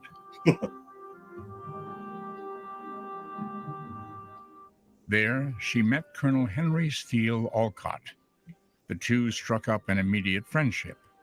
In September 1875, Blavatsky and Olcott formed the Theosophical Society, an organization dedicated to the study of occultism, ancient religion. An organization Olcott formed the Theosophical Society. You know, if them two was your neighbours, it's just peak. Fucking hell. Just peak, man. Yeah. Bare statues in the garden. Used to be running up to them trying to say hello all the time. Like, fucking get away from them. Would you like some candy and that? No. An apple? Yeah, No. Yeah, they'll be so nice to the youths. Thank you. Like, it's just not mine. Don't talk to that woman next door. Trust me. No circumstances.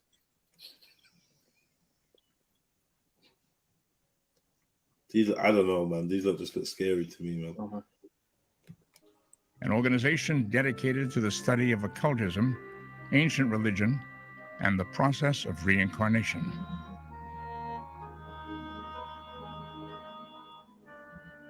Madame Blavatsky was a prolific writer, expounding her beliefs in reincarnation in monumental works, such as The Secret Doctrine and Isis Unveiled.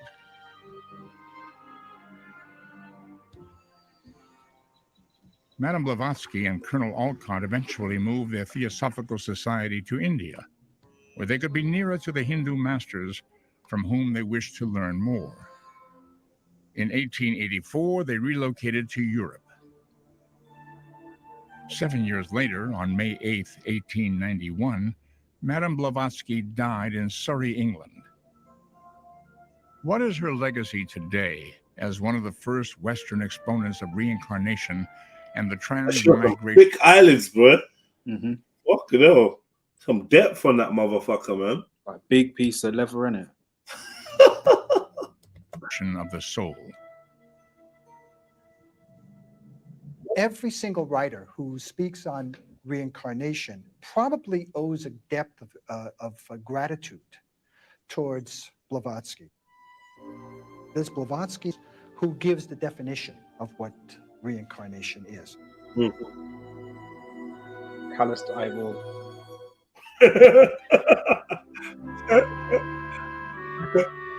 Fucking hell, man. That's a tactical eyelid. Trust me. It is one of the greatest of all mysteries and one of our oldest quests. Have we lived before? And following death, do we come back and live again? One of the most compelling cases of a vivid remembrance of a past life took the world by storm in the early 50s. Here we go. Colorado businessman and amateur hypnotist Maury Bernstein was popular among his friends and associates for his ability to lull people into a trance-like sleep and coax them into recalling incidents from their past, often even as far back as their childhood. However, in 1952, he did not suspect that one of his subjects, Virginia Tighe, would graphically recall incidents from a previous lifetime. When news leaked out that the 29-year-old mother of three was able to recall a past incarnation, Bernstein gave her the pseudonym of Ruth Simmons to preserve her identity and protect her from an increasingly curious press. Under hypnosis, the young woman identified herself as Bridie Murphy, born in the city of Cork, Ireland in 1798. These are actual recordings made during her hypnosis sessions. Oh, sing for your money, oh, dance for your papi. Bridie. Why did they name you that? Named me after my grandmother, Bridget. Bridie. Do you always live in Cork? No. Go to Belfast. Go to Belfast.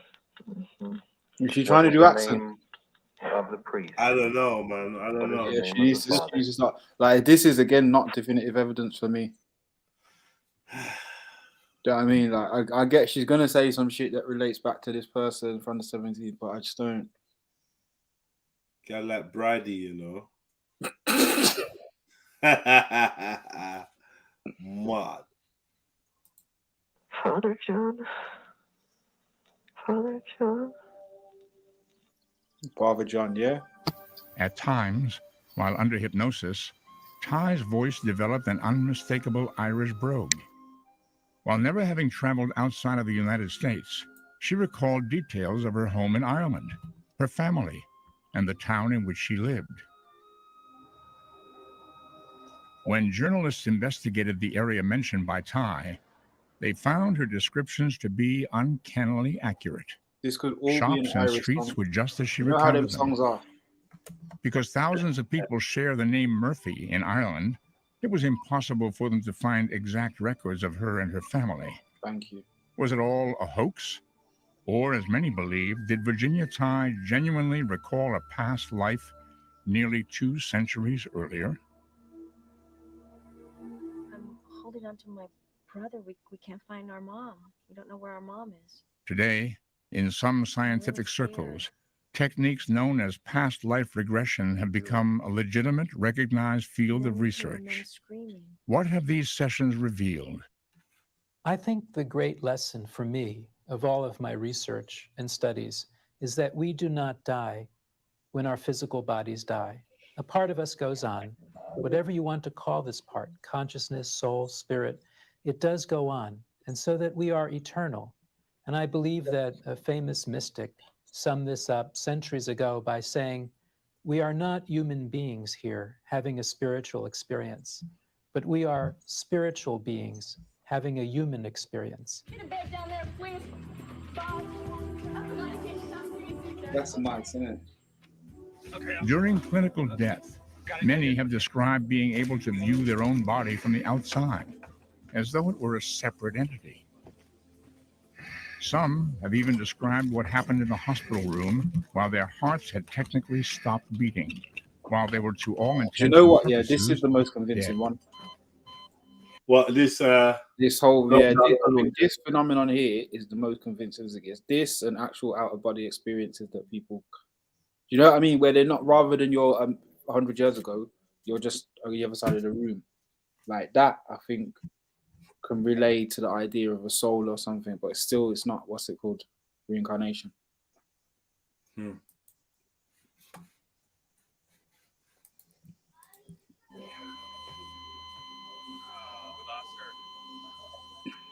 they can tell you things that happened in another part of the hospital or another part of the city or another part of the world.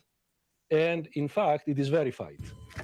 Like a woman, for example, during her near-death experience, she would tell them what they were talking about when they were signing the death papers.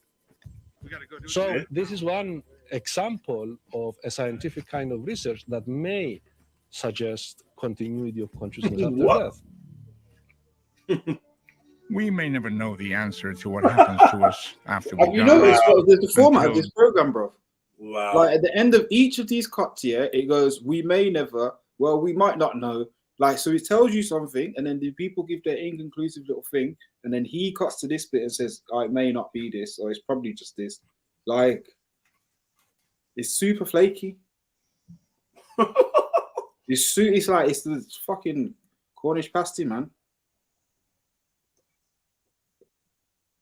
Yeah, sorry, just recording conversations is not good enough. Never. So death itself claims us. If we are to heed the evidence and consider the documentation passed down through the centuries, perhaps the riddle of life after death may not be as obscure as many deem it to be. Perhaps death may not be the end, but merely the beginning of yet another cycle in the ongoing process of life itself.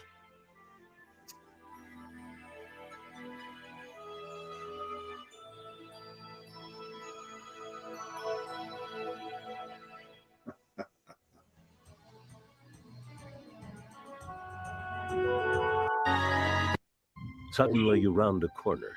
So what's the second half? Imagine walking down a street in a city you've never visited before. Suddenly you round a corner and a scene unfolds in front of you. The vendor hawking his wares. The lyrical tones of the traffic. The shadows cast by imposing structures. You're overtaken by a staggering sense that you've been there before. Many believe we have in fact been here before, in a different time, different place, and a different body. This process of death and rebirth is known as reincarnation. But is it simply as reincarnation? You get me? The suspect. She did it. Whatever was done, she did it. Didn't it? It was her. That's that Nan from that other story that you read out, bro. It was her. Whatever's gone on, whatever fuckeries has happened, it was her. Incarnation. She left all the babies in the But is car. it simply a comforting belief to help take the sting out of our mortality? Or, as a growing number of researchers claim, is there valid evidence that reincarnation exists? There ain't no evidence. I bet he's going to go through the same evidence. Hello, I'm Bill Curtis. I feel like On this this is program, the the Dalai American Lama version. recognizes a young boy as the reincarnation of a Tibetan spiritual leader. A woman has memories of another lifetime and looks for her past life children. And a birth defect disappears when a boy claims to remember his death on a battlefield in Europe. For those who require scientific proof, reincarnation is a difficult concept to grasp and may always remain unexplained. On June 17th, 1972, in Vancouver, Canada, Carol Airy gave birth to her second child. She and her husband Isaac named the boy Elijah. The doctor assured the couple that all had gone well. The only problem was the baby's feet. Carol Airy noticed them when she held Elijah for the first time.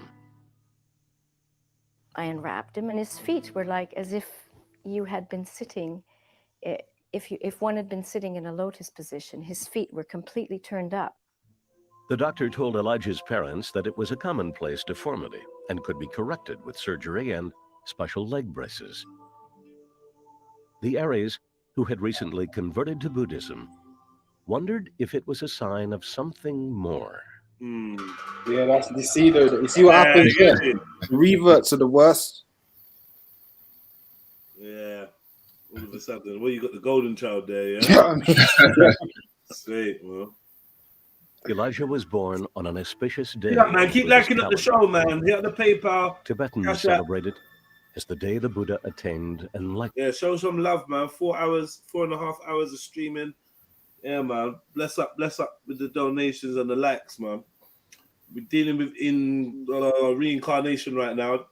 Not even sure how we got here, but that's just how it is. I had some stuff set up, but this became the topic. So let's get into this. Probably watch another 10-15 minutes of this, then I might switch on to something else. I know you lot like goldfish. I'm hoping that Zulu returns. Enlightenment, a day reserved for the deepest respect. When Elijah was 2 years old, the Aries moved to Montreal. There they established a small Tibetan Buddhist center. Spiritual leaders or lamas would frequently visit the center to give talks. One afternoon in 1975, young Elijah joined the small audience. The 3-year-old became entranced with a particular lama visiting from Tibet. He went into the room and went to sit very quietly, staring at him, just staring, but very intently. It's a bit strange, but kids are kids and they do funny things. That night, Carol claims that when she tucked Elijah into bed, the little boy made a startling announcement. He told his mother that he used to have a spiritual teacher. He called him by name and described in detail the room that he had lived in. At first, Carol dismissed this talk. Then Elijah broke into a strange language, a tongue that sounded to Carol like Tibetan. She froze in place. Bearing in mind they're sitting in the Buddhist, you seat of know, a skeptic, I would say, oh, give me a break. Like, so they would have had them tapes on all the time. You know, them chanting tapes and all that. They probably would have been listening the fuck out of all that shit. I'm broken to Tibetan, yeah? Yeah, I mean, even while she's pregnant, rinsing chants and shit. So yeah, of course he's gonna start talking like that. It's I would have said, why didn't you say this when we was with all the monks and shit? Bedtime when we're alone, you come to make me look like I'm nuts. Shut the fuck up and go to bed. Well, shut up, mum. everyday occurrences. But when he was 3 and started speaking like that, I'm sorry, that wasn't normal. And no one will convince me that it was just a child having fantasy. Carol was extremely puzzled by It was just a child. Why would you even release that picture? Like, all the pictures of your son, or you've let this one go viral. You're taking liberties, man. You got no respect. It's a shapeshifter, isn't it? He's a shapeshifter. Yo, the hell, man. Looking like every possessed child in the film. Sorry, my bad. Yo. Hello. Yeah, what's good, man? What's good? What up? What up? What up? Welcome, man. It's Rayhan. Pardon? It's Rayhan. My name's Rayhan. Are you alright, Rayhan? Yeah, I'm good, man. What's this savage talk? What's this Sav talk about? No, because my original account has been blocked in it, so I have to come on and. Been blocked from where? From on YouTube? On your one. On StreamYard? Well, I don't know, one of your You're not spam blocked people. there, man. You might be blocked on YouTube. I don't know who would have blocked you. No, because someone with who got a bit brave might have blocked me. Who's that? I don't know, innit? Obviously. But what did you do? What happened? I don't know. I'm hoping that the person that blocked me can tell me. What happened before you got blocked? Do you remember? No, I can't remember. Big up, I think it was Maku. No, Maku wouldn't have blocked you on there. Well, someone blocked me. But it's safe. It's safe. I'm cool. I'm not gonna do anything. Cool, man. Big up your self. Not safe. Big I up. heard Big you for a up. bit. Yeah. What's been happening? What's happened? What, you falling out with Trillo Cactus? She was your fan. Trillo Cactus. Trillo Cactus is cool. She's blessed, man. She's blessed. I'm not falling out with her. Oh, okay. I feel like people falling out with me. So is she falling out with you? I don't know. No. I don't know. I just come and go. Like, I just come and watch. Appreciate the live. Take some information. And the entertainment. Child having fantasy.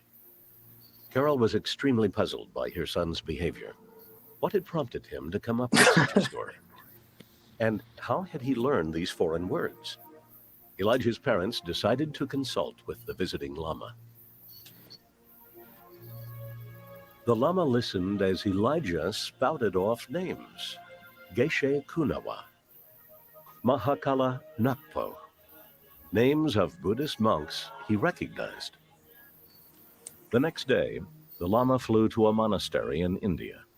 He promised the Aries he would research the matter. Elijah, he told them, was a very special boy. Over the next few years, Elijah's stories began to grow in scope and detail, taking on a life of their own. I come from a beautiful planet, he told them, where the mountains are towering jewels. The trees take on curious shapes, and the roads are long and dusty. Elijah says he has no doubt that these places were real. I did not perceive it to be a memory. I perceived it to be actual information, sort of like news that was to be recorded. It was actual images that I was having at the time, and Oh, was this to you? experience that I was going through at the time that I was relating. 3 years went by with no word from the Lama. At age 6, Elijah says the images were so real, Ed, you he know. offered to take his sisters to visit his planet in their dreams. One night, the three of them made sandwiches, bundled up in warm clothes, and settled into Elijah's bed for the journey. I'm sure my parents got tons of phone calls from my teachers and whatnot, you know, saying your son's imagination is terrific, but you know, what are you teaching him? What is going on at home? And things like that, because, you know, everyone just thought I had a wild imagination. Elijah's parents were starting to believe it was more than just an active imagination. Later that year, they received a letter from the Lama. Elijah, he informed them, had been a Buddhist holy man in a past life. He had died in Tibet in the 1950s and now had chosen to return. There was no doubt about it. In 1980, the Dalai Lama, the spiritual leader of Tibet, made his first trip to the West. One of his first stops was Montreal. Carol arranged to take 8-year-old Elijah to see him. What happened at the meeting? After what we know now, surprised that's a bad even idea. Elijah. I know, suck the tongue. I went up to him That's a bad idea. with the white scarf. Some tongue sucking. I didn't want to spell it out, but yeah, all of that. Lap sitting and tongue sucking going in, man. Yeah, man. Damn shame. Damn shame. And it's these same beggy parents, dude, that are doing this shit. Same Yeah. like the other guy, what's his name? Moonwalk. Like, Now he's got Macaulay Culkin vibe. yeah, trust me. Do you know what I mean? The Yeah, one man. that made it. What did they do to you, man? Mm. Drained you out. Drained out your essence, boy. Just this shell. Give him the next thing. Fuck no. He said, I know you who you are. You're the reincarnation of Geshe Jetsi. And I was sort of taken aback for a bit. A photo captures the moment of recognition. With a hint of surprise in his eyes, the Dalai Lama extends his arm and points his finger directly at young Elijah. You want saki? That's when sort of my eyes were opened. It was like before I was living in another world almost. And suddenly I came into the reality of the whole thing, and it really hit me. The Dalai Lama Uh-oh. assigned him a Tibetan. Uh-oh. If I knew back then what I know now. Fucking hell, lava down Everest, man. From here on out, Elijah would be known as Tenzin Shura. Caped Crusaders, suck your mum. Tenzin learned everything he could about the man he calls his predecessor, a monk named Geshe Jetsi. What the actual fuck? I'm sorry. Wait, did Prophet Muhammad do? Did Prophet Muhammad have anything to do with tongue sucking? Come on, like, where would you get that from? Like, why would you even say that? What do you mean? It's a question. It's a question, bro. Yeah, okay. All right. Me, where did I get that from? Like you never just read it and said suck your mum. Now you asked me where I got it from. Drew my attention to it. You made me look in the chat. All right. Cool. But yeah, no, that's not true. That's just bullshit. But why am I now thinking that there's like some fake hadith or something to do with tongue sucking now? Huh? I don't know, man. Check it out, innit? Check out. Let's see. There might be some fake. Where can we check that? Nah, for real, nah. I feel like there is something, like I've heard it before now. Nah, go on, boy. Check it out. Go on. Okay, Go on. I don't. Nah, yeah, check it out. Let's see. Yes, there you go. Thank you, Trillo Cactus. There's some hadith saying that a young boy was dehydrated in the desert. You never heard of that before, Rayhan, no? No. Go on, Rayhan. Yeah, are you lying, Rayhan? Yeah, let's see where this unfolds, innit? Go on. Carry Are on. you lying, Let's Rayhan? find the hadith. Where's your researchers, man? Find the hadith. Well, it's all good, man. I'm just saying that if you've heard of something, whether if you think it's not true or not, No, I I don't haven't know. heard You of don't it. have to lie and say you've not heard about it. No, I haven't heard of it. You have you have heard about it before. Why is he lying? I haven't heard of it. You have. You're lying. I'm But not I lying. don't understand why you need to lie. I'm not lying. You are, man. You blatantly are, man. It's cool. What? Or, tongue kissing and stuff. Let's pull up the hadith, innit? Rayhan, I always knew you was a little bit tistic, you know, and I was telling the others, this guy's tistic, and they was like, no, go Rayhan, go Rayhan. And now your tism is just all over. He's tism everywhere, man. Tisming. No, not really. I'm just asking where the hadith is. Like, let's look at the hadith. Well, I don't even know the hadith, but I've heard this argument before. I forgot all about it, though, to be fair. Yeah. No. I'm telling you, I've not heard that hadith of any. Okay, sucking the tongue of children. No. Question. Some anti-Muslim If we have a hadith, then we need to look at it. There's no ism or tism or whatever you want to call it. What is the matter with my I'm boys? genuinely The mother asking. said. Is it first? Okay. The So it says here, yeah. Question: some anti-Muslim websites cite a narration that the Prophet sucked the tongue of a child. What is the real story? And the answer is this is from abuminalis.com. The answer: in the name of Allah, the gracious, the merciful. If we read a narration that we do not understand at first, we need to examine the context before coming to a conclusion. You should also be aware that these sites are notorious for mistranslating prophetic traditions and citing them out of context. In this case, it was the practice of the Arabs who lived in the dry desert climate to moisten the lips and mouth of a child who was suffering from thirst.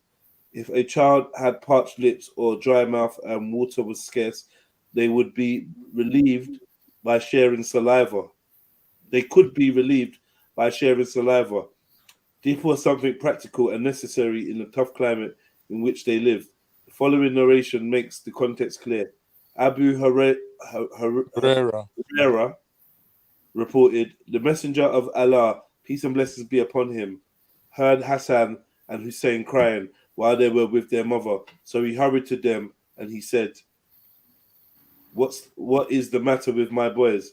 Their mother said, it is thirst. The Prophet went to the source of water, but at the time water was scarce. The Prophet called out, does anyone have any water? But no one had any water, so the Prophet said to their mother, bring me one of them. Abu Huraira said, he massaged his tongue and moistened it until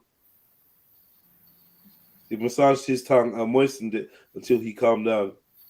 Source Al-Mujam Al-Kibr 2588, grade Hassan. The tradition was he massaged his youth's tongue got massaged.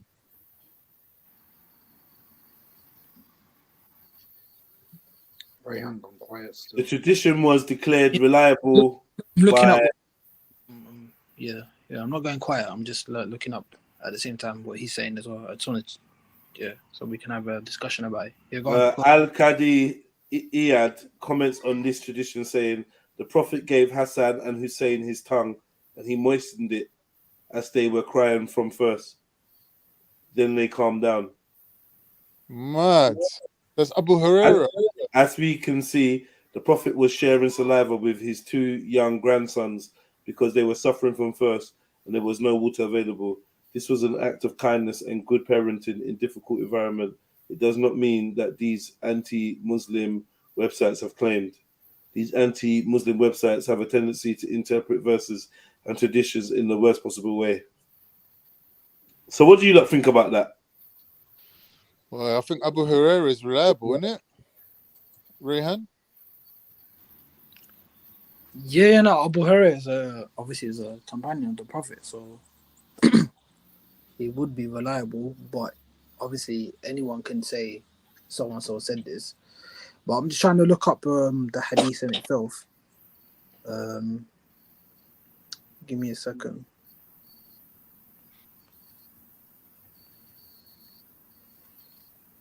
Obviously, there's some practices in the desert that obviously to help people keep hydrated. But I don't know what the context of this hadith is and what happened. I'd have to look into it.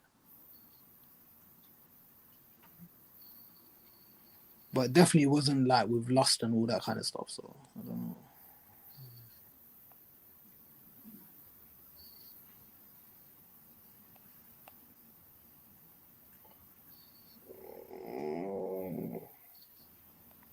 If someone was like dehydrated to the point of dying, I might spit in their mouth. I might do that. Yeah, you might like it's like giving mouth to mouth resuscitation, isn't it? Maybe I don't know. Like obviously, it would have to be a life and death situation. Would you say pause after? Or would you just But none of us have lived in the desert like that, so obviously desert people are quite different. They've got their ways in it to survive. Yep, definitely. They've got their way to survive. I mean, that's something that I don't think any of us can understand. I mean, they survived for many, many years in the desert. No water. Yeah, but the thing is, if it like a little bit of spit, yeah, how long is that going to relieve you for? Like 3 minutes? You're going to die again anyway. Imagine. Yeah, but it might be enough to get you to a source of nutrition or source of like, you know what I'm saying? It's even with modern day medicine as well. Like a thimble of liquid. Yeah, I mean, it's not gonna. It probably won't. It probably won't. But I mean, I think the idea is. I don't know if in this case. So this is a practice, yeah. To what is it? What we do? Are we spitting into the mouth of the children, or we just? I watched the saliva run down our tongue. Yeah, I don't. You know, to be honest, I don't know. But I watched the movie once. Tongue bit. I can't lie. It kind of confused me a little bit. I don't. By massaging the tongue, you're talking about the child sucking on your tongue. I didn't. I don't want to compare it to what this. What's this? What's what have we done? I think that was like there was no need for that. But I don't think it talks about sucking tongues. Does it talk about sucking tongues? No, there's no sucking tongues here, but it's still a bit weird to me. Yeah, I ain't lived in the desert. About man, who's sucking tongues? Spitting in mouths, I heard. Spitting. No one said anything about spitting. But he's resuscitating them with saliva, apparently. From his tongue, massaging his tongue. Now, who is massaging the tongue? Basically, he's running his fingers over his tongue to make the saliva just drip out. Oh my God.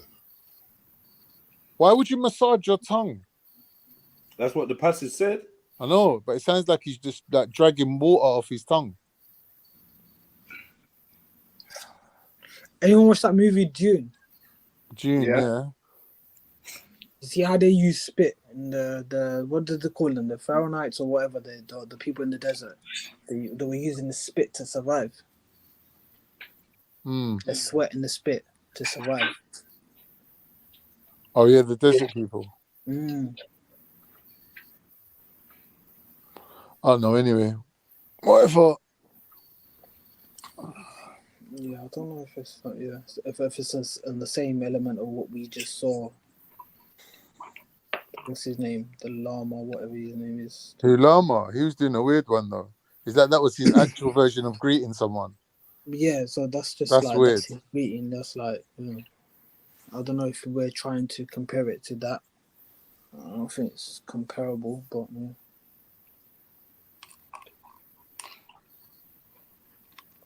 Yeah, that's a mad story, boy. But you know what? I'm gonna look further into that. That's good you raised that. But I think the desert. He lived during some of Tibet's most tumultuous times, witnessing the invasion and subsequent Chinese occupation of his country. He was known as a great scholar and devout holy man who had many disciples and excelled at debate. With his new identity, Tenzin was about to embark on a lifelong journey as a supposed reincarnated holy man in the modern Western world. At 8 years of age, Elijah Airy was officially recognized by the Dalai Lama as the reincarnation of a revered Tibetan monk and renamed Tenzin Sherab. The news did not surprise the boy. No, what's mad? How many black reincarnated dons are there? Mad. Let's move on. In the least. His parents and grandparents, however, were stunned. It was a very wild ride to come out and say, hey, guess what? You know, and tell them, he looks like a demon, boy. My son's been recognized. Your grandson has been recognized as one of the highest meditation teachers of Tibet. Isn't that wonderful? Intellectually, Carol and Isaac believed in reincarnation. Emotionally, they were torn. Their own flesh and blood, this child they had raised, was now being told he belonged to another world.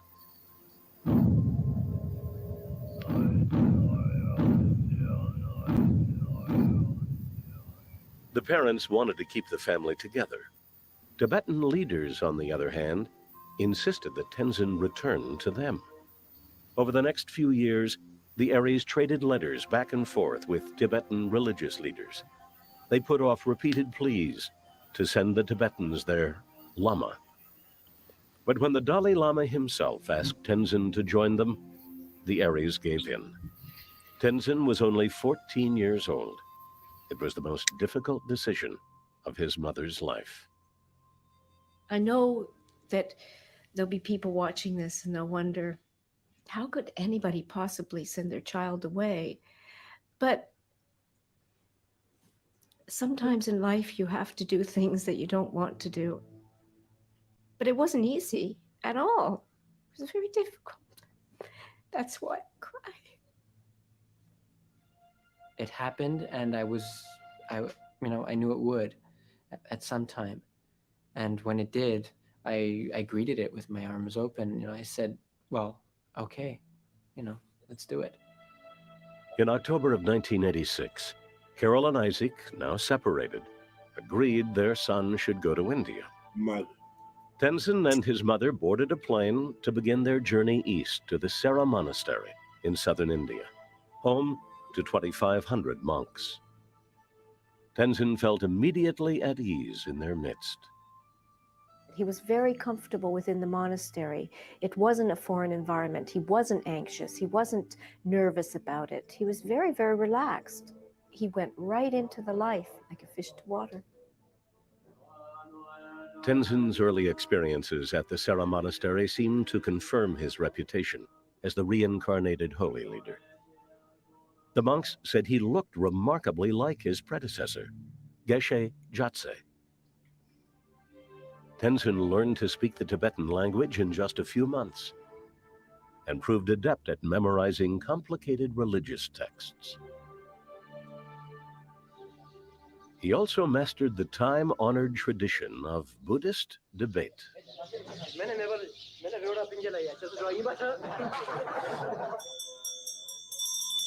In the shelter of his hilltop monastery, Tenzin meditated, searching his mind for the truth. Was he really a reborn spirit? Some small part of him feared it was all a hoax. Buddhist philosophy encourages skepticism.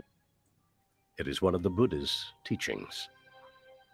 The Buddha always said, don't take what I say as pure gold. Pure gold, if you cut it, it stays gold all through. You have to know if it's true, analyze it, put it into practice, try it, see if it's true. If it's not, then don't take my advice and don't pray to me. To Tibetan Buddhists, reincarnation is as evident as the stars and the moon. Much as Westerners have studied the frontiers of outer space, Tibetan scholars have studied the frontiers of the human mind. They have systematically analyzed the death process since the 7th century AD. They claim they have thousands of documented cases of people's past life memories. These cases, they say, are proof that the human soul is an energy source that survives even after the body expires. It is a scientific belief, certainly. They believe they've explored and investigated this realm, that they have personally experienced this realm and remember their transitions through these realms. And therefore, they sort of have experimental evidence reported by reliable researchers as far as they're concerned. After 5 years of intense study in India, Tenzin was convinced he was the reincarnated spirit of Jatse. But Tenzin felt he would be more approachable as a layperson and better able to fulfill his purpose in the West. With the blessing of the Dalai Lama, he relinquished his vows and returned to a Western lifestyle. Tenzin moved to Paris, where he began studying philosophy. He is a typical Westerner, spending time with his wife, working on his computer, and playing hockey on weekends. He blends right in. Why don't you go home to your family? Tenzin says he still feels a deep connection to his past life as an enlightened Buddhist monk. He hopes to teach one day at a Western university. In that way, he feels he can pass on his knowledge, his wisdom, and fulfill his karma as a holy man. Is reincarnation the most logical explanation for the things Tenzin supposedly knew as a 3-year-old boy? Most Western researchers don't believe so. These are all what I call comforting beliefs. Look at the screen. What a shit story, man. Fuck it up. That story was ridiculous. That people want tags that Of such and such a person. There are. I knew it's the turn of the century up until the 1930s. Wow, this guilty woman. Boy, I don't know, man. Reincarnation. I'm gonna have to put a rain check on that. I'm not really convinced by it.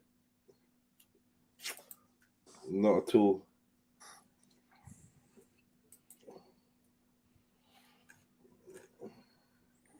All right, let me get back to my original video. Motherfucker. Here we go. All right, so the title is true. Now, my other video, I took it down.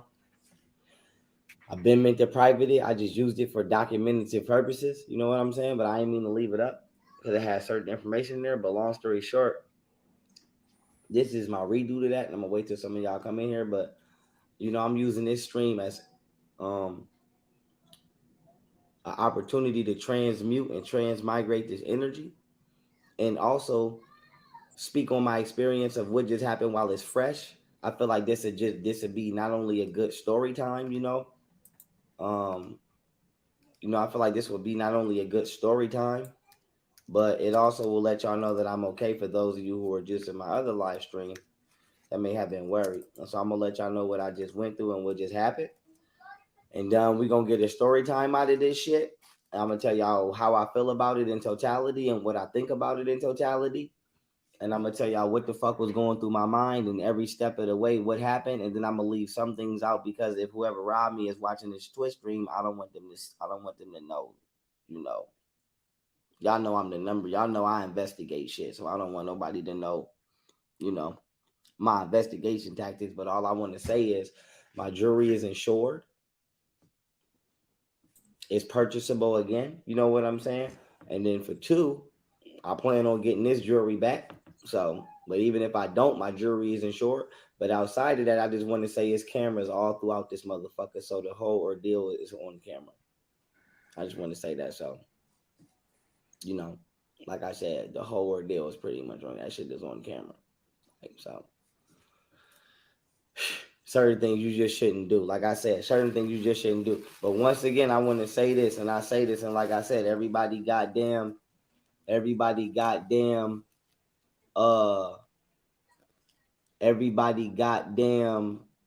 wonder why I say I gotta get the fuck on, because this is why I can't be around my own people. Because niggas have tried some shit like this. Niggas have tried some shit like this. Niggas have It's a pipe. I think he was just blowing it down the other end to cleaning it out like. Yeah. Buy some shit like this. They obviously don't know you or they would have walked on. All right, so I'm gonna tell y'all what happened, right? I'm finna give y'all the straight 100% story of what just happened and what just took place. And I'm gonna tell y'all, I'm gonna say this before I give y'all the story. I'm not saying what I did would just happen to me. I deserve for the shit to happen to me. But what I will say is, I know I'm innocent now. You know what I'm saying? Mm-hmm. I would like to say from the age 17 till now, I've been innocent, but I wasn't innocent as no kid. I didn't rob people before. I robbed somebody when I didn't even mean to rob them. Like I said, I robbed this Indian lady in Buffalo, but I ain't even mean to rob her. And you might say, Phil, how didn't you mean to rob this lady? Well, when you hanging with a certain group of people, they could put you in situations and then shit just happen in the spur of the moment and you don't even know you in the motherfucker. And the next thing you know, I'm running up the street with $2,500 from an Indian lady. So I meant to say that, or a lady from the Indian reservation. So I meant to say that. I say that to say this. I'm not gonna blame it on karma, but shit. It's how the game go. I'm not a robber. I don't believe that politically, like according to street politics, my recent experience just now was valid, because if somebody's not in the street, you shouldn't be doing certain things. I'm a businessman, I'm a CEO, I'm a banker. Technically that shit could be classified as a federal crime. You know what I'm saying? Technically, but long story short, you just shouldn't be doing certain shit to certain people if they're not in the street. I'm gonna just keep it a buck with you. You shouldn't be doing that. So like that's out of pocket. But I'm gonna just let y'all know 100% of what the fuck just transpired. You know what I'm saying? Like I said, shit, maybe this could be my karma, maybe it can't. I know I feel remorse for a lot of the shit I did as a kid.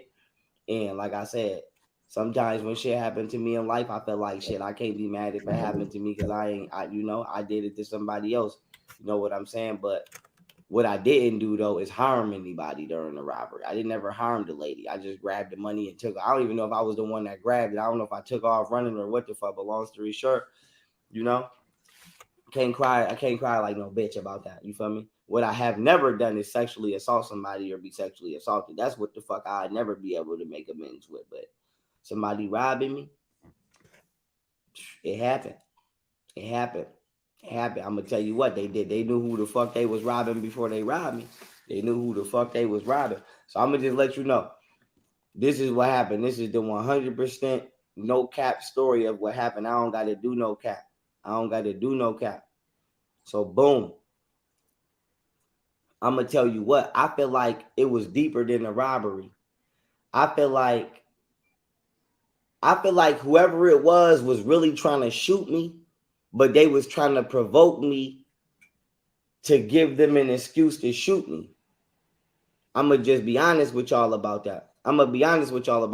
Now, I'm not going to blame nobody specific, I just realized. but you know what I'm saying? This could he ain't got no locks no more.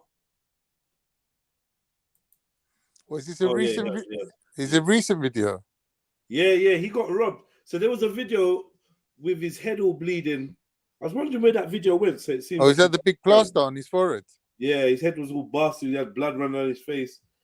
I just want to hear the story because I didn't even listen then. I was like, oh, gonna watch this later on the stream. Well, the story of how he got his head all bust. kind of shit. So it wasn't like I said, whoever just did it was already ready to go. They was ready to go. It wasn't shit I could do. 3 big ass AK-47s. It was nothing I could do. It ain't nothing I could do. I can't fight 3 niggas with 3 AKs. But whoever it was already knew that I would be a problem. It ain't like they tried to rob me by themselves or no shit like that. But long story short, so boom, I'm gonna tell y'all the story. So I hop out my car and I get to walking towards, let's say, my residence without me giving y'all too much information. Now, as I'm walking towards my residence, right? Shout out to the UK. As I'm walking towards my residence, they already hidden in the path. It's 3 of them. So they blitz me. Boom. So when they blitz me, 3 niggas run up on me with chops. Why? So when these niggas run up on me with chops, there's nothing I could do. 3 niggas then came out to do it with chops. There's nothing I could do. Like I said, nigga, whether I would have win, it's nothing I could do, nigga. You're done. So 3 niggas come out with chops. Bah! So these niggas come out with chops, right? So the one nigga that hit me, right? To me, whoever this nigga, and they all was black, and it just broke my heart. You know what I'm saying? It just broke my heart because it just made me feel like this is why I can. This is exactly what's turning me away from my community in the first place. This is exactly why I don't come and do community work. This is exactly why I don't do shit like that. And you know what I'm saying? This is why I don't do shit like that.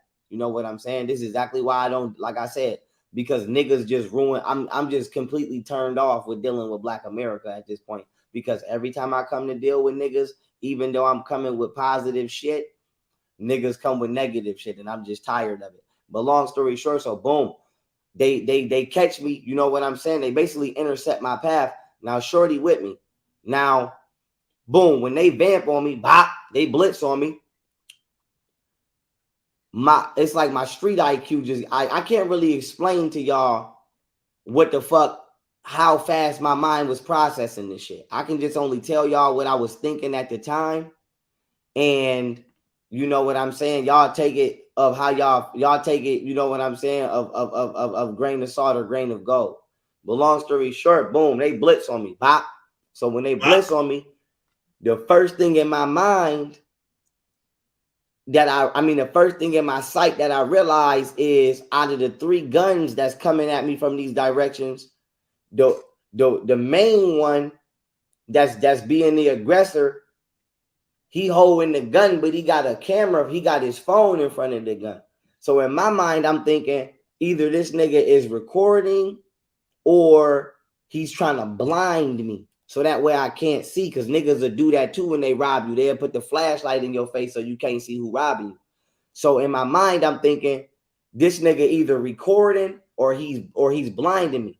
Now in my mind, I'm like, if you're recording, that's better for me because it'll make it easier to find whoever it is when you post it. So I really don't give a fuck if you record and you know what I'm saying? Every piece of footage got a digital footprint that can be tracked back to this original cellular device. So I'm just like, shit, if you recording it, nigga, this shit would be better for me when it come to getting my jewelry and my shit recovered. You know what I'm saying? Because at the end of the day, nigga, you got to deal with law enforcement. My shit is insured and all of that, and there's cameras right there. But long story short, you know what I'm saying? So boom, he recording and he got the hammer. Now the first thing I think of is stay calm and don't agitate these motherfuckers because I got 3 kids to raise. So I'm like, shit. In the back of my mind, like I said, all my jewelry is paid for. My shit is insured. At the end of the day, whether the police recover this shit, which they should be recovering it soon, but I'm thinking in my mind, at the end of the day, worst case scenario, I just get this shit made again. You know what I'm saying? My shit is custom. There's no way you could pawn it and not get caught. There's no way you could sell it on the street and not get caught. So like I said, me personally, if these niggas needed some money, everybody know what type of nigga I am as a black man.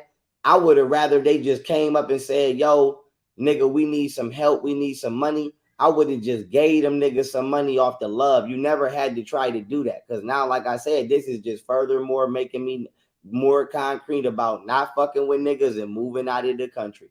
So long story short, the first thing I'm thinking of is this jury is easily replaceable. The jury is easily replaceable. So shit, I can't fight 3 niggas with AKs over no jury. So no, that's good, man. Give up your jewels, man. Annie up, man. Get me. Give that shit up. Don't try to fight for your stuff, man. Just take it off. Get me. Take it off, man. Be a good boy. Take off them jewels. Player, player. Get on the floor. Don't cry no more. You've been robbed. Like, I just feel like chains are just such a liability. Chains on watches, such a liability. It's culture to take them. It's culture for robbers to see them and grab them. It's part of the culture. The same culture that makes it fashionable for you to wear it is the same culture that makes it cool to snatch and take it off someone's neck. You get me? How it is in America, I just don't see why you need that extra hassle. Why do you need that? Oh, I don't get what you're saying about no one can sell it or melt it down or whatever. Like, you get me? Well, Like, obviously, in its form, I think it's like the eagle or some other shit. In its form, it's like 8 pieces of jewelry, so you'll get spotted with it, and then obviously it become hot. Someone will snitch or try to get it off you to sell it this back is to a the man. guy. Remember, he speaks like he's a road geezer, this geezer all the time, and that's like the way he talks. You get me? So like, he's telling me that if these men are serious, they can't get rid of that chain. Nah, he's saying they ain't gonna get the maximum value of Yeah, what. that's standard, but they can get rid of it though. Yeah, of course. Like, I don't know, man. This to me, this video feels a bit. It don't feel right. You know, normally he's got a certain energy about him and he's talking or whatever. Like here, he sounds kind of soft, brother. I'll be honest with you. Like that's the energy I'm feeling from him. Yeah. So does that mean if you work hard for something and you buy something that you invest in, then you got a right to be robbed for it? I'm not saying that at all. What I'm saying, because of the way he is, yeah. If you we're not supposed to wear stuff. What I've seen, I don't even know him, but from what I see on the internet and that, he's a bit egotistical at times and certain things. Like, you get me? Like, I don't know. Like, yeah. And then I've seen him talk wicked about other people. Like, yeah, he'd run up on this person. I don't think it's right. So like, I don't get where he's going with this kind of talking now. Like, nah, man. It's a bit weird for me, man. Like he's saying, if you're a person and you're not into that life, then cool, you get me. But look how he's moving. You get me, Carl? Before he was talking like, say, he wants 1 foot in one road, one life, and 1 foot in the other. Like, he likes the kind of street kind of thing. And then, you get me? Like, I don't know, man. Like, pick a lane, man. That's my thing. Like, I don't know. He's acting like he's a geezer working in their fucking Walmart or something. Or he's just a geezer studying, or he's like, I don't know. He's trying to hold it down. Like, he's trying to hold it down. It's not about that life. I don't know. I'm trying to figure out how long he's been saying he's not about that life, but I know what it is. Has he been saying that, Carl? To be honest, I ain't watching. I'm trying to work it out in my mind and remember. I do feel like it suits him when it suits him, innit? You know what I mean? Just like a lot of us. When it suits us, we're turning over a new leaf. Then we're super gangster. When we're back to type again. Yeah, so I don't know. I know that he has said some smoky stuff, but mainly not really about being a gangster, just being about being a gun owner and that. You know what I mean? Just about owning guns and having security and that type of shit. But I ain't really heard him talk about being no gangster. Apart from when he says he used to be in the streets. So I don't know. Maybe he's turned over a new leaf. So the first thing I'm thinking of is shit, just stay calm, stay verbally communicate, stay verbally present with my communication, and whatchamacallit, you know what I'm saying? Make this shit go as smooth as possible. Because just like 50 said, a robbery could turn into a homo case.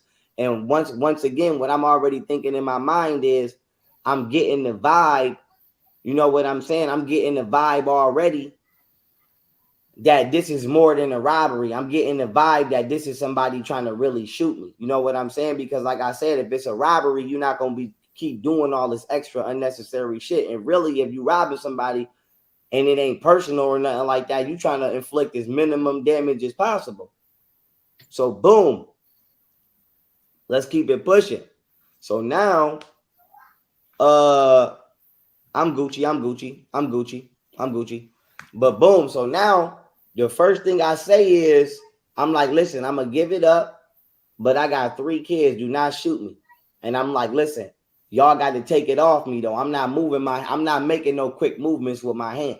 So I'm like, y'all gonna have to take this shit off me. But I got 3 kids. Do not shoot me. So boom. Here's a question. You're getting robbed, yeah? What would you rather? Take your chain off or have your chain taken off you? Well, I'll do whatever the man with the gun's saying, bro. If he says take it off, I'm taking it off, innit? No long thing. The 3 I'll take the man. You're gonna have to take it off me. Has he still got the hospital thing on his wrist? Is that what that flipping wristband thing is? I didn't see. Now, maybe. Yeah, possibly. Yeah.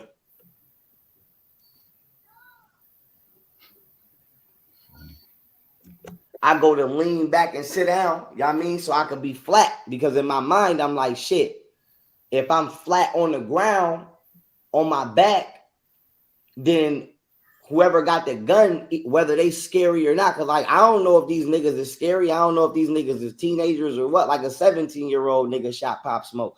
But in reality, without that gun, would he would have ran up in there? Hell no. So in my mind, I'm like, shit, these niggas don't, like, none of these niggas is bigger than me.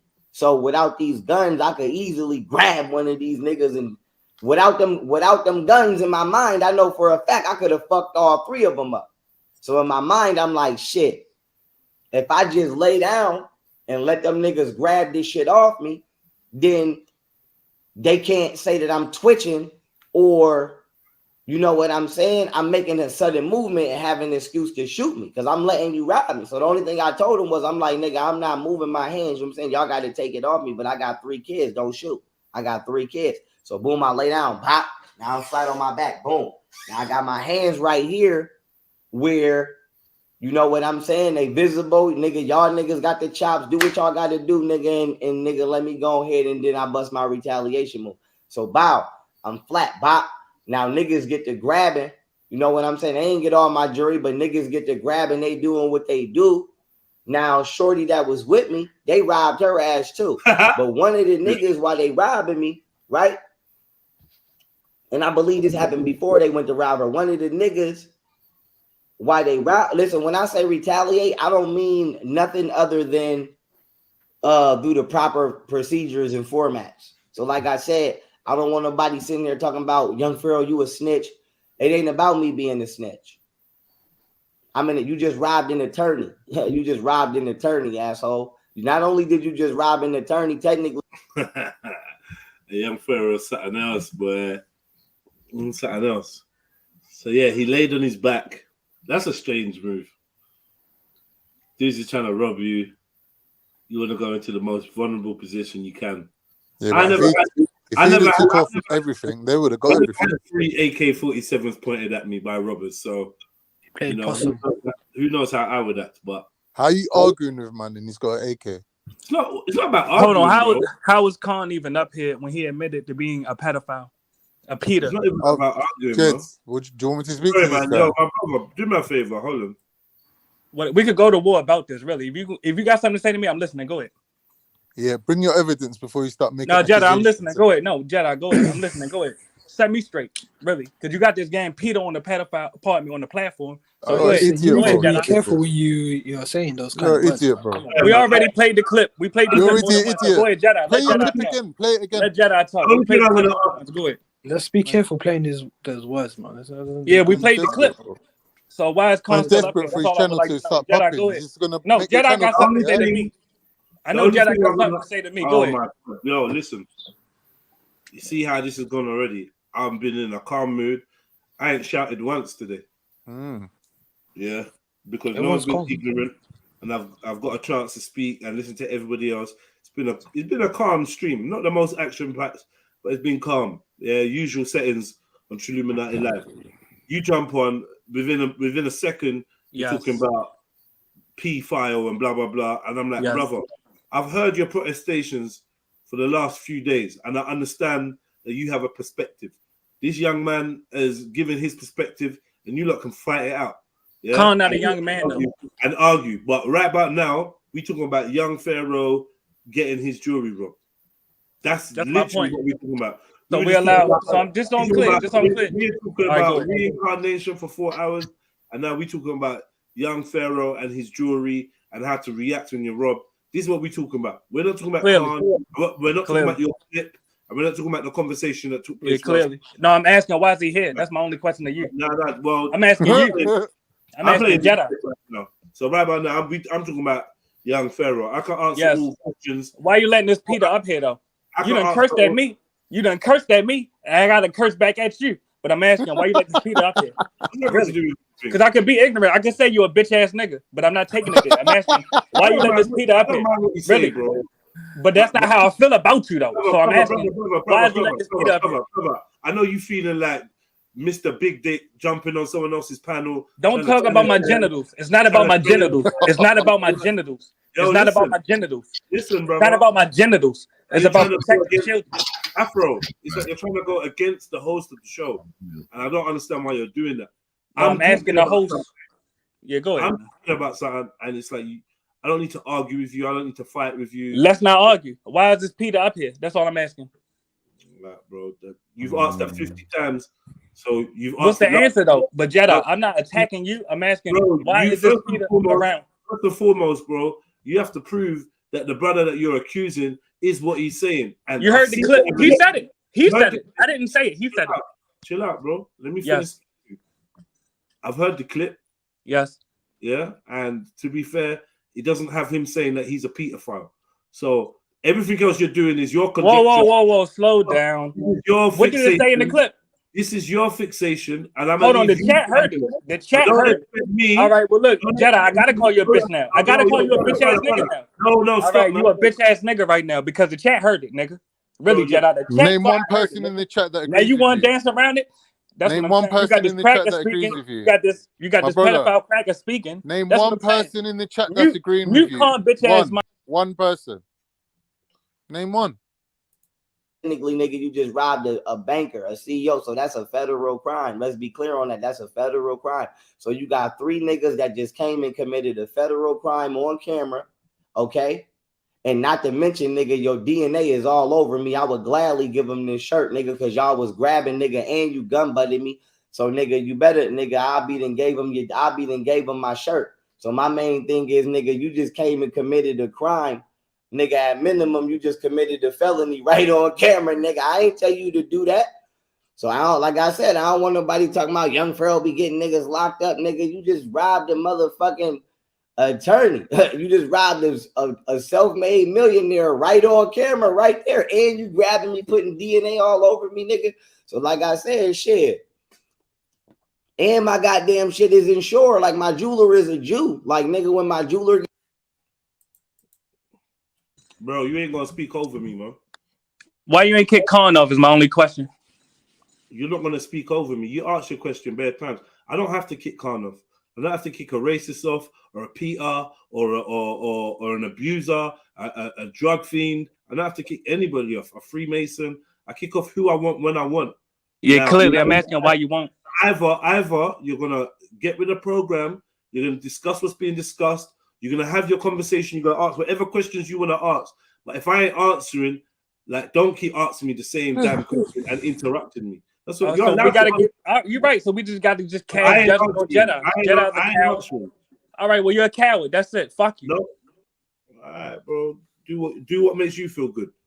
You know what I mean? But now you on here, innit? So you said what you said and you bounce. I can't do nothing else for you, bro. You know what I mean? Get a hold of this nigga. Like I said, nigga, when they catch y'all boys, don't say nothing to me. But long story short, boom. So I'm on my back. It was a dumb move, but like I said, I ain't trying to antagonize nobody. But like I said, nigga, I don't know who the fuck told them, put them niggas up to that. But they should have told them niggas who the fuck they was robbing before they robbed me. Because like I said, my jeweler is a Jew. I definitely made a police report. The camera definitely right there. Nigga, like all of that. So like I said, niggas go to jail. Niggas will go to jail for this shit and do 20, 30 years for this shit, because that's aggravated assault with a deadly weapon and strong arm robbery. That's at least what they just did to me right now is at least 20 to 30 years. And they did it right on camera. So you know what I'm saying? It ain't even about me. It's about you did it right on camera. They just did that shit right on camera. Right on camera. Right on camera. The one nigga ain't even have his face covered all the way. So like I said, it ain't about me, nigga. You just did that. Did you see the other day when Amir Khan was saying that, you know, the watch they got off him, he actually got it back? I was shocked to see that. So maybe what this guy is saying is right. Like when it's custom jewelry, it must be easier to get it back. Is that how Amir Khan got it back? The police brought it back to him, innit? So he was saying, "Oh, I'm gonna auction it, give the money to charity. I don't need this shit no more." But like he got it, he had it on him. He was showing it. Like he got it back, innit? But he did get robbed. All Okay. daylight Yeah, but got robbed, I think. yeah, they caught the guys that robbed him. That's why. Yeah. So what this guy's saying is not that far fetched, like. Yeah, no, definitely. So what they do is, I don't know if anyone has, is that if you've been caught, they will say like, if you can confess, then we'll give you credit, and the credit is that we'll reduce your jail sentence. And so Robbie told him who had it. So when he's mentioning his jeweler, like, why is he mentioning his jeweler's a J man? Why is he saying that? Like, is his stuff leased out? If it's leased out, that means the real owner is the other guy. No, I don't know. No, he just said his jeweler's a J, and no, I don't think it's leased. It says it's custom made. Right. I don't know what the point of my jeweler's a Jew. I'm not sure why. Yeah, that was mad. I don't know. Did that shit on camera. But long story short, boom. So now the nigga that's grabbing for my jewelry with the phone, right? This nigga being wild aggressive. So in my mind, I'm like, he gotta be trying to provoke me, you know what I'm saying, to start to struggle and resist so he could shoot me. Because if I'm not resisting and I'm letting you take the jewelry, I'm calm, you know what I'm saying? But if I'm like, here, nigga, take it, why would you be trying to get rough with me, and why would you be trying to rough me up? You know what I'm saying? It just didn't make any sense to me. So long story short, boom. And out of all three of them, I'm not gonna lie, out of all three of them, you know, that one had the most demonic energy. Like out of all three of them, that was the one that my spirit was telling me was the most malevolent. Like that was the one who my spirit was telling me to watch. So long story short, bow. So I'm on the ground, they grabbing shit off. Now the nigga start grabbing for my rings, right? Now this part is kind of funny, but it's not, but it is kind of funny now that I think about it. So this nigga grabbing for my ring off my right hand, but of course my ring don't come off because, you know what I'm saying? No, I don't think Golden has shit to do with it. And to be honest, as much as Golden been getting on my motherfucking nerves lately, I like Golden right now. She did a great job after everything was done. I ain't got to talk about what we talked about, but Golden did a great job. I'm actually happy with Golden right now. Golden actually just earned some points with me despite everything else. But long story short, we all right, but don't blame her. It's not her. Thank you. They love blaming her. But long story short, so boom, the nigga get to like trying to grab my goddamn ring and grab for my hand. So, you know, he pulling at the ring, but in my mind, I'm like, nigga, this shit don't just come off like that. Like, you got to kind of take this bitch off. So I'm telling the nigga, I'm like, listen, my ring don't come off like that. I got to take it off, but you telling me not to move. You know what I'm saying? So, nigga, it's either you going to break my damn finger or you going to let me take the ring off. So, boom, long story short, boom, the nigga end up letting me take the ring off. Now, it's either while I'm taking the ring off or after I'm taking the ring off. This nigga, like, nigga, let's say you got the gun in your hand and you jab, this nigga jab me in the head with the gun. So when he jabbed me in the head with the gun, I'm like, yo, why are you hitting me with the gun if I'm giving you what you robbing me for? You know what I'm saying? If you run up on me and you say, give me your wallet, and I say, nigga, take it out my pocket, why the fuck would you still pistol with me after I'm letting you take my wallet? So the first thing I told the nigga was, listen, I was like, I'm gonna let you take what you want, bruh. Just don't shoot because I got 3 kids. Other than that, you can take what you want, but I'm not gonna move because if I move Fiji, one of y'all gonna try to shoot. I already know, I can already see it. So as I'm giving the nigga the goddamn ring, you know what I'm saying? I think if I wasn't wearing my jewelry when they popped out on me, and if a female wasn't with me, I think they would have tried to assassinate me. Because like I said, they robbed me, but to me, I don't feel like it was a robbery. I feel like they was trying to shoot me, but maybe they didn't expect me to be coming home. I can't. Is there anything I need to know about yesterday? Someone said to me to review yesterday's show. What did I miss? A lot happened, yeah. What happened? What with me? I don't, bro. Just what happened, cuz.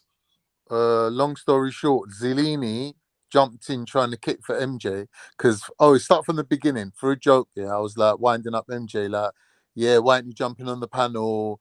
Have you moved your boyfriend in? You ain't got time for us no more. She jumped on like all guns blazing.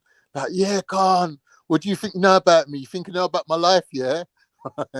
So I jumped on and was having like a little back and forth. I was going to, yeah, like your mate Arastacat was a joke thing, blah blah, like. And anyway, we was just doing a normal back and forth. Zellini jumped on trying to cape for her, and he was going to me, why don't you go and fucking eat some baklava? And I go to him, why don't you go and eat some watermelon? And they were like, oh, you're racist, you're racist, you're racist. And I was like, whatever. And then, yeah, that was basically it. Then I just jumped off and they're like, oh, he ran. And then that was that part. And then I think afterwards there was another bit worth reviewing with Born Rich and Thingy Ashley. That was quite good. You should definitely review that. That was the funniest thing ever. Basically, Ashley jumped on with a picture of his daughter wearing a hot dog suit and with his biker gang around her. And he's like, for no reason, just starts gunning Born, yeah? And no, Born ain't going to say nothing back to him because obviously he don't believe in black on black violence, right? But he pushed him and pushed him and pushed him. And in the end, Born just went on one fucking tirade. Came to him, you fucking idiot. Why are you letting these fucking random guys roll up to you going, can we get a picture of your daughter? You're an idiot. He's just cussing him off. And then we were just laughing. It was the funniest thing ever, though.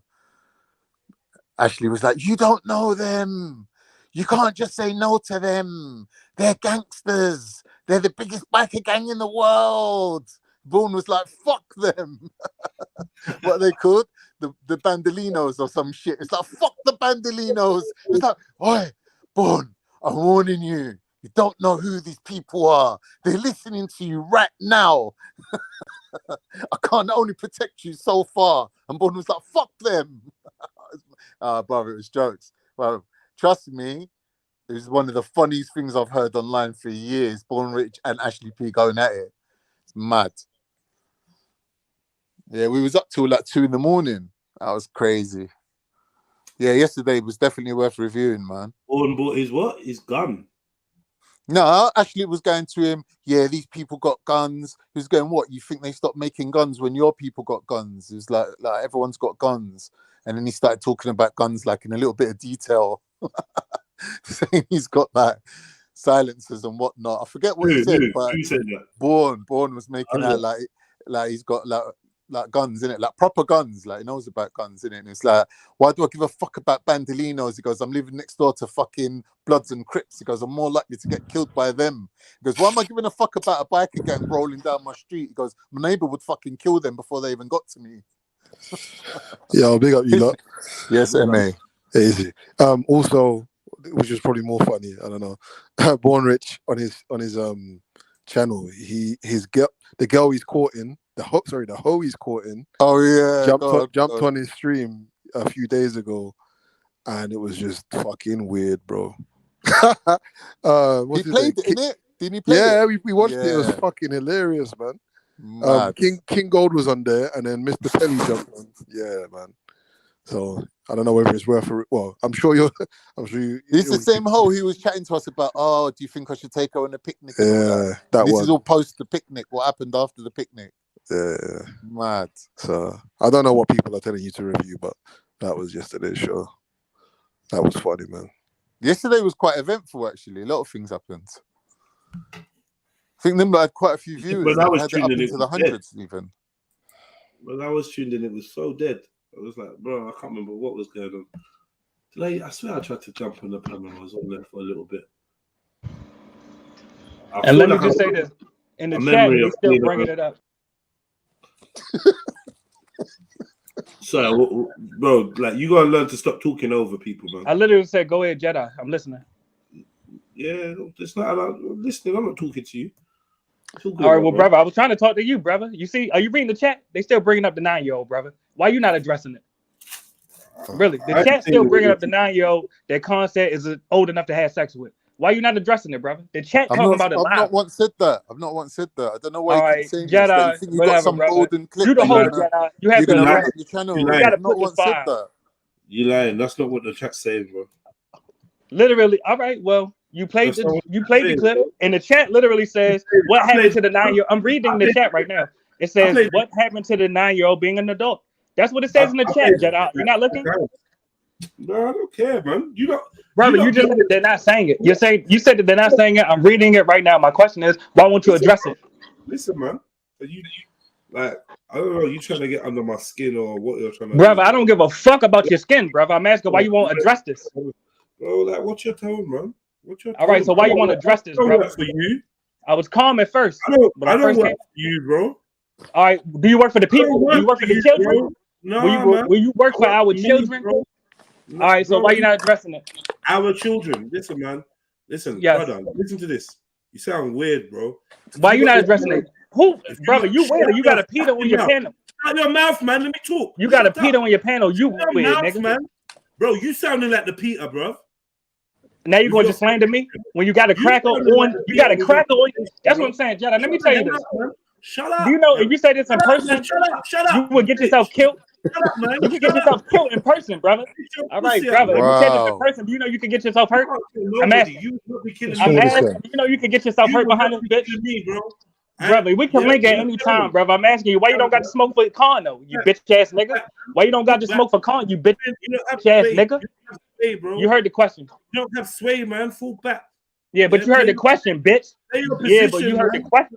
You heard the question. All right, where Kalini bitch ass at? All right, get Kalini bitch ass up here then. At least Kalini stood up. At least you won't stand up.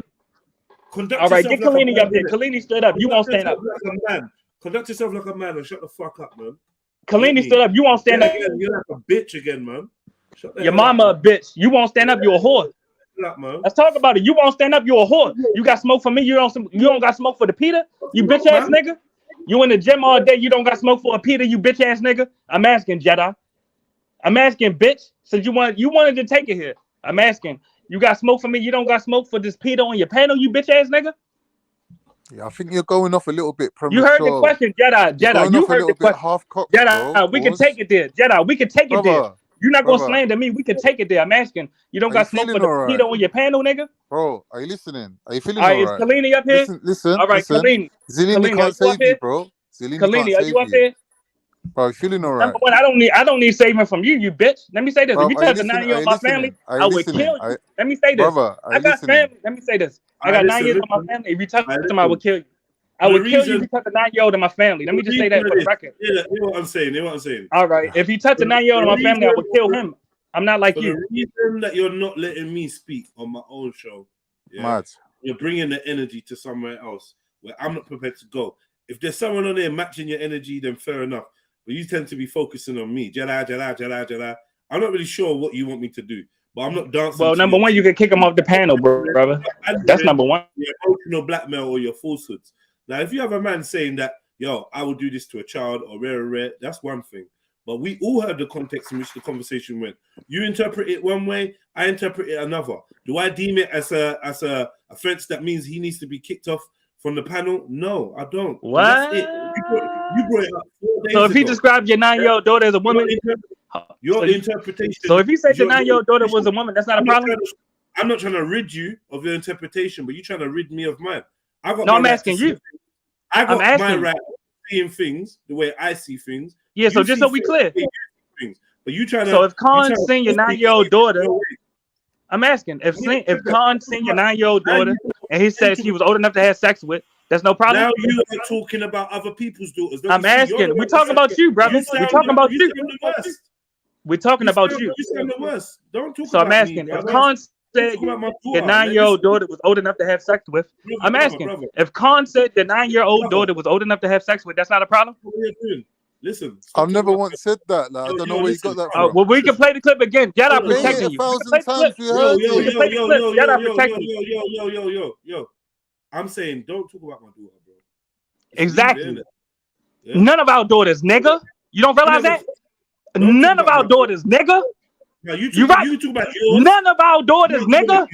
None of them, nigga. None. None. I said none. I said Talk none. about He said a yours. Don't 9-year-old talk older about never mine. had sex Talk with. I about said none. none of them. My daughter is not nothing to do with your daughter. That's my Yeah? point. And our So daughters you had talk nothing to about do with yours. Khan. Hold on, Talk about Jedi, you yours. listen to that? And Our yours. daughters Don't talk have nothing about to do mine. with Khan. Don't talk about mine. Come on, man. What are you doing? Exactly. That's my point. Tell Khan not to talk about none of our fucking Your daughters. point was talking about my daughter. Hold on, are you not Repeatedly. listening, brother? Like, listen, repeatedly. Talk about your daughter. Don't talk about mine. Don't ask no Did you? questions. I said my daughter, nigga. Are you not listening? I said Don't talk our about daughters, my you dumb daughter nigga. and sex. No. I said our Listen to what I'm daughters, you saying. dumb nigga. Hear what Are I'm you not saying. listening? Hear what I'm saying. I'm hearing you talk about my daughter and sex, and I'm saying don't do that. I don't That's give a my fuck point, what you else dumb you're saying. nigga. I don't give a fuck That's what my else you're point, saying. you stupid nigga. Are you not listening? Can I just You a can I just cocksucker, quickly nigga. say Jedi, you a something? cocksucker. You a Afro, cocksucker, Jedi. stop, Let bro. out. You a Afro, cocksucking stop nigga. what you're No, you a doing. cotton Stop. picking nigga. No, Jedi Afro, is a stop. cocksucker. You're Because doing flat out, yourself out of the Khan, and position that's what I'm of saying, having bitch. an argument here. You're defaming yourself. You're escalating it to the point we can't have a conversation. You idiot. We can have this conversation. I'll bring you the hadiths. I'll bring you scholars. I'll bring you people that can speak on this subject. Yeah, you're an idiot. He's basically like attacking the fucking show itself, where we can have this conversation, and you're just fucking ruining everything, bro. Let's have the conversation, bro.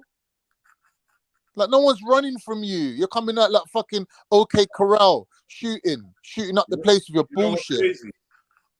We can have this conversation. No one ain't running from you, bro. You talk like somebody that doesn't, like Afro. You talk like somebody that doesn't have daughters. That's what I'm getting from you. I don't even know if you got kids, bro. He's deliberately trying to escalate the point by You antagonizing you, get under my Jedi. skin. He's deliberately by even asking antagonizing me you. You're trying to get under my skin by even asking me questions about my daughter. Like, It's just I don't get stupid how you gonna and do embarrassing. that. Yeah.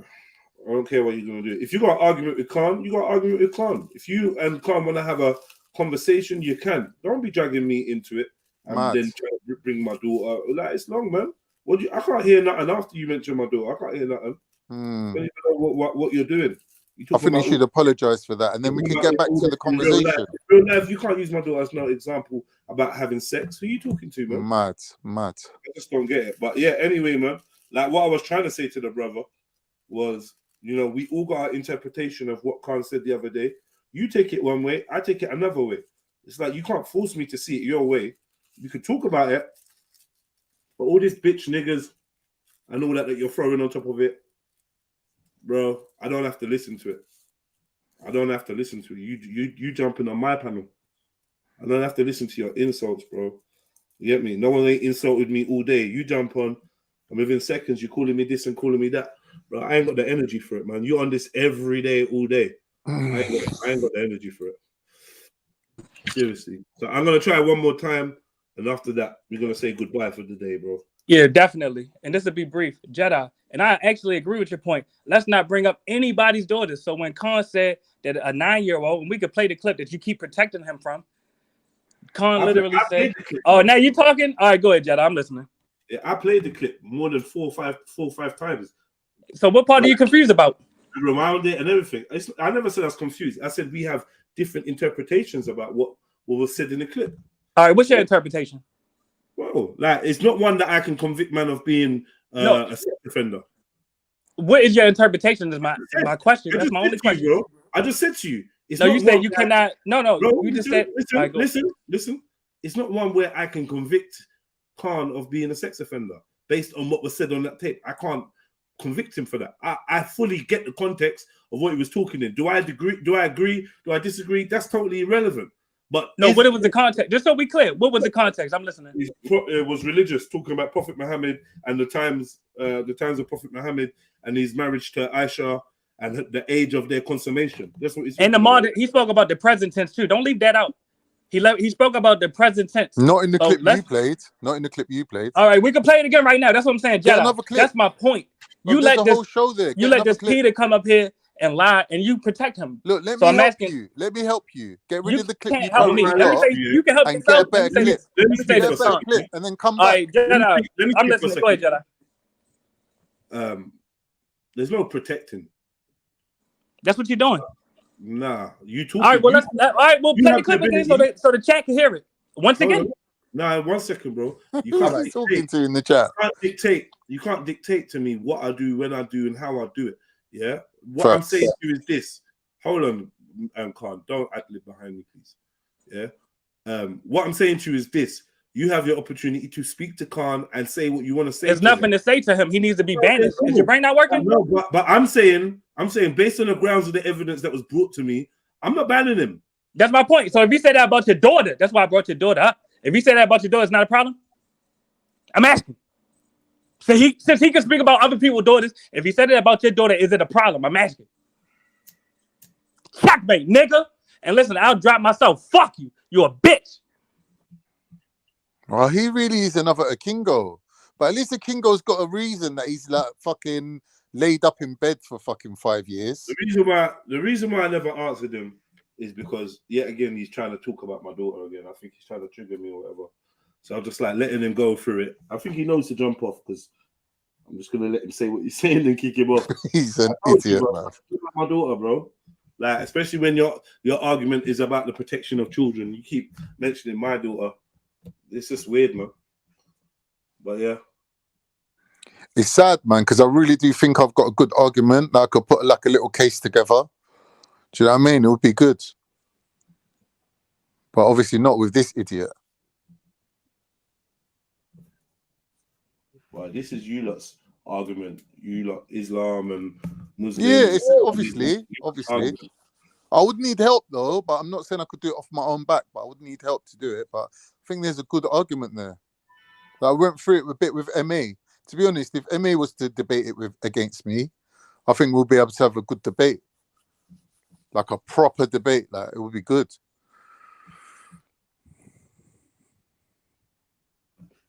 Yeah, I don't know. Help me. What's the debate anyway?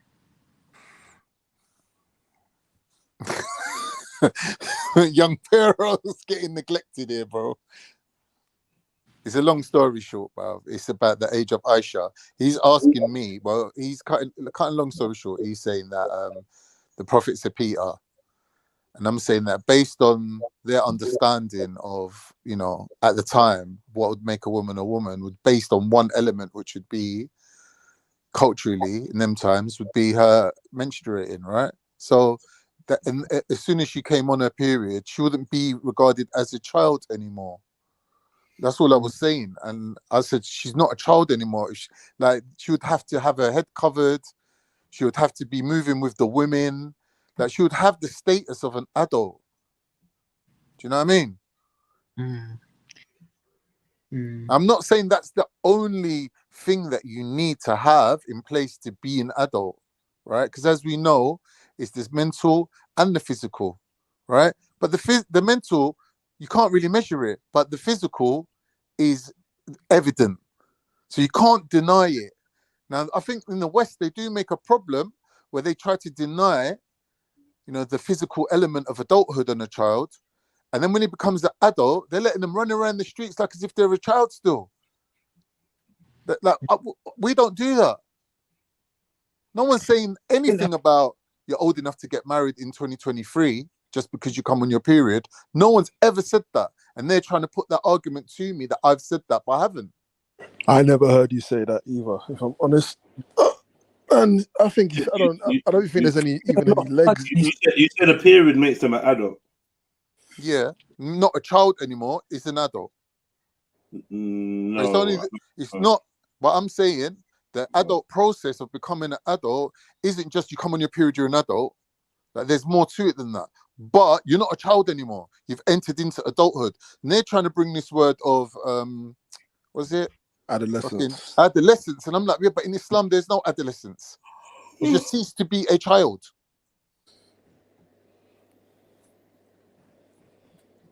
So my argument is, if a 10-year-old boy can get done for murder, sorry, what? You say in Islam there's no adolescence? Yeah. Well, the way how I've been brought up. If a 9-year-old child comes on her period, by the time she's 10, she's got her head covered. For all intents and purposes, you will be respected and treated as an adult. It doesn't mean she could drive a car. It doesn't mean she can go and vote. It doesn't mean anything. It means her adult process has started. Who will respect and treat her like an adult? Yeah, her adult process has started. Who She will can't do respect certain you as things an like adult? she can't do certain things like children can do, like run around free like a child. I think Who said? Khan. I think this in Is that true? Is that the Islamic thing? Once a girl MA brought the hold on, evidence hold on. himself. I Once a respect Khan. girl has I Yo, respect man. Khan because it's Are you sorry. not saying that once a girl has a period in Islam, she can't do child things? Yeah. She can't do child activities anymore. Yeah. There's the facts in that. I just need to. MA brought the evidence himself. He showed Yeah, but it. MA's not even a Muslim. Like I'm It asking doesn't you. matter. The evidence he brought was hadith. Yeah, He okay, brought he a proper. brought the evidence, but I'm sitting here with no evidence. So how does that help me? Talking to you. I'm talking to you. You're telling me MA brought the evidence. That's great. Well, I'm gonna explain it to you, but you're cutting me because you obviously don't want to hear it. Nah, I weren't cutting you. I just wanted the evidence. All right, cool. And Given the fact that no one really across history and now no one's actually agreed on the age of consent. What is Right. actually the consent? but that's by the by. We're not talking about and that though. And the hadith of Aisha and her marrying the Prophet, there's a lot of there's a lot of historians, there's a lot of nice hadith that talked about whether her age was this, whether her age was recorded at that time, and what it really be, and what women were considered at that age, and men dying, and all these little factors come into consideration. I don't even want to get into that, but where do we agree the age of consent being at that time, and what was going on across the world? Was the age of consent of being married considered to be a very young age, or was it actually older now that we're saying, okay, you've got to live life and be 27, 28, now you're at your peak, now you can get married and bear a child? Or was it that it was survival? What are you, bruv? I think you're trying to think on your feet, and it's like not really helping you at the minute. No, I'm just trying to say, like, I don't know what you're saying. I don't know. Brother, listen to what I'm saying, brother. Yeah, adulthood is a process. Do you understand? Now, with Islam, once that process starts, you cease to be a child. But in the West, they don't see it like that. They're saying you cease to be a child once adulthood process is completed, and you're completely an adult, physically, mentally, and legally. Right? You're an adult. But Islamically, that's not the case. Do you understand? The girl child coming on her period, or the boy child coming into puberty, yeah, is not a child anymore and must be given the respect of an adult. I'm not going to let my 12-year-old son, who could shoot up the place and inseminate bare women, run around without him knowing his responsibility as a man. Sorry, you could no. Sorry, you could do that from 11. You could do that from. Sorry, that. What do you mean? That's We're not arguing over the numbers, Jets, bro. That's not even a puberty marker. What's that? We're born with sperm. I don't know. I never thought about it. I'm telling you, we're born with sperm. What do you mean? Really? Yes. What do you mean? What do I mean? What do you mean? Like you could fire shots? You're saying? At any age, of course you could. Nah. I actually didn't know that either. If I'm honest. That myself. I didn't know that. What do you mean, bro? What is it that you lot think? Bro, honestly, when I used to go youth club, yeah, I remember from any age. The leader, Mark, his name was Marcus, yeah, and he was the one that was teaching us about the thing and whatever, and he was like, "You man ain't even started producing sperm yet." From there, and obviously I haven't heard anything to kind of counter that. I've always assumed that there was a point at which a young boy starts producing sperm. I didn't know that, so that's new to me. I honestly didn't know. I don't think that's correct. Like, I'm sure I remember, as a child, like not ejaculating at the point of orgasming. What? Like rubbing one out and basically nothing comes out. What? As a child, yeah, I remember that. That's crazy. I don't know about that. I remember that. Okay, maybe you're right. Maybe puberty does have a play in that. Maybe. Anyway, that's by the by. That's just not even the argument. The argument is if legally a 10-year-old can get done. No, it is part of the argument. It's definitely part of the argument because, like you said, the argument, but still, saying that it's tantamount to not letting the girl run around because she's Right. fertile. It's the exact same, right? You need to be able that's to the pinpoint parallel I'm the. drawing, right? You need to be able to pinpoint the moment the boy is a danger to That's all I'm looking for. Yeah. But you got to think about it in the Islamic way, right? If you're living in Islamic times and your 12-year-old son goes and inseminates someone's daughter, right? You're paying for that child for the rest of your life. You're paying for that child. Like, you can't be allowing your son to go and do that, especially if you're poor and you can't afford it. Like this is serious matters, bro. It's not like just like here where someone got pregnant and they went and got a fucking abortion or a miscarriage or whatever the fuck they do. I don't even know the fucking terms, bro. They go to the doctor and get it sorted. It's not like that back then. Back then, someone gets pregnant and a baby's born. That baby, bro, that's a serious thing right there. Like, people take this thing seriously. People have gone to kill each other over less things than this, bro. This is serious things, bro. This ain't like, you know, certain tribes running around with no law or no fucking responsibility where you can breed up So man's here's a daughter new term for everyone. and he's Yeah? not gonna chop your head off. Here's a new term for everyone: spermarchy. What? Spermarchy. Go on. Yeah. That's a term for when a guy first produces sperm. At what age roughly? Do they have any stats on Around 10 to 12 years old. At the Okay. onset of puberty. Okay. So even there's no number for that even. Even that's 10 to 12. Yeah, and how common is that? How Anyway, common is what? Thingy, forget that. What's his name? Rayhan. My point is this, right? You rubbed one out and nothing came out. Yeah, bare times. I'm revealing too much now. No, Anyway, Ray, what I'm saying is this, yeah? Islam, yeah, is based on natural law, right? Same way how we got our fitra. Right? So would There you is say a natural 10-year-old law. is an adult because he can bust them up?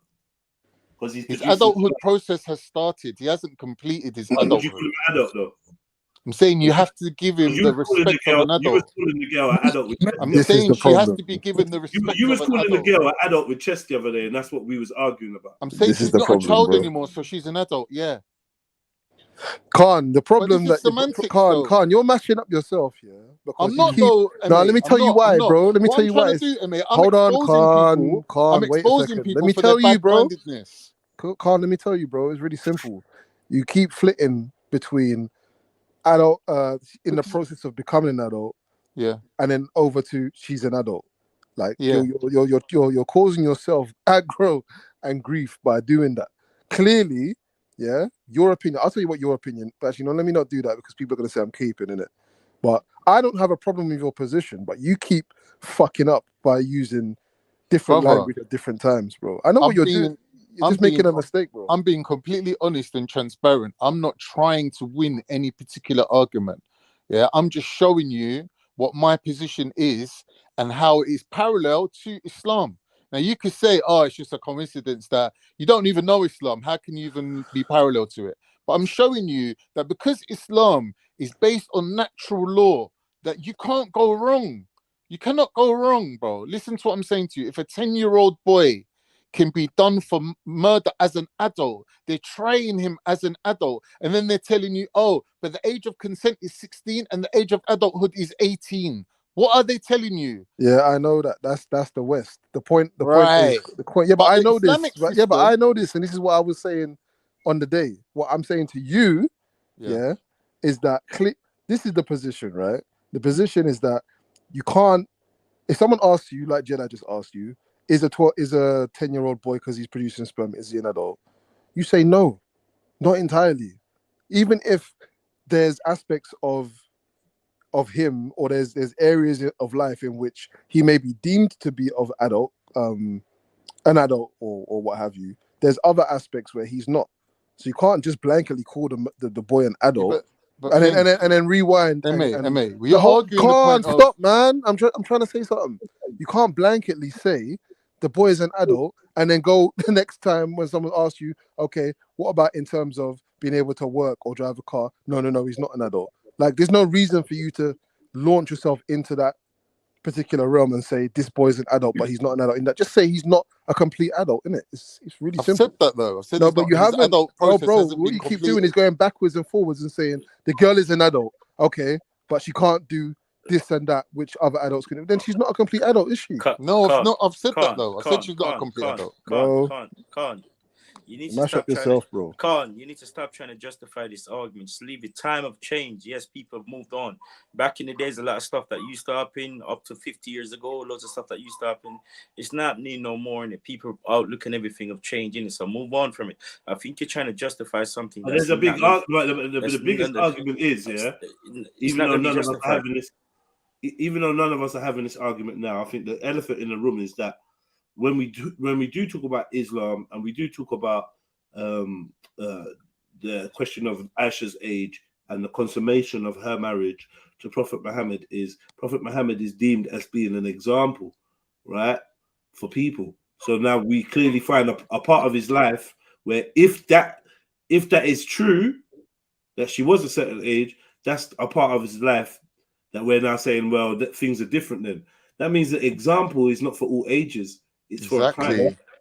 Yeah, and, but therefore, I say, obviously, that's going to be risky for people to say, because then we're going to start cherry picking what parts of his example we're supposed to be following. Right. If it's like follow the example of Prophet Muhammad and the Sunnah and the Quran, then well, that's kind of easy to follow if you understand the science of hadith. Yes, but if the hadith is part of the Sunnah, exactly. Then you'd be doing like the Yemenis, which is still indulging in child marriage. Okay, so like obviously when it comes to the science of hadith, there is some things that are commands, some things that the Prophet made optional, and some things that are just an example. So if it's a command, the language will testify to that. He will say, do this, you must do that.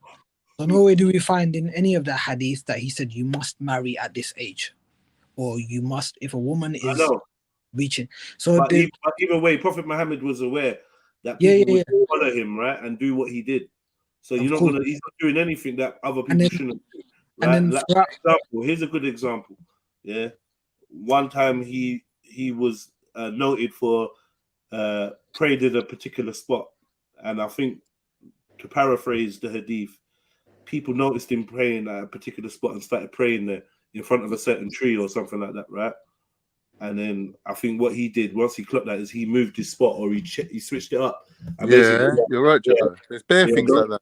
Like he used to wear a turban. Don't just copy me. Don't copy him to turban. Yeah, but that would make him aware that people would follow his example. Of course. But when you married a 9-year-old, or when you married a 6-year-old, and consummate at 9, that's a hefty thing. Now, without giving that narrative or narration about that situation and letting people know, like, don't copy me, I did this for whatever, it is invariably a green light for other people to take up that behavior. Or even making it super clear so no one can be confused by the issue. Yeah. So you mentioned that he said, don't copy me and don't do what I did, because I'm for a prophet is this specific merit. Did he mention about that in marriage?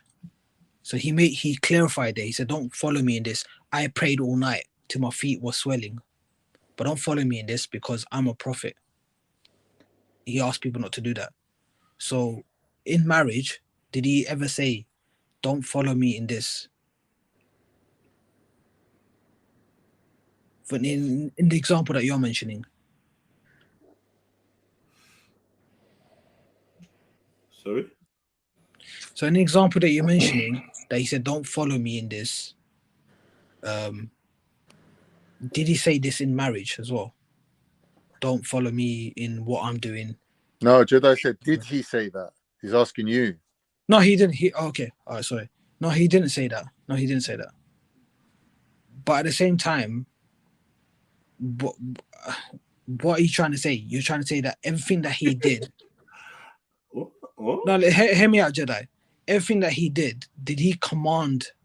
Did he say that you've got to marry someone as soon as they reach puberty? No. No. So there you go. I don't know. I don't really, honestly, I don't really get your line of questioning or what you're asking me, bro. But all I'm saying is that there was an example of him praying in a certain location, and he saw people doing the same type of thing as him, and he said, basically, yeah, he switched it up. Basically said, don't just copy me. Like, do you know what I mean? Don't just copy these things or whatever. I don't know. He gave a whole speech about it, right? Made it And you're specific. asking me, did he mention marriage in it? And I don't know. It's specific. Don't follow me. Action. One minute. Prophet Muhammad said everyone should marry up to 4 women, but himself he married 11 women. So obviously this thing about copying the Prophet is only within a certain context. Where did Prophet Muhammad say that he say you should marry no more than 4? Is that a hadith? Yeah. Okay, That's cool. even in the Quran, isn't it? Is it in the Quran? Yeah, you can't marry more than 4. Is it in the Quran? Yeah, we went through this. I think M-Stacks brought it. It's in the Quran. All right, I think. man, cool. Sorry, go on. Fucking Rayhan. Yeah, is it in the Quran? So what, the to 4 wives? Yeah. Yeah, of course it is. Okay, cool. Now, is it also in the Quran that Prophet Muhammad had 11 wives? No. It's not in the Quran. That's a hadith, isn't it? Ooh. It's a hadith. So would you not say that the belief that Prophet Muhammad has 11 wives is contrary to the Quran, where the Quran says that a man is to have 4? No, because the Quran says, whatever the Prophet has allowed you, then go with it. Whatever is disallowed, then that's what you need to follow. He don't himself, but it's what Allah rules to him. So there's certain things. Whoa. No. I don't know if you. I said the Quran says you don't marry more than 4. Yeah. Yeah. And it doesn't say that Prophet Muhammad is married to more than 4. Then the Hadith says he's married to more than 4, which would be contrary to what it says in the Quran of having 4 wives. So I'm saying that's a clear contradiction to the Quran. No, if it's the way you're saying, Jedi, if it's the way you're saying. Any hadiths claiming that he has 11 wives is contrary to Prophet Muhammad, to the Quran and Prophet Muhammad's revelation that you should only have 4 wives. Now, Prophet Muhammad's advising us to only have 4. Yeah. And that's in the Quran. Told us that. No. That have been given. Allah is saying to only have 4. It's not Prophet Muhammad. I don't know. You have to bring the thing for that. You have to bring the chapter and verse. No. I'm sure I'm correct because the Quran. Maybe you are. Allah's words, right? No, you could well be correct. The Quran is Allah's words recited by Prophet Muhammad. Yes or no? Yeah, but are you not considering the verse that I'm saying that he does not speak of himself and what he says? So anything that he says is haram. It can be halal. Anything he says is haram can be halal to him. Yeah, is that what you're saying? Yeah, if it's authentically proven, then that's something that Allah has allowed to the prophets. Because there's certain miracles or certain things that were allowances to the prophets, and we know that throughout time Jesus had certain allowances, miracles. No. This don't make sense. But that's the truth. No. This don't make sense. That's like Jesus having sex outside of marriage and saying, no, it's for you. You look can't, but I can. That's like saying the prophet can sin. No. But what Rayhan's saying is there's prophets before Muhammad that had more than 4 wives, right? Like David had bare wives, Solomon had bare wives. Hold on, no, man. I thought that you're supposed to throw away hadiths that contradict. Hold on. I thought you're supposed to throw away hadiths that contradict the Quran. Yeah. Okay, so I'm saying the hadith saying that Prophet Muhammad has more than 4 wives are contradictory to what states in the Quran that you can't have more than 4 wives. Yeah, sorry, Jedi. That's if you're right, then yeah. Correct me if I'm wrong. I think you might be correct. If any opinion of a scholar that goes against the Quran and Sunnah should be thrown away, it's not. I think you might be misquoting that. Yeah, any hadith. Yeah. Any hadith that contradicts the Quran should be thrown away, man. What are you talking about? No, that's not true. Yes, it is. But the hadith can abrogate the Quran, though. Abrogate is not contradict. Well, it's correct it or change it. No, you can't change the Qurans. You can't change the Quranic meaning. You can't do any of that. Well, you know me, innit? Maybe you know better than me. I'm not arguing with You you. can't contradict what the Quran says. Yeah, I'm not arguing. Jedi, you're saying two things right now. You said No, first, I'm not. yeah, first of all, you said that any hadith that goes against the Quran, Yeah, that contradicts it. Yeah. no, the saying is that any scholar's verdict that goes against the Quran and the hadith. Nah, I'm not talking about no scholars' verdicts, bro. Scholars is something different. I'm talking about the hadiths themselves. Any hadith in terms, in terms of validation and making them sahih or whatever. Yeah, the science of the hadiths. If it goes against the Quran, if it Throw contradicts it the out. Quran, it's to be dashed out, Yeah, man. that's what I heard. But no. What? Yeah. No. I understand what Jedi's saying. He's quoting a saying. No, I'm not. Yeah, you are. You're No, I'm saying not. that saying. Let him speak for himself, Rayhan. Let him speak for I himself. know what I'm he's not trying. quoting nothing to do with scholars. No. But that saying in particular, the particular saying is that if any verdicts, is any fatwa that goes against the Quran and Hadith should be thrown to the wall. That's the Quran and Hadith. Nah, sorry. That's a different quote. I'm talking about the Quran being the pillar, being the mainstay, being the words of Allah, and anything trying to contradict that should be thrown away. So I don't know where you're getting Quran and Hadith. Hold on, I don't know where you're getting Quran and Hadith as if they are Siamese twins. What are you on about, bro? I said there's two sayings here. One of the sayings is any verdict, any fatwa from a scholar, from a man that goes against the Quran and the Hadith that's been authentically proven to the Prophet should be thrown out. What you're saying is any Hadith that goes against the Quran should be thrown out. But that's the same principle, isn't it? No, it's not the same because I can come to a verdict right now and say, oh, this So and this. listen to what you're saying, though, yeah. But if it's not authentically No, proved through the Hadith and the Quran, then it should be thrown out. Who proves the Hadith authentic? Who proves the Hadith to be authentic? They say scholars. Yes, the scholars of Hadith. Exactly. Yes. So therefore, you can see the quandary we have here now, right? Of course. So we're having any scholars that go against the scholars, but it don't make sense. Hadith, is the work of scholars. They've correlated these stories and fact checked them and the chain of narrations. Yeah. You don't need to interrupt me to say what I'm already saying and already know, and we're very clear. I'm just trying to understand where you're coming from. That's all. I spoke to you about the science of hadith. So chain of narration is only something you need to throw in there if you're trying to sound smart. I clearly know what I'm talking about. No, I'm not trying to do that. No one's saying you don't know, Jedi. No one's saying you don't know. So he's just being meticulous. So regardless, man, what I'm saying is this, if it takes scholars to authenticate hadiths, we can't then use the hadiths as a barometer about checking scholars. So I'm saying, whether you have your saying about, if the scholars go against that's cool. But what I'm saying is, if the hadiths go against the Quran, then they're to be thrown out. I agree with Jedi to the point that you cannot say hadith's been preserved to the level that Quran's been preserved. And Allah's even said He's preserving Quran. So you can't put Quran and Hadith on the same level. It's ridiculous.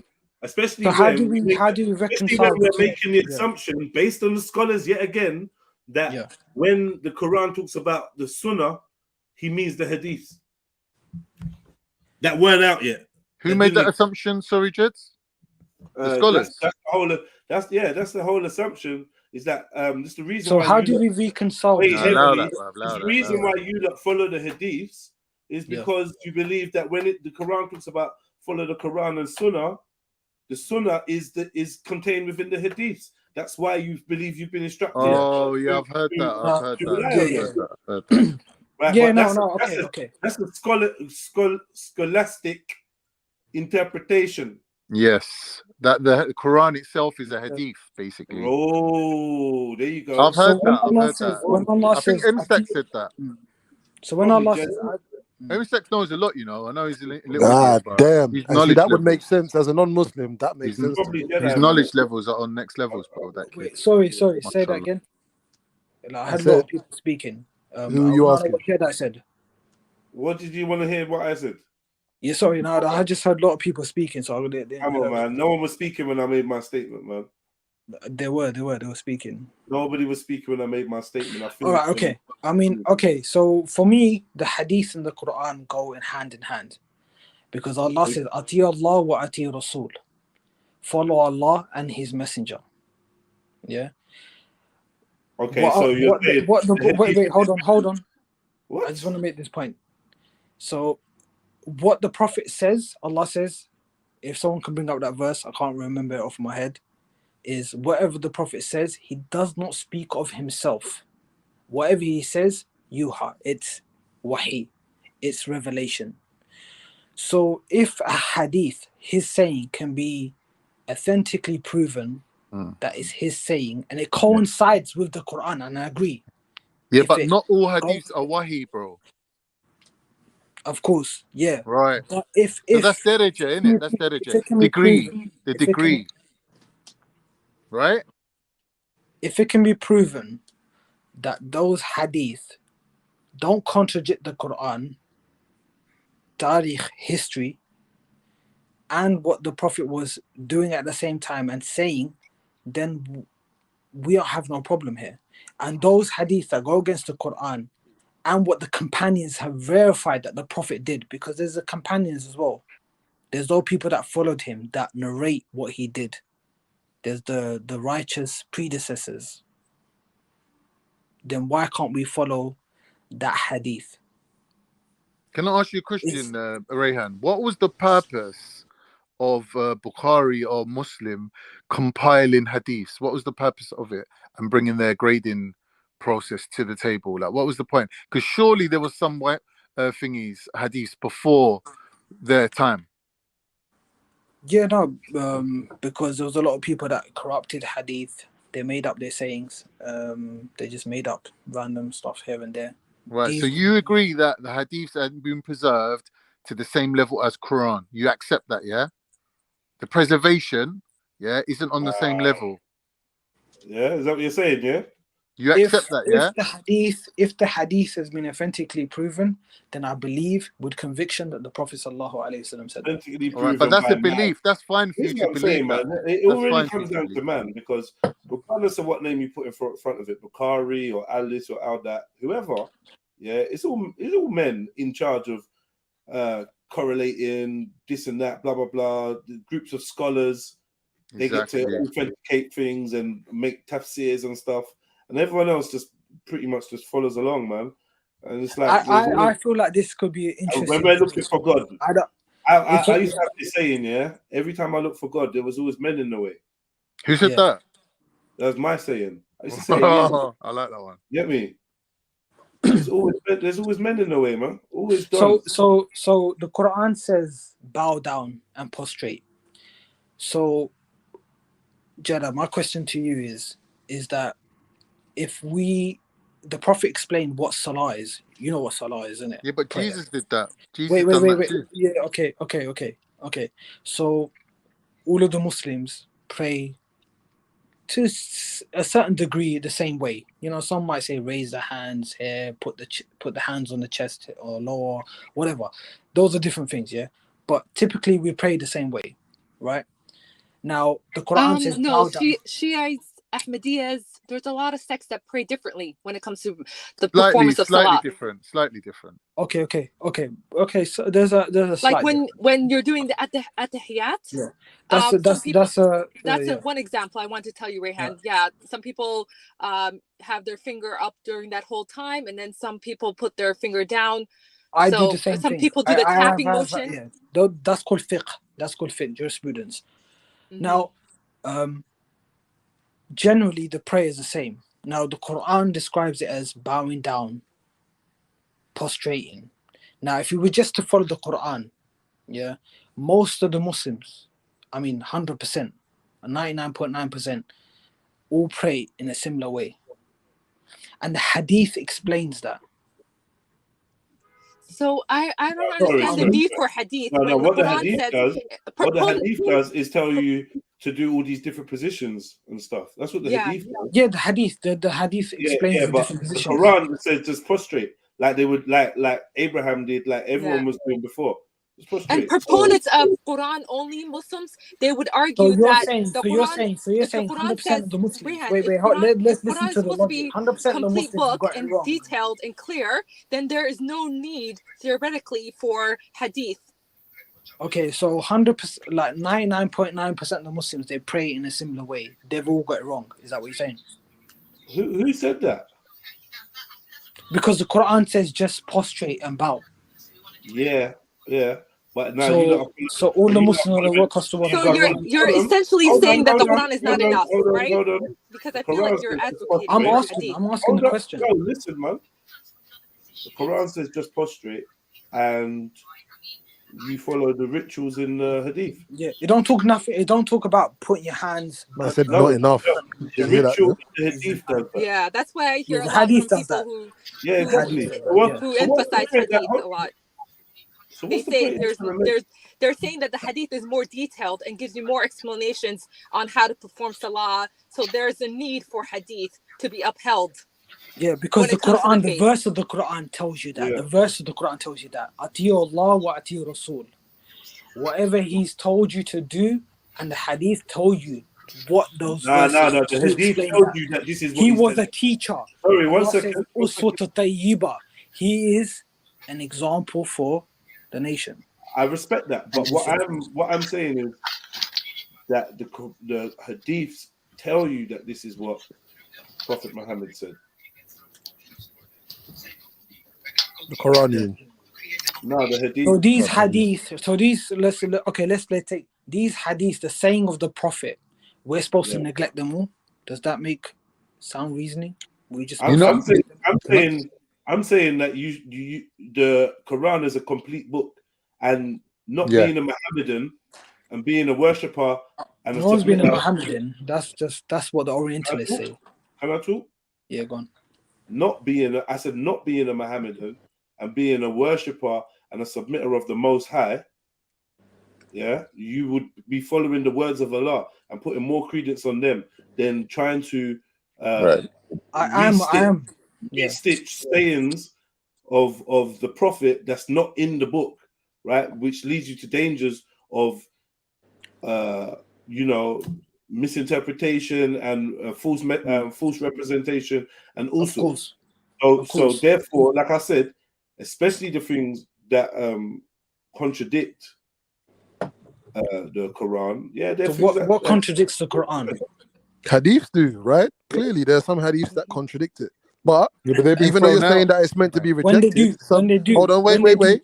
Although you're saying that some of them are rejected, some also follow those that you would class as rejectable, right?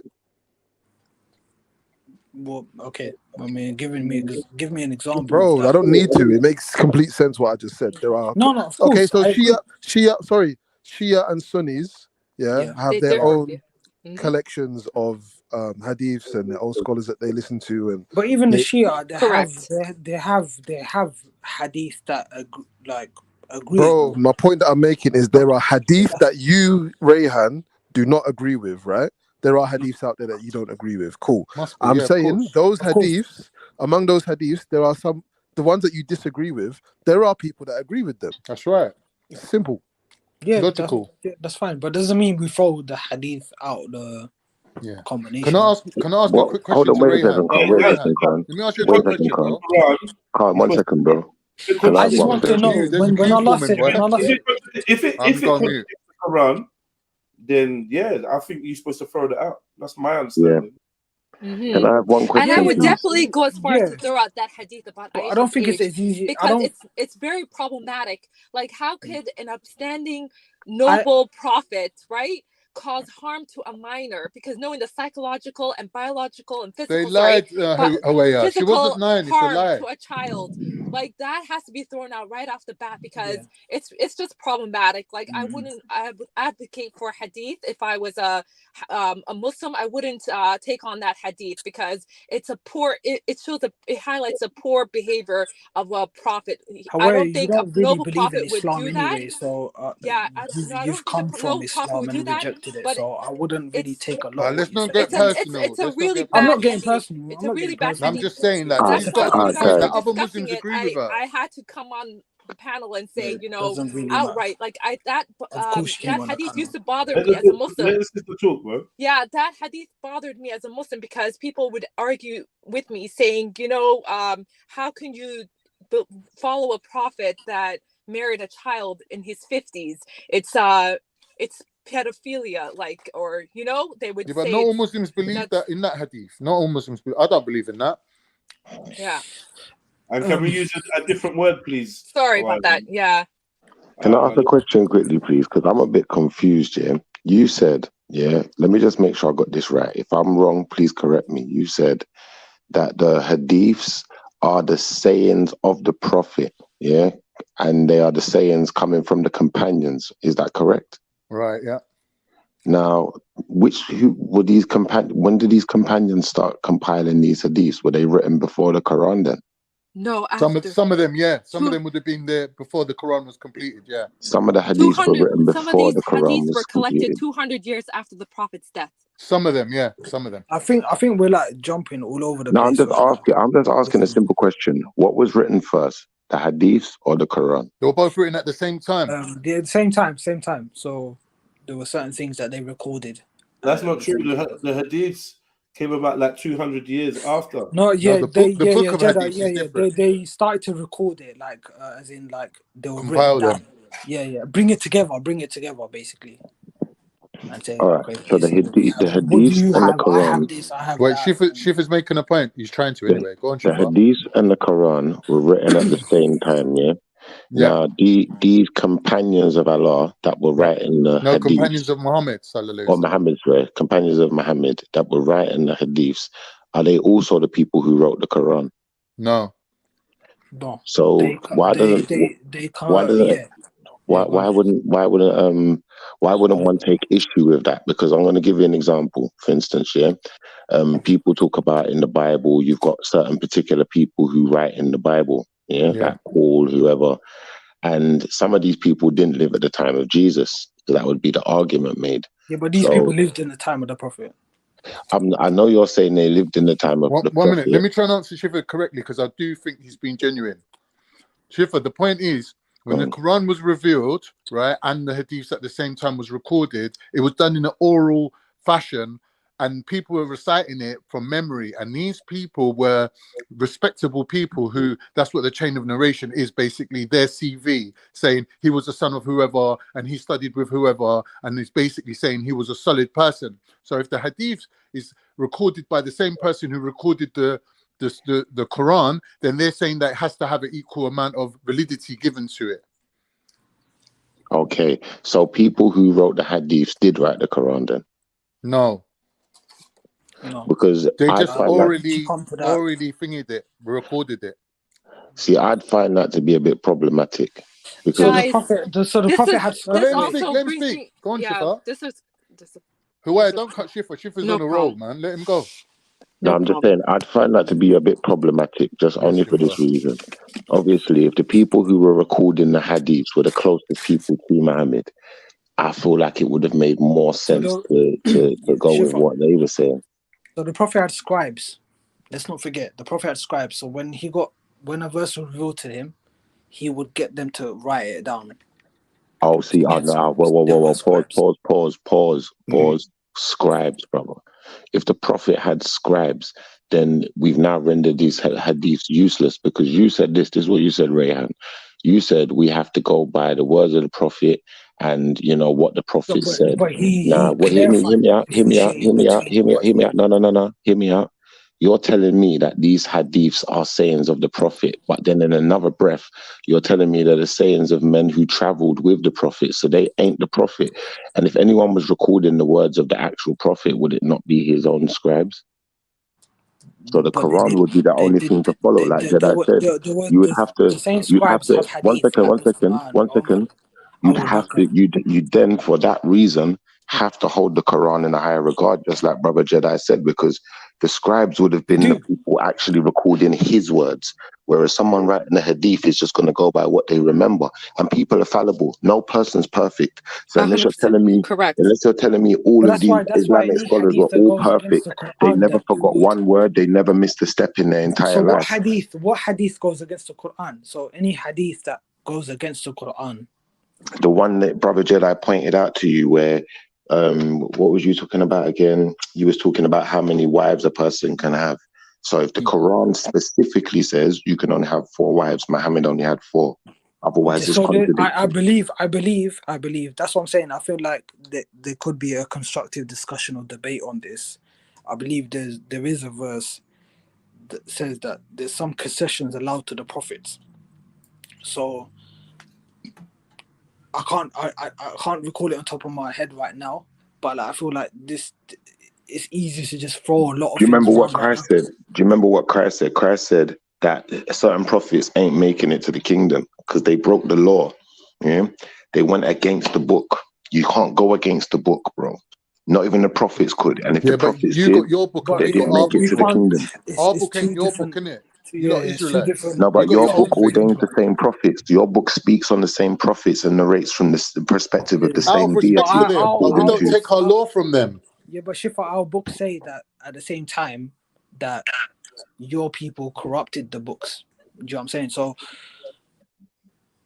we need to come to a common ground here now. Yeah. If there's a discussion based upon Quran and Hadith, we can have that discussion, and I feel like it does need further analysis. Yeah, where we need to talk about where Hadith is standing right now and where the Quran is. Like, it's you're now trying to tell me about the Bible or tell me about the Israelites. No. I'm We're not gonna trying to tell you differ. about the Bible, It's bro. gonna go in a Brother, different please, direction that brother. I don't even know where it's gonna Please. go. Let's bring it back down to earth. Look, let me just put it in smaller words so we're clear on what I'm saying. What I'm saying is, if Muhammad himself had scribes, that's correct, right? Yeah, he did. Yeah. And He would those tell us to scribes write would down be things. those scribes would be where you get how the Quran was recorded, I'd imagine, correct? And then there was his actions and sayings outside of that. All right. Now, all right. His actions and sayings outside of the Quran, yeah, would all be secondhand information. Some No, of it could even be third hand. because his Let's be companions were honest. witness to it. Their companions are witness to it, and they I wrote get that down. you. The companions are witness to it, but remember, when a person sees an event, like say that for me, for instance, Well, it's me like and you, 1 second, me and you, Jedi, Kanye, or we all go to the 50 Cent concert. And we're all standing or sitting in different parts of the audience. We all got a different perspective. So to some extent, that's not really going to be, your perspective can't be the perspective of the guy standing at the front of the concert if you're way at the back. It doesn't make sense. Because most of the people in 50% will be intoxicated. But yeah, it's not a good example. I get what you're saying. Yeah, you're assuming these people are not fallible. Like, these are fallible human beings that can commit error in their perception just by way of seeing things. And so I don't think Hadith have any merit, to be honest, because So they're a I collection wouldn't of go that far. So You how we just are threw like the baby out they're with a the collection of bathwater. are you a they're Quranist? No. I'm trying to understand Calm how we down, are. they're a You a calm collection down, of man. Quranist people or Let something? saying the sister speak. We can't hear her. Please, word. we all noticed the impact of Chinese whispers, is what I'm saying, and I'm going to use that as an example of why It's not I don't Chinese think whispers. I think Hadith have any there's a credibility. science. It's a science, how we are. I don't think you should really degrade it to Chinese whispers. It's a science. I don't know about that. There's hadith that are just absurd, in my opinion, and I don't like taking them as. Of course. I'll And just those take them as face hadith, value. That's that you all. speak about have been proven to be fabricated. So which hadith are you talking about that are absurd? Like even drinking camel urine, and the angels will curse you if you don't sleep with your spouse. Like, how I mean, ridiculous is that? these are yeah. I mean, I understand to a person that hears these things, they're absurd and it's ridiculous. Oh my god, like you sleep with your wife. And Satan being in your nose. And urine camel, this, but there's so many things that people practice now they wouldn't practice from before. Like a lot of these things need to take like the Rayhan, yeah. is there any reason why a lot of these hadiths, like Muslims, just didn't really pass them on? Because, like, you know, I know that a lot of Muslims, they don't really know this vast amount of hadiths, because a lot of them are really like, let me say, not applicable to their lives. A lot of them. Which ones? Like the one that she said, drinking like for Says, camel why example, do drinking camel some urine. hadiths drinking camel urine. contradict? Like, Some hadiths sorry, say someone that playing the the video. ummah would be divided into 72 sects. The other one says the ummah would be divided to 73 sects. First of all, do you believe that the hadiths are from Allah Azza wa Jal and they are a revelation? The answer is yes. No. This is crystal clear in the Quran, where Allah What? says, whatever the Prophet, the Messenger, sallallahu alaihi wasallam, brings to you, you have to accept, and whatever he tells you not to do, you have to refrain. And this is only from the hadith. The Quran is there, and Allah Azza wa Jal always says, وَأَطِيعُوا اللَّهَ وَأَطِيعُوا الرَّسُولَ. Always obey Allah and obey the Prophet alayhi salatu wasalam. What does that mean? It means that Allah Azza wa Jal has preserved this deen through the Quran and through the prophetic hadith. So, excuse me, if you believe in that, you have to accept that the hadith is preserved from Allah. Number two, whenever there is a conflict, there are a number of processes that scholars follow.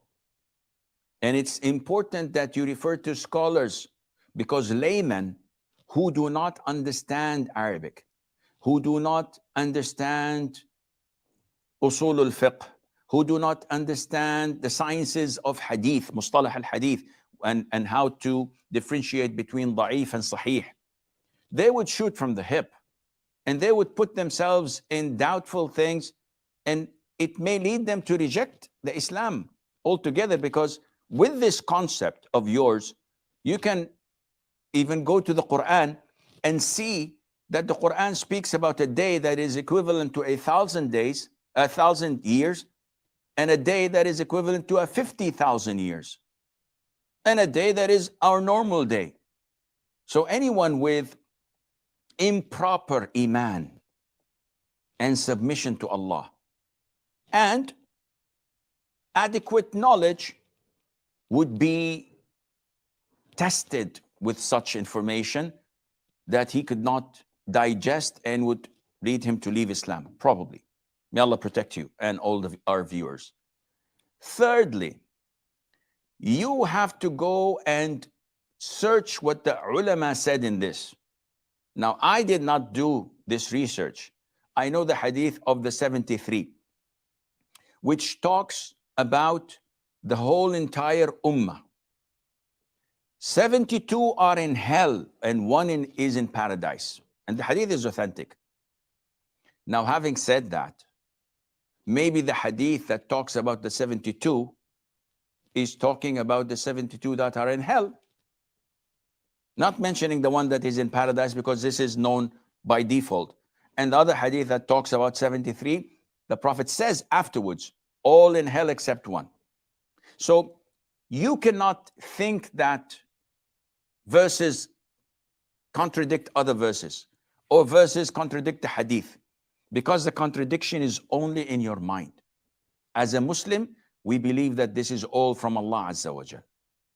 So it is either the contradiction does not exist. Allah Azza wa Jal says, Wow. Wow, wow, wow. Okay. Well, I mean, your faith is your own, isn't it? Yeah. And because your journey is your own.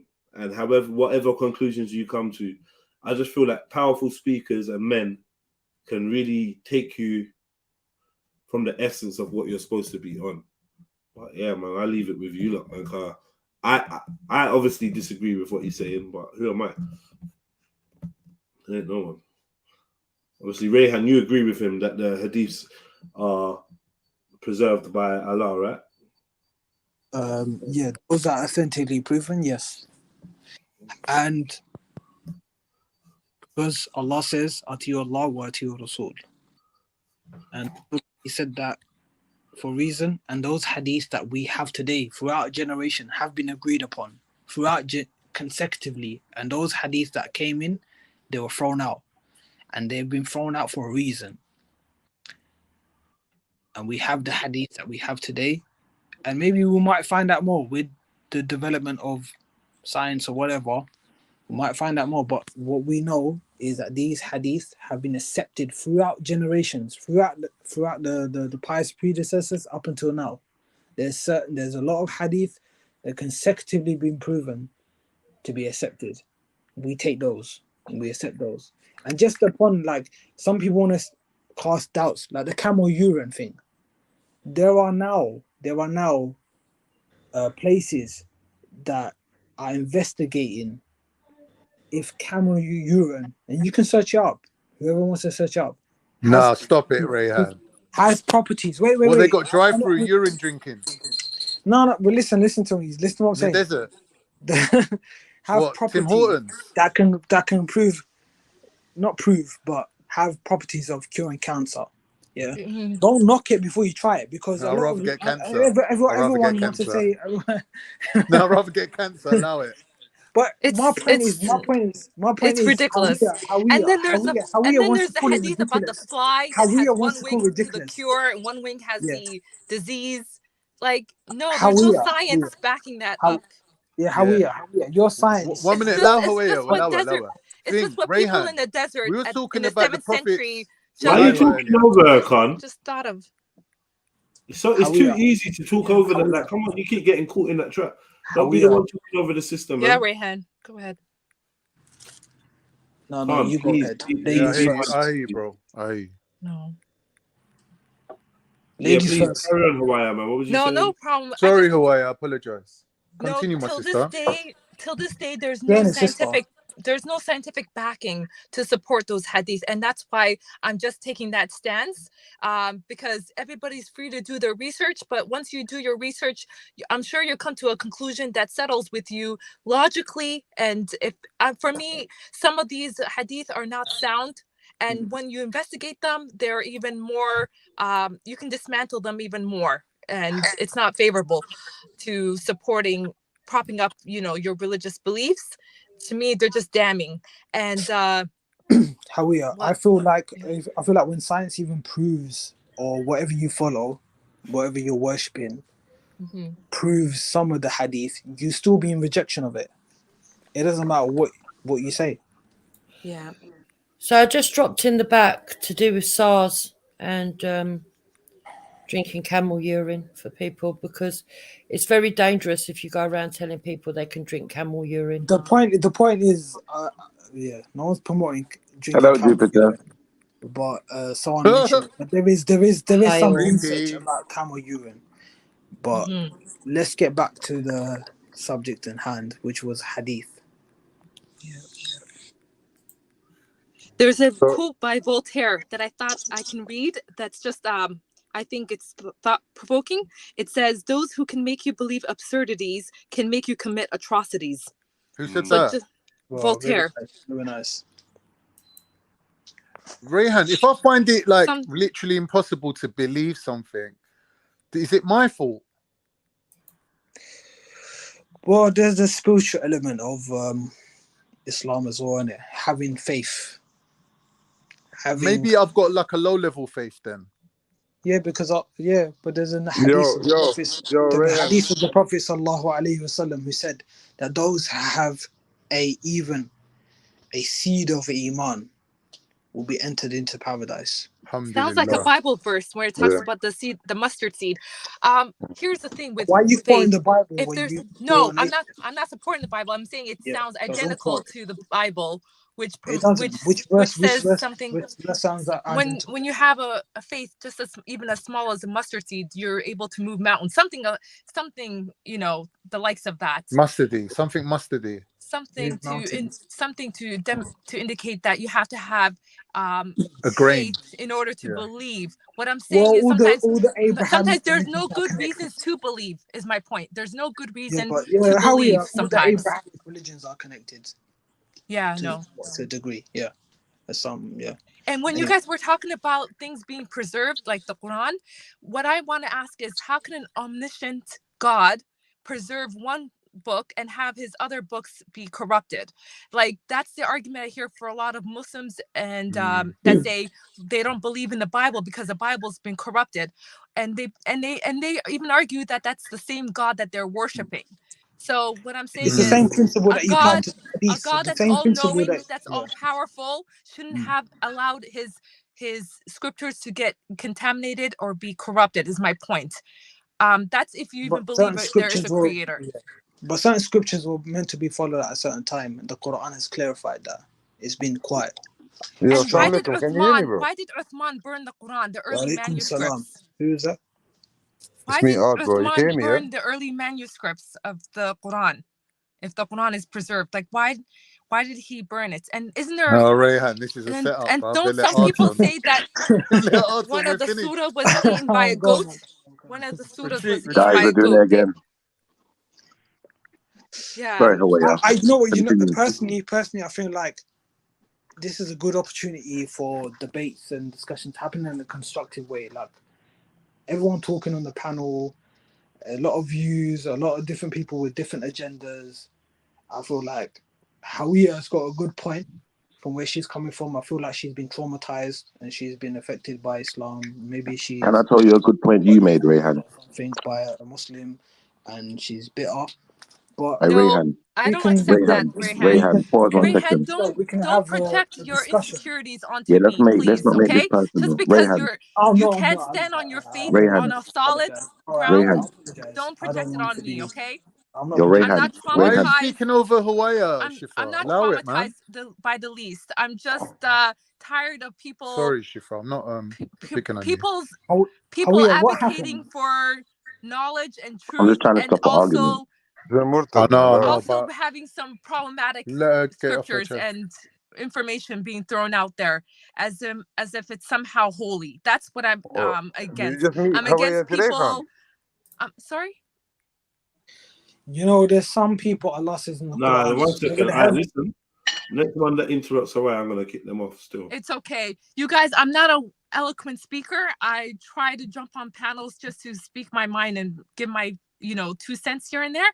But I'm gonna drop down now because I just wanted to give my opinion about the Don't run away, Aisha's man. hadith. Don't run away, man. We're talking about I'm not hadith. trying Stay to. there, man. I'm picking up children from their school. That's why. But I'm gonna be listening in, you guys. All right. Cool. Big up everyone. Big up the Big chat. up, Big up sis. the channel. Big up Jedi. Thanks for having me on, guys. Big up. Bye. Hey, Rayhan, you made one point that I Don't blame like. that on me, Jez, yeah? I'm blaming you, but Rayhan, you made one point that I like. Eat your food, man. Eat your food. You lot are And this guy's always, if we're talking and eating, bro. Like, Come on, man. Like, this is crazy, cuz. This is a show, fam. I'm glad you lot are very comfortable in that, but disrespectful, this is an actual show online. 130 people watching. Man's on then after you just run off the gal, like, don't you lot feel embarrassed? I didn't run her off. Yeah, you all did.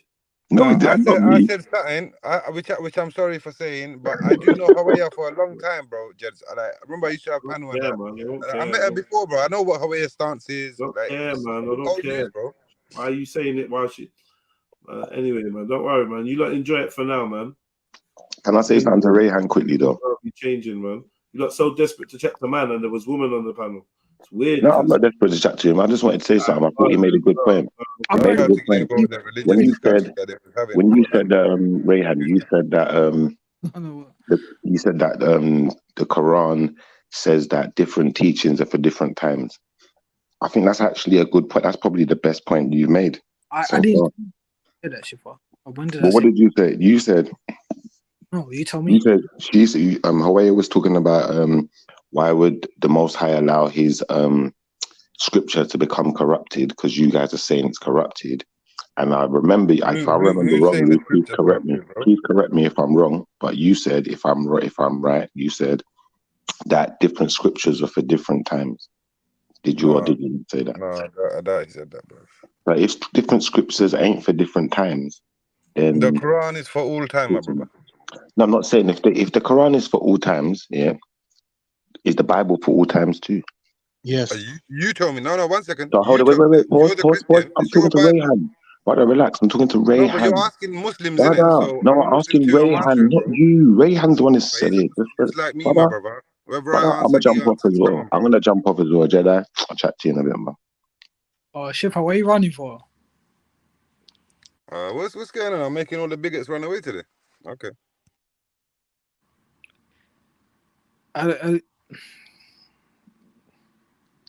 I said scriptures, yeah. Did you But say, Aki, that the Quran is not for all time? That's what he's trying to say.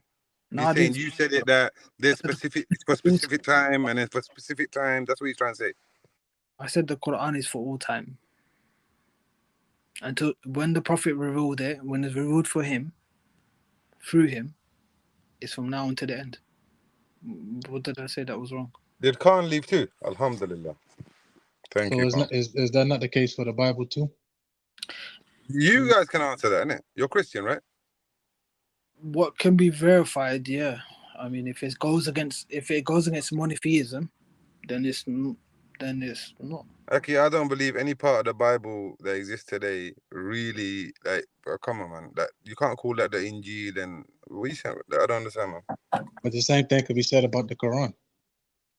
Well, that's your opinion. You're not a Muslim, but I'm saying me as a Muslim, you're telling me, is the Bible valued to be something holy as a holy scripture for you as a Muslim? And I'm saying present day, I don't see it as that, my brother. That's my answer to that. Right, but the Jews and the Christians could say the same about Muslims. Of course they can, and no one's stopping them, bro. You Nobody's can't. stopping them, though. There's no one. There's Nobody's no. stopping them saying that, bro. There's no Abrahamic faith that can stand on objectivity. Bro, you can't really say that, bro, because let's be honest, bro. The Bible is changing every day to suit society, bro. Something that's written in stone shouldn't be changing every single day, bro. So What do you what mean is it, bro? changing? How does I it mean, change? cool. So, for instance, Christianity in the Caribbean was given to us by the British, right? But yet, still, the Church of England is now going to change from Christians saying our Father to a gender neutral God. What's that about? That's a big joke, bro. Well, I mean, if you're talking about sectarianism, that's a different argument, as opposed to the faith and the foundation of the faith.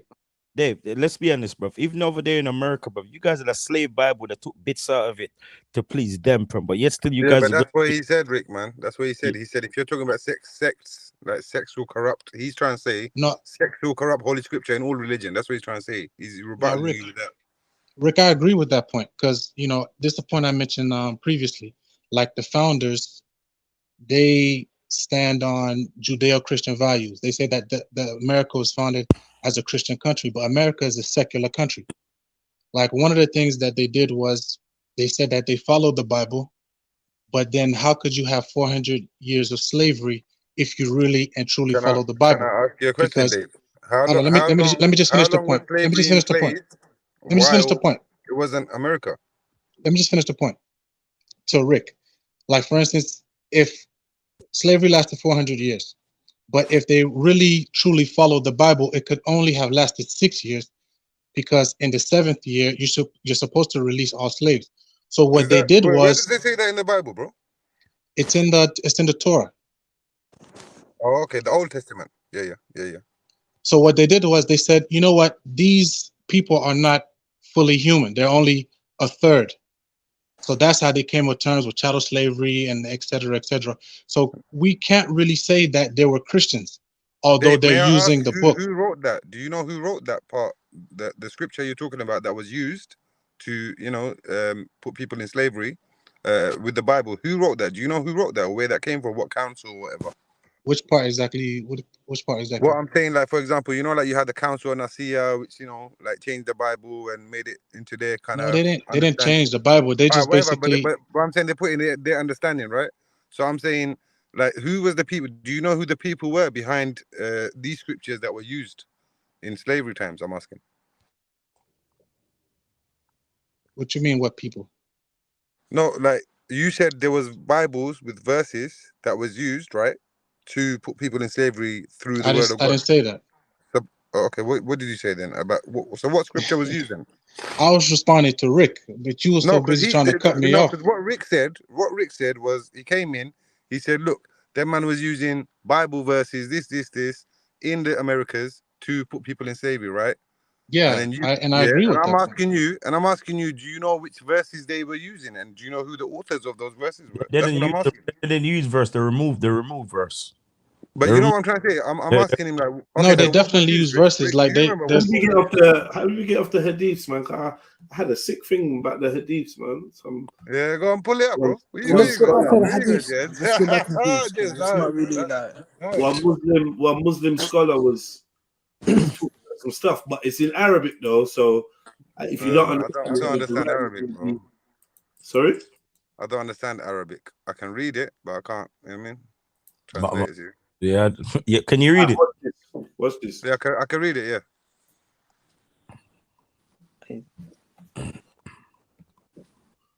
Because he goes in, boy, he spits on fire. Okay, subtitle though. Yeah, good. We can't hear it, Jeds. You can't hear it. You don't really need to hear it, but yeah, cool. Go on. بالحرية أخذ ماذا؟ أخذ ما يشبه القرآن، ما يشبه قوله تعالى لا إكراه في الدين قد تبين الرشد من الغي. كذلك محورية العدل عندما أجد في القرآن الكريم قوله تعالى لقد أرسلنا رسلنا بالبينات وأنزلنا معهم الكتاب والميزان ليقوم الناس بالقسط، جعل القيام بالعدل هو هدف. Yeah, so he's talking about how justice is the central theme of the Quran. إرسال الرسالات وإنزال الكتب. بينما في الحديث قد ما أجد بابا باسم العدل من أبواب لا البخاري ولا مسلم ولا الكتب الستة ولا غيرها، بمعنى يهتمون بالأبواب التفصيلية في العبادات وينسون القضايا المحورية التي تكثفت في القرآن الكريم كالعقل مثلا والعدل والشهادة لله والمعرفة وضابط المعرفة حقوق الإنسان وما أشبه ذلك. هذه مكثفة في القرآن وخالي يعني ضعيفة أو ذابلة. They're saying these principles in the Quran are undervalued and deserted in the Hadith. في التيار الروائي الذي نشأ تحت السلطات، يعني غالبا أكثر الناس رواية غالبا most often the biggest narrators have flourished amidst can hear that, brother. Huh? Nah, I said we could read that, Jeds. Come on. Yeah, no, there's bits that go fast. I'm just giving an excuse to slow it down, bro. Just relax, man. Fuck. Nah, I hear you, bro. Why don't you just let me host, cuz? You That's not just you, think bro. that this shit's Go just ahead, easy, my dude. bro. Go ahead, It's my these dude. little touches that help the show, you know. ازدهر الحديث وسط السلطات الظالمة. نعم. على أي حال ليس هناك فرق وخلط كبير عند كثير من أهل الحديث يظنون أن So yeah, so here he's talking. I think we kind of touched on this a little bit earlier. They said they think that whoever rejects a hadith that contradicts the Quran, then he has rejected the Sunnah. This is not right. رد حديثا خالف القرآن فقد رد السنة. هذا غير صحيح. وهناك أحاديث في الصحيح. There are hadiths in both Sahih books, Bukhari and Muslim, that blatantly contradict the Quran. So obviously, Brother Rayhan is in contention with what this man's saying, because you say they are none, right? Rayhan, speak for yourself. Rayhan? From my knowledge, yes. What did he say? From your knowledge, there's no any hadith authentically proven. That's not what the guy just said, bro. The guy said, listen, he's saying, yeah, there's hadiths, yeah, and if a brother believes in the Quran and a certain hadith he rejects, these men are telling him, yeah, you've gone against the Quran. And you've gone against which hadith? Am I lying? That's what he said, right? Which hadith? That's the question. This is what I'm saying too. You have to be specific. But what the guy's doing, you know, the guy that's talking in the video, don't you? I swear, you're not watching the video, bro. The guy's saying he made a vague statement. He made a vague statement. He basically made a vague statement and said if a man rejects hadith, like any hadith, like from Bukhari or something that goes against the Quran, that contradicts the Quran, the people say he's sinning or something. That's what he said. So do you agree with that? Yes, but what hadith? You agree? Hold on. So you agree with the hadith that goes against the Quran Sharif? Yeah, if the hadith, if you knowingly hadith, you know that hadith is fabricated. Yeah. And it's not true, then of course you're sinning. You lied against the Prophet. No, this guy didn't say that. The guy in the video is saying people, I don't know what madhab he's talking about. The people he's talking about are condemning people for going against even them hadiths. Yeah, I don't agree with that. This is what I'm saying. Pay attention to the video, please, bro. But I feel like Rayhan's comprehension is touch and go, innit? Like when It he is wants to kind prove of. a I don't know. point, He's sleeping, when bro. he wants to prove a point, he studied at Mecca, innit? But then when you want to ask him a question about something, he don't. He's ignorant. No, He but don't I know think nothing. he understands Arabic. I Don't you never understand heard of Arabic, this. bro? What? Rayhan, The don't you Prophet understand Muhammad. Arabic? The Prophet Muhammad. What? I'm not, Someone sucking the Prophet Muhammad's listen, tongue? listen, just play the whole video, innit? I'm not. But You now know what?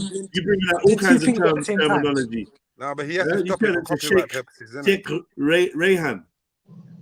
Mufti Rayhan you turn into. No, I'm not Mufti mufti. Rayhan. Nah, I'm lie, not man. mufti. Don't do that to I'm him. not mufti. I'm not mufti. I, But yeah, you're the go on. original backup dancer, you know. Come to What you say? realize. You're the original backup dancer. I had to leave my house just so I can talk loud because you're the original backup dancer, but it's Well, you cool have to anyway. talk loud, my brother. Why are you leaving your house now? You talking big? Yeah, I'm Why trying did to you have talk to talk quiet and loud? trying to be cool, and you're just there running your mouth. I don't know what happened to you, Oh brother. shit, what have you're I a said big to you? man. Shit. Play the video. Play the video. You know Hey, what? Shifa, you know I'm in my car too, though. Don't fuck around. Brother, I've been to jail once in my life, yeah. When I was in jail, there was a brother, he sounded just like Mashallah. you. He probably looked like you Mashallah. too, and he used to get on my nerves until I badded him up. Shifa, mashallah. Play the video. Hey, listen, man. Hey, it's all jokes, but let's get back to the video, man. Jens, go on, bro. صحيحين وغير الصحيحين تخالف القرآن الكريم مخالفة صريحة. ومع ذلك أهل الحديث أو أنصارهم المبالغون في حماية السنة ليس الخلاف معهم، لابد أن نحرر الاختلاف. ليس الخلاف فيما ثبت عن النبي عليه الصلاة والسلام، إنما الخلاف فيما زعموا أنه ثابت عن النبي ولا يثبت. Yeah, he said our problem is not with the authenticated words of the Prophet. Yeah, it's with the words that are unauthentic that they are attributing to the Prophet. And I fully agree with that, bro. I fully agree with that. Basically, goes to the same thing. It spells the same thing backwards. Yeah. Yeah, but what I'm saying is the way he's saying authenticated, like if it contradicts, which we was talking about earlier, 100%. I'm throwing that to the side, brother. Exactly. Any contradiction towards the thing, I'm throwing that to the side. There That's go. why when you hear about the ages and these kind of things, I always throw that to the side. You know. Let me just say this, yeah. If there's a problem with some of the narrations or the so-called narrations, and they are not as authentic or they're not trustworthy or whatever, and some of them contradict the Quran, who's to say that some of the ones that don't necessarily contradict but add more information aren't just as risky? They could be, brother, but like Rayhan mentioned, though, the chain of narration, these ones that contradict the Quran Sharif, they don't really have that narration fully parred off, whereas the ones that will go with the Quran Sharif, most of them do. And you are correct. There could be. Hold on, you're correct. But he's saying could be a that there's Sahih ones. He's saying there's Sahih ones in Bukhari and Muslim. Yeah, because they were mere mortals. Dodge. No, I'm saying them brothers that he mentioned, may Allah subhanahu wa ta'ala be pleased with them, they were mere mortals, brother. They were scholars from different.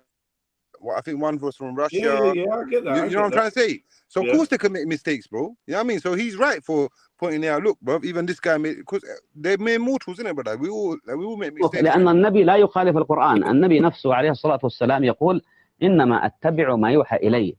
فيستحيل جدا أن يأتي أحاديث في القرآن مثلا بحرية الاعتقاد، وفي حديث عكرمة مولى بن عباس بقتل المرتد. يستحيل أن يأتي. So yeah, you read that, yeah? So he's saying the hadith that says to kill the apostate. Can we fact check this guy though? Is he a Muslim scholar? Yeah, but this is the thing though, Jez. That one there, you'd have to pull Yeah, it up Muslim now. scholar, you're saying. No, I'm saying you'd have to pull up the hadith at least, the one he's quoting, and then we'll check that. أحاديث في القرآن مثلا بحرية الاعتقاد. If the Quran advocates for freedom of belief and no compulsion, of course it does. Of course it does, my brother. And then and that's it. And then the hadith says kill the apostate. Then that's so that's wrong. That's wrong. But does the hadith also say if that apostate blasphemes? So okay, does the Quran? You understand what I'm trying to say, though? Does the Quran call for death of a blasphemer?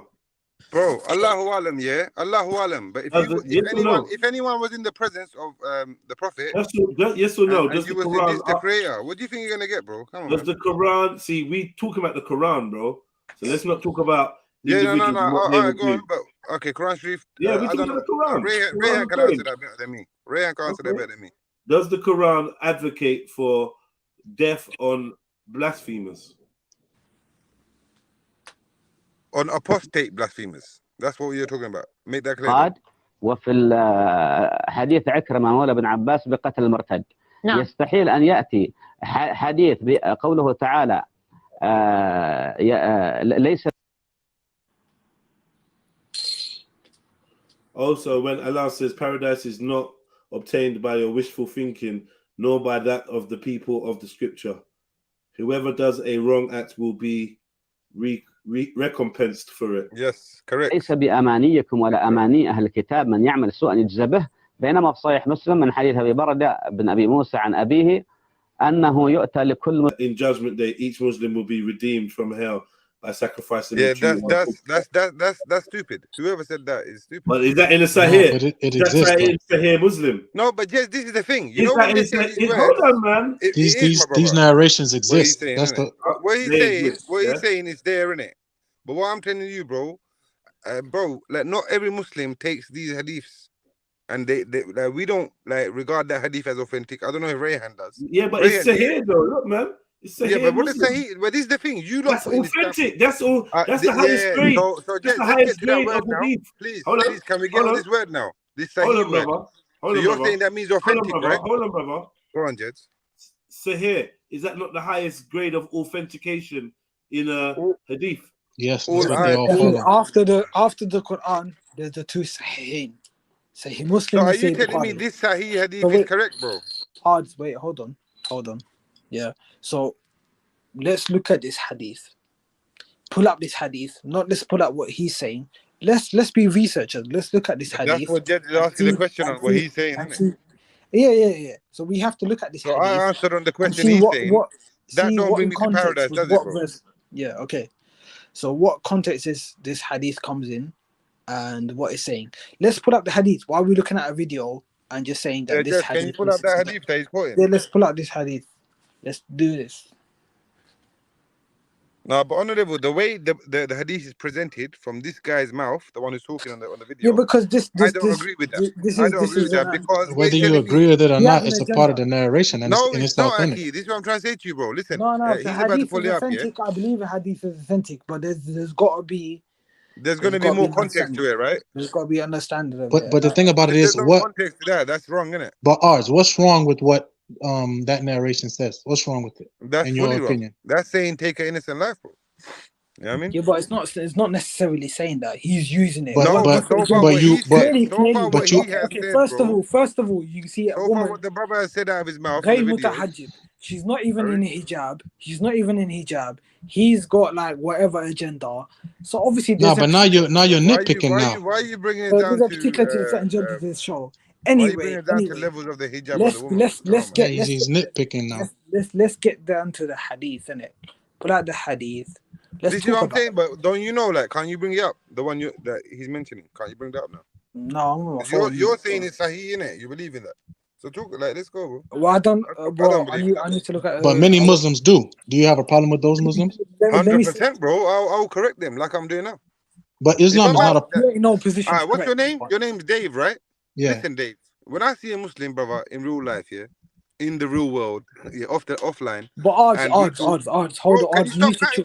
You need to chill. You know why you need to chill? I don't need you to talk for me, bro. Because you don't have no knowledge of Islam. Nah, let him You got let him speak, man. Like it's asking a fucking road sweeper to talk about Islam. Let him speak. Brother. You have to let Ards have his right to speak. Thank you, Even Aki. if you don't agree with what he says. Yes, thank you, Aki. Because we're from different schools of thought, so you have to let me speak in there, brother. Different school of thoughts. You even know what that is? Go ahead, Ards. Please, Ards. Go ahead, my brother. I wish he was this subdued when Hawaii was speaking, but please, Ards, go for it. I had the same energy. No, I'm talking about. All right, you brothers can hear me, right? All right. So, Dave, my bro, there's a lot of hadiths I don't agree with. You understand what I'm trying to say? And the people that I meet in real life, Muslim brothers, like Rayhan, like from his kind of thinking or other thinkings, I meet brothers all the time, different, like, schools of thought. So So now, always I let them know, look, brother, this is my reason why I don't believe in this, and I got a problem with you if you really believe in this, and you know, like, all this kind of stuff. I tell them, bro, straight to the face. I never hide stuff, you know, like, I don't know. So one question: what school of thought are you from that don't believe in the Sahihain? I'm Hanafi, bro. So did Imam Abu Hanifa not believe in the Sahihain? If he did, I don't. So he did not believe in Hadith. Did you hear what I said, bro? Even though I'm from a Hanafi school of thought, right, which is what I was raised at, brother, I've got my own mind, innit, as a Muslim man. Hold on. Now you asked me something. I'm speaking, bro. And now you're cutting me. Right? Thank you. So, alhamdulillah, bro. Through my life, I've learned from Salafi. Your sound's gone crazy, cuz. Is it my connection? I think my connection is dead, bro. Can you still hear me, yo? Yeah, but it's just bare crackling now. You know what? Let me mute up for a second. You guys talk, and then I'll come back. Talking about jurisprudence here, which has got nothing to do. The point I wanted to make was whether he believes it or not, or whether it's right or wrong, is there. But even that, in and of itself, Islam is not a perfect religion. Why is he trying to like wash it down? Like, odds, don't do that, because you sound dumb. You sound. What do you mean? Bro, what do you mean wash it down? Hold on, bro. What did I try to wash down? Well, you're trying to use. Like, he just said he didn't believe it. You're trying to with Hadith. Like how did I wash down anything? What did I wash down? You're trying to talk about. Don't do that to me, bro. That's a powerful word. It's a powerful word what you just used there, though. I'm trying to wash down what? What am I trying to wash down? Hey, Ards, your microphone's mad, you know, bro. Ards, please, bro. Can you leave and come back or something? Because your microphone. If I ask him, what is Ards trying to wash down? I can just hear loads of fuzz. He said something about what's he trying to wash down, I think he said. But your microphone sounds like it's fizzing and popping all over the place. Pause. I don't know, man. It's not cracking and pop. It's not wash it down. He just said he didn't believe in that particular narration. But many Muslim believers do. But let's bring up the narration, innit? But this is what I don't understand. Why do we always have to get more elaborate when, you know, blatant evidences are there? It's kind of like, oh, we need context. Listen, I'm going to the toilet. I'll be back. Yeah. Yeah, well, I don't trust the channel that's trying to bring up the hadith. They've got an agenda.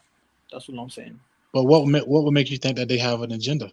They have an agenda. These Arab channels that have an agenda. Everyone is well known. They're atheist.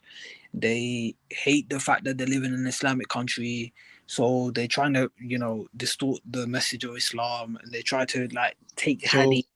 Do you believe in sacrificing Christian and Jews? Do I believe in sacrificing Jews and Based Christians? off of that? No, I don't, because that hadith doesn't say it like that. It doesn't talk about testing. Yeah, that's better.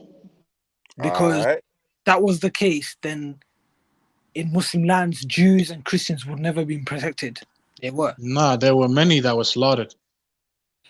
One second. Rayhan, brother, what is the problem with me having the stance I have? I don't understand, bro. Under the Jewish system, Jews and Christians that were slaughtered. We don't talk about that. Why don't we talk about that? Why don't you talk about that? That's the thing. You have to accept everything as it is, the good, the bad, and the ugly. Yes. Were there times where they were people slaughtered in all nations, man. Dave, every nation, no matter how good they were, people got slaughtered, bro. You know this. Yes, I agree. I agree with you, Art. Come on, man. So I don't understand why there's always people trying to highlight the good. Therefore, David, you know what Rayhan's doing? Rayhan's trying to put cotton candy everywhere, you know? Yeah, okay. Therefore, David, there must be some context to this hadith, because if under Muslims, under Jews and Christians, they got slaughtered, and Muslims and Christians and Jews got slaughtered under Muslim rulership, there must be some context to it. There must be some treaty that was violated. No. The thing about it is, now Jews and Christians have been the Crusades have been across worldwide, killing. We never talk about that. Why we not? Did you say the Crusades were worldwide? Not worldwide, but to a certain extent. Why would you say you worship the same God if you're gonna go and murder his people? Why would you do that? What sense does that make, bro? Because if Jews and one second, Kanye, if Jews and Muslims worship the same God, then why would the Muslims go and murder God's people? Talk to me. I'm confused. Hey, Postio, did you just call me something, bro? He called you Kanye. Yo, Shifa, you best take that back now, you know. You know what you said, my brother. No, I'm not You know what taking you that said. shit back. You Man, know what listen, I you. told you, man. I told you. I know how to deal with you Got now, big bro. ears, you know. I got big fucking ears. My ears hear that. What you say? What you call me, my That's your brother? big brother, man. Get out of here. Huh? That's your big brother. You're younger, brother. Khan. You mixed race? I was about to say he's half your You're cousin, not lucky I man, didn't say brother. he's your dad. Because he white, innit? You know I'm what not this white, is? A bro. lot. Everybody This knows is, I'm you know brown, what? brother. A Everybody lot of knows this I'm flip brown, bro. flopping. Let's stick to like the science of Nah, that was hadith. just a little But banter the point I because wanted to make to you, I know you don't have brothers to do that with Rayhan, but you know. What do you mean? I don't. oh, that's your name, Rayhan. What? Say that again. Anyway, I'm not getting drawn out by this guy. So let's talk about hadith, the science of hadith. That's where Yo, we're Dave, But his name this is Rayhan, hold on. Wait, this wait, is wait. Wait, David. yeah. Do you know what I'd I'll like go on, Rayhan to talk about? Shifa. Because we've only had Kanye so far to answer this question. I feel like it would do Kanye justice to see another Muslim attempt to answer the question he was asked. He won't be able to do it. So you two No, I'm brothers not are gonna here get. I'm now. not gonna I'd draw. like you. Yeah, listen. I would like you to explain to me. If you already said I'd just like you to explain one thing. It's real simple. Real simple. Mufti marriage. Can you explain Mufti marriage to me? And why would your prophet allow for women to be paid for sex? Why would a prophet allow women to be paid for sex? Let me ask you something, yeah? How are you going into this topic after we were What just talking the about hell is called mutta marriage? That's it, mutta. Tell me about the mutta. Shias are doing that, man. But they're still Muslims. Sound like you. Shias ain't. I'm just saying it's in the Quran, isn't it? So why would the prophet allow for mutta marriages? Yeah? It's Where's a debate the about that. Understand? There's a debate about that because if you believe that the Mahdi is right now hiding in a cave and then he has kids and they have kids and they're all Mahdi and they're all hiding in a fucking cave, are you really a So Muslim? are you saying the Quran is wrong then? What? About what? About This is not the. Are you saying the Quran is wrong then? marriage? Why would the Quran suggest that mutta marriage is allowed if it's not if the Quran's correct, if the Quran's authentic, it's perfect, then how can that be in there? Make sense, please. Where is it in there? Yo, hold on, Shifa, what are you doing, bro? You're doing a dickhead thing, you know. Listen to me, brother. You see what you're talking about, muta, right? You're talking about something that was allowed during wartime, right? Now, I'm It's about asking you. temporary marriages. Hold on, Temporary fam. marriages. Hold on, fam. Hold on. I'm answering it. Now I'm telling you, we was talking about something, a good topic, a good point. That Where does the Quran say about mutta marriage? They don't know it. No. Brother, I'm asking you the questions now. So Did we you just answer the answer though? question, Did we just and then answer I'll though? answer Did we yours. just answer, bro? We just said no, innit? Did you not hear it? Brother, you didn't say no. I said to you, why does the I Quran? already told you when muta was Why does the allowed. Quran have Muhammad? It's example for the world allowing mutta marriages. Can you put some respect on the name? Can you put some respect on the A name? man to pay a woman for sex. Can you put some respect on the name, bro? Listen, don't But he doesn't believe. He But doesn't believe that though. You know when I say Isa, I always say alayhi salam, peace, you know. So But come that's on, not man. even his name, so it's No, not a but for me, it's not a that is, disrespect innit? thing though. All right, but Yeah, for you, but he I doesn't hear your believe what you viewpoint. believe.